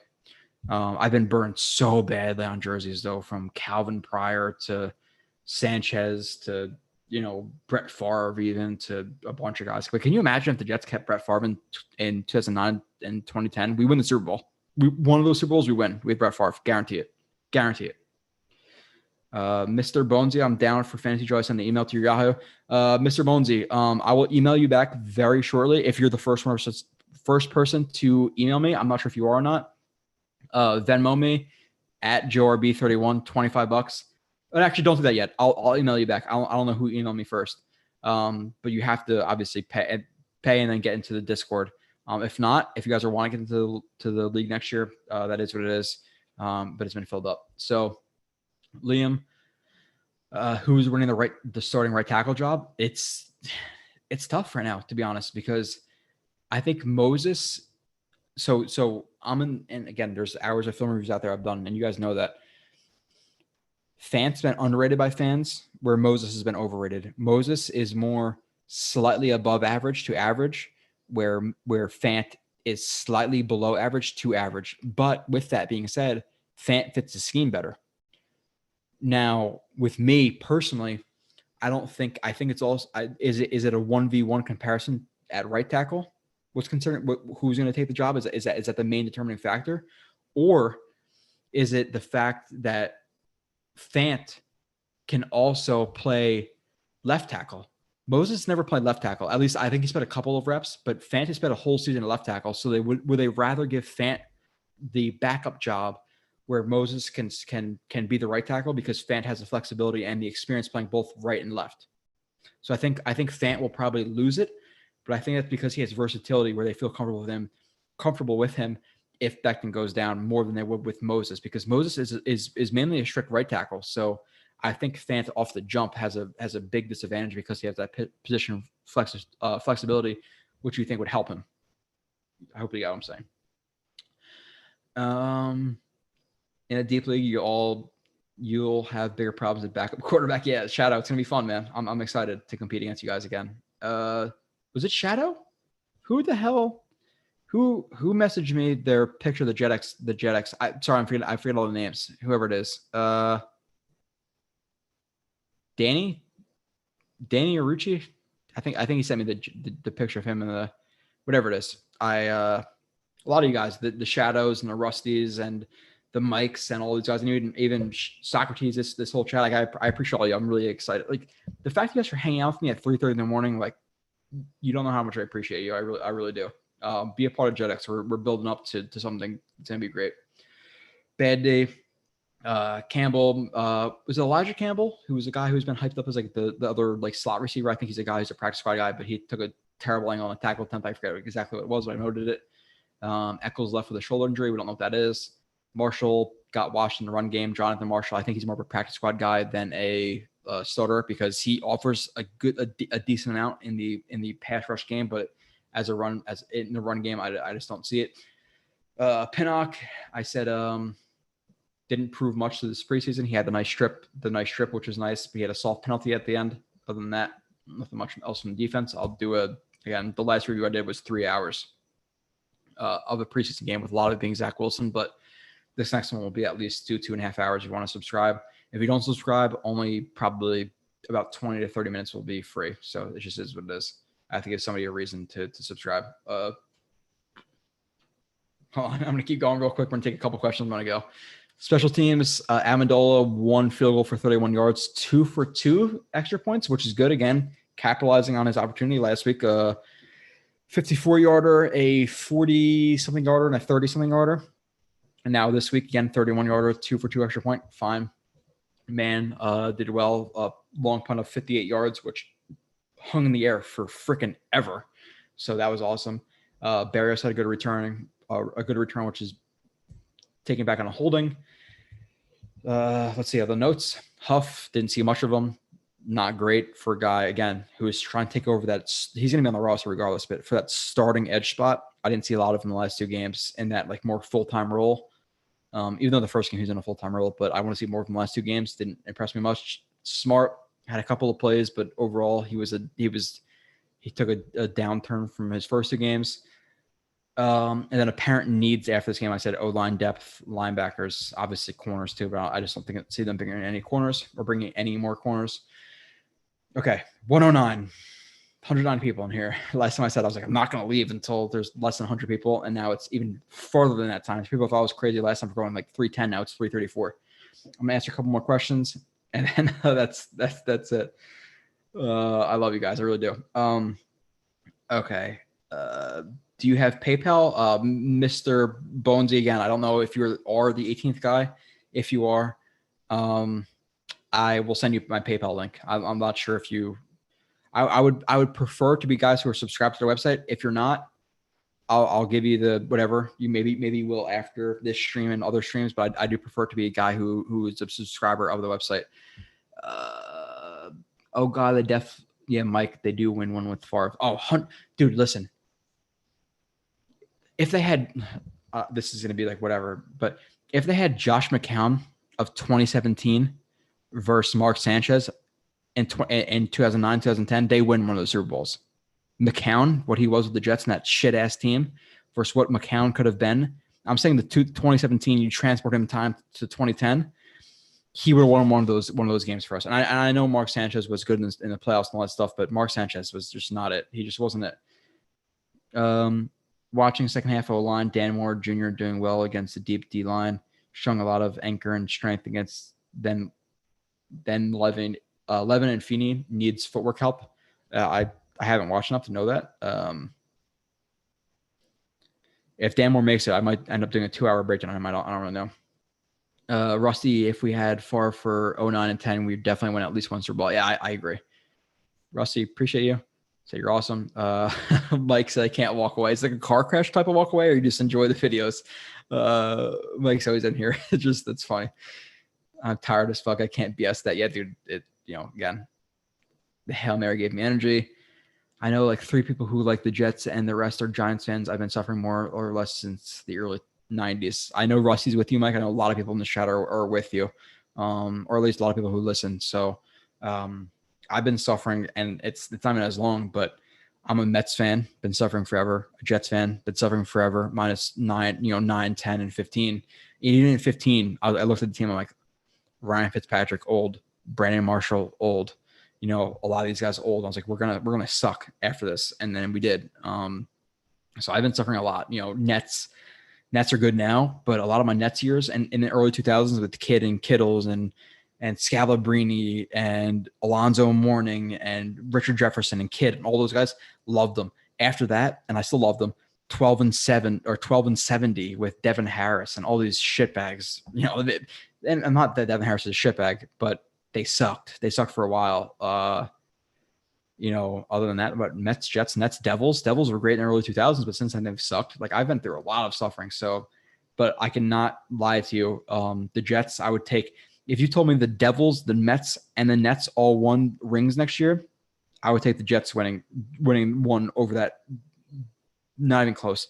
Wouldn't go to a family party. Like my wife, and we get in arguments about this sometimes, which is what it is. She knows about it now. I won't go to family parties if Jets games are on. Like I don't go to bars, nothing. I have to watch in my house with the sound on. Like will not leave anywhere. If the Jets are in the Super Bowl, I'm going to have serious fucking problems. I can't watch a game with my wife when the Jets are 2-10. I get frustrated because they'll say, like, my family will be like, oh, it doesn't matter. They just fumbled. Who cares? I'm like, it fucking matters. Like, you have no idea. But if they're in the Super Bowl, I'm going to have to be alone in a dark room by myself. With a padded room, because if they lose, I don't know what happened. I'll have serious problems. Seriously, I can't. I remember one game, I think it was like, maybe it was like mid like 2015, 2016. And I remember specifically, maybe someone will remember in the chat, but like the Jets fumbled their first drive and the Patriots got the ball within the Jets 30 or maybe even in the red zone. And my now wife, my at the time girlfriend, was like, oh, it's not a big deal. Like it's just the first series of the game. They just fumbled the ball. It's okay. I'm like, they gave fucking Tom Brady the ball in the red zone on the first drive of the game. The game is fucking over. Like, like going crazy. She's like, oh, okay. Like I get what it is now, And I'm sure a lot of you guys are like that. Like you guys are up at 3:40 in the morning listening to this. Like it's, I know all 111 of you, Jesus numbers, are diehards. Love it. Absolutely love it. And again, every Thursday, 6 p.m. when the season starts, I'll be here with either me and Kyle or Nania, Sabo, and I. Sabo won't be able to make it for some, but we're going to bring you film breakdowns while doing the games. I'm not up in this. It's more about chat, talking to you guys while talking about generic storylines. Before that, if you guys go to the channel, I'm going to break down every single game. I just did a 3+ hour breakdown on a fucking preseason game.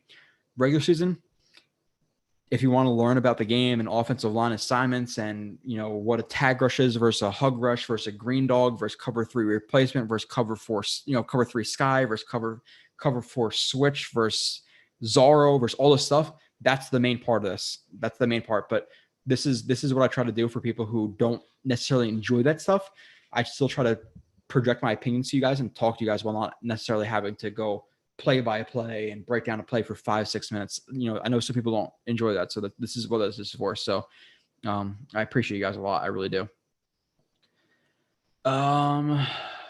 Yeah, right. So Dan Moore only allowed 2 slight pressures, missed 1 run block due to tripping in his first 3 drives. He needs to stay engaged better on his block space potential.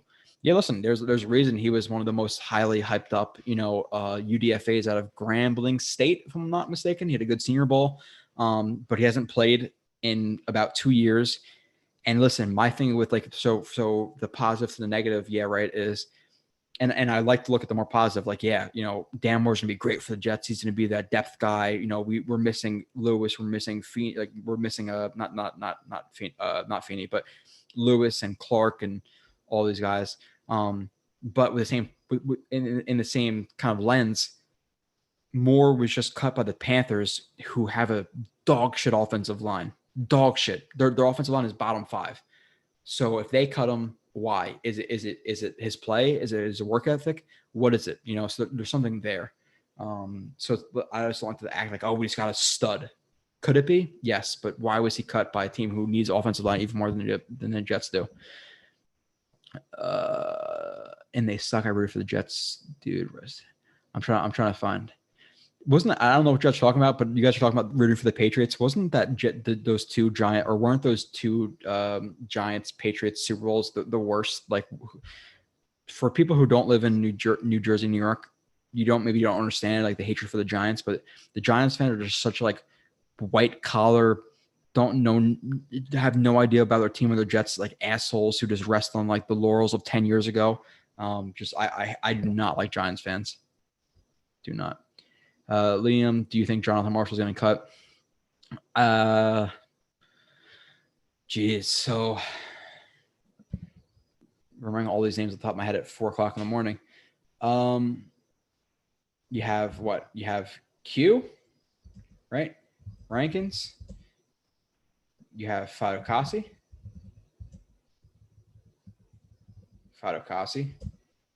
You have, I would say Shepard over him. Shepard/Smart, we'll say one of them makes it over him.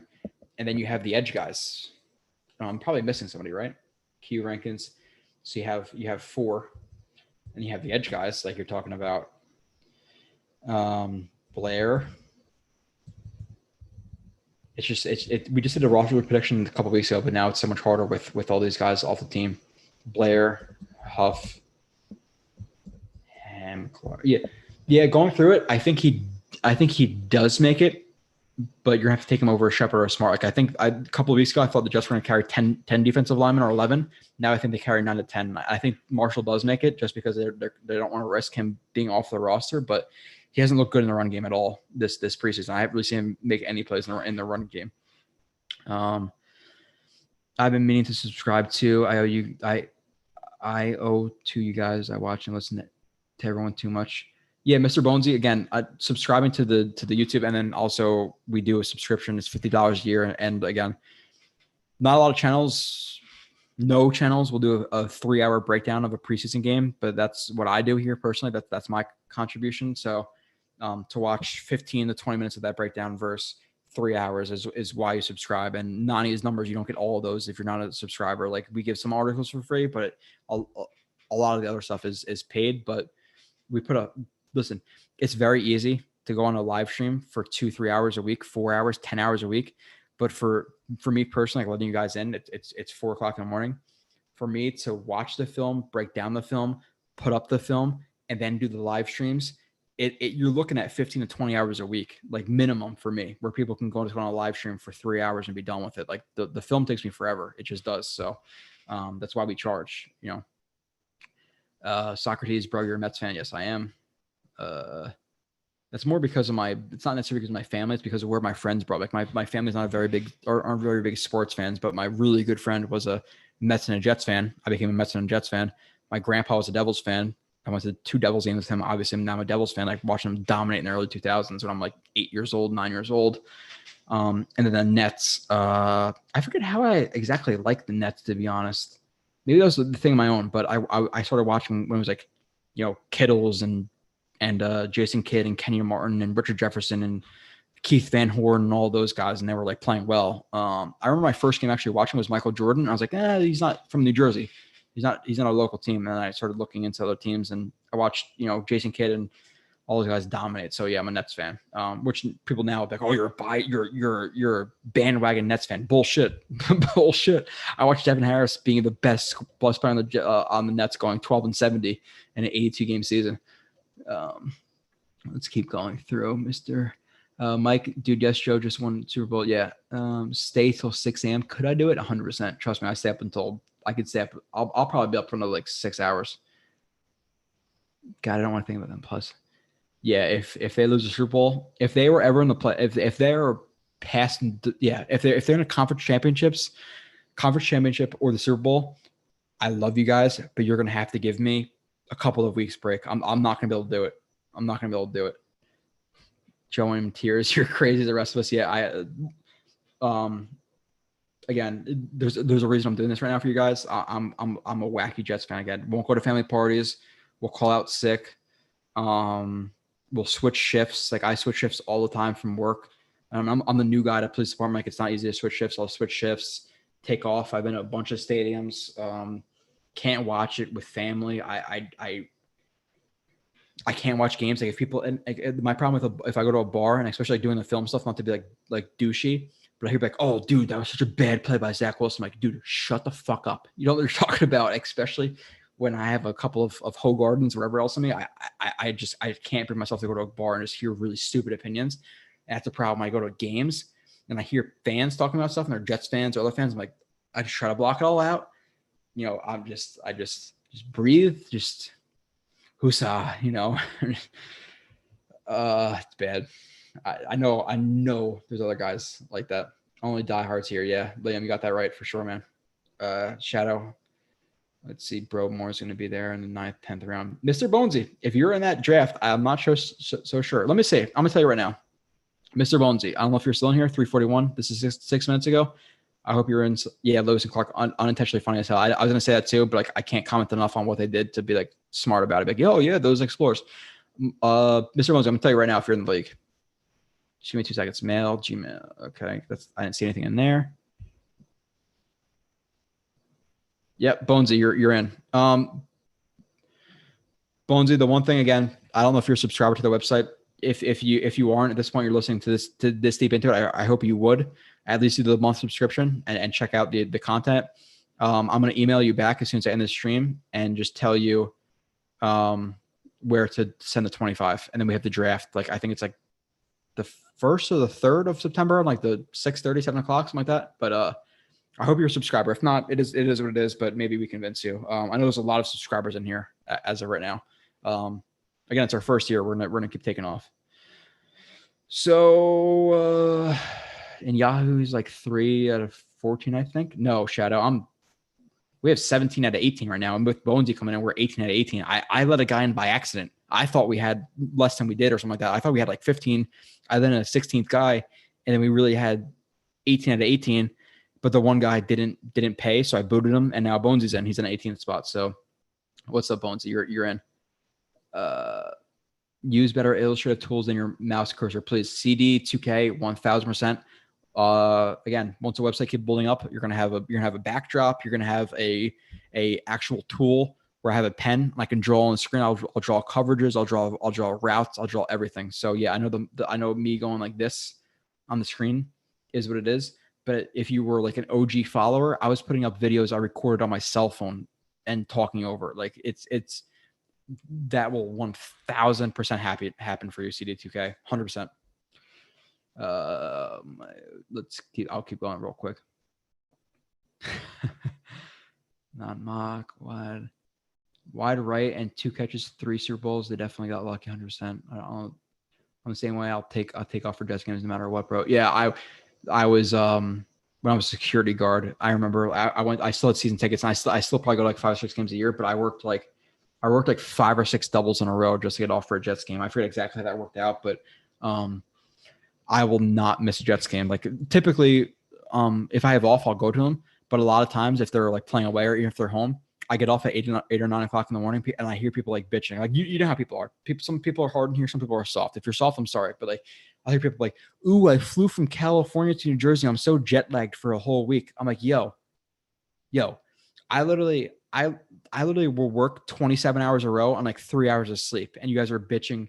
You guys are bitching about a 3 hour freaking delay on a plane, or like, and typically for Jets games, I get home at 9.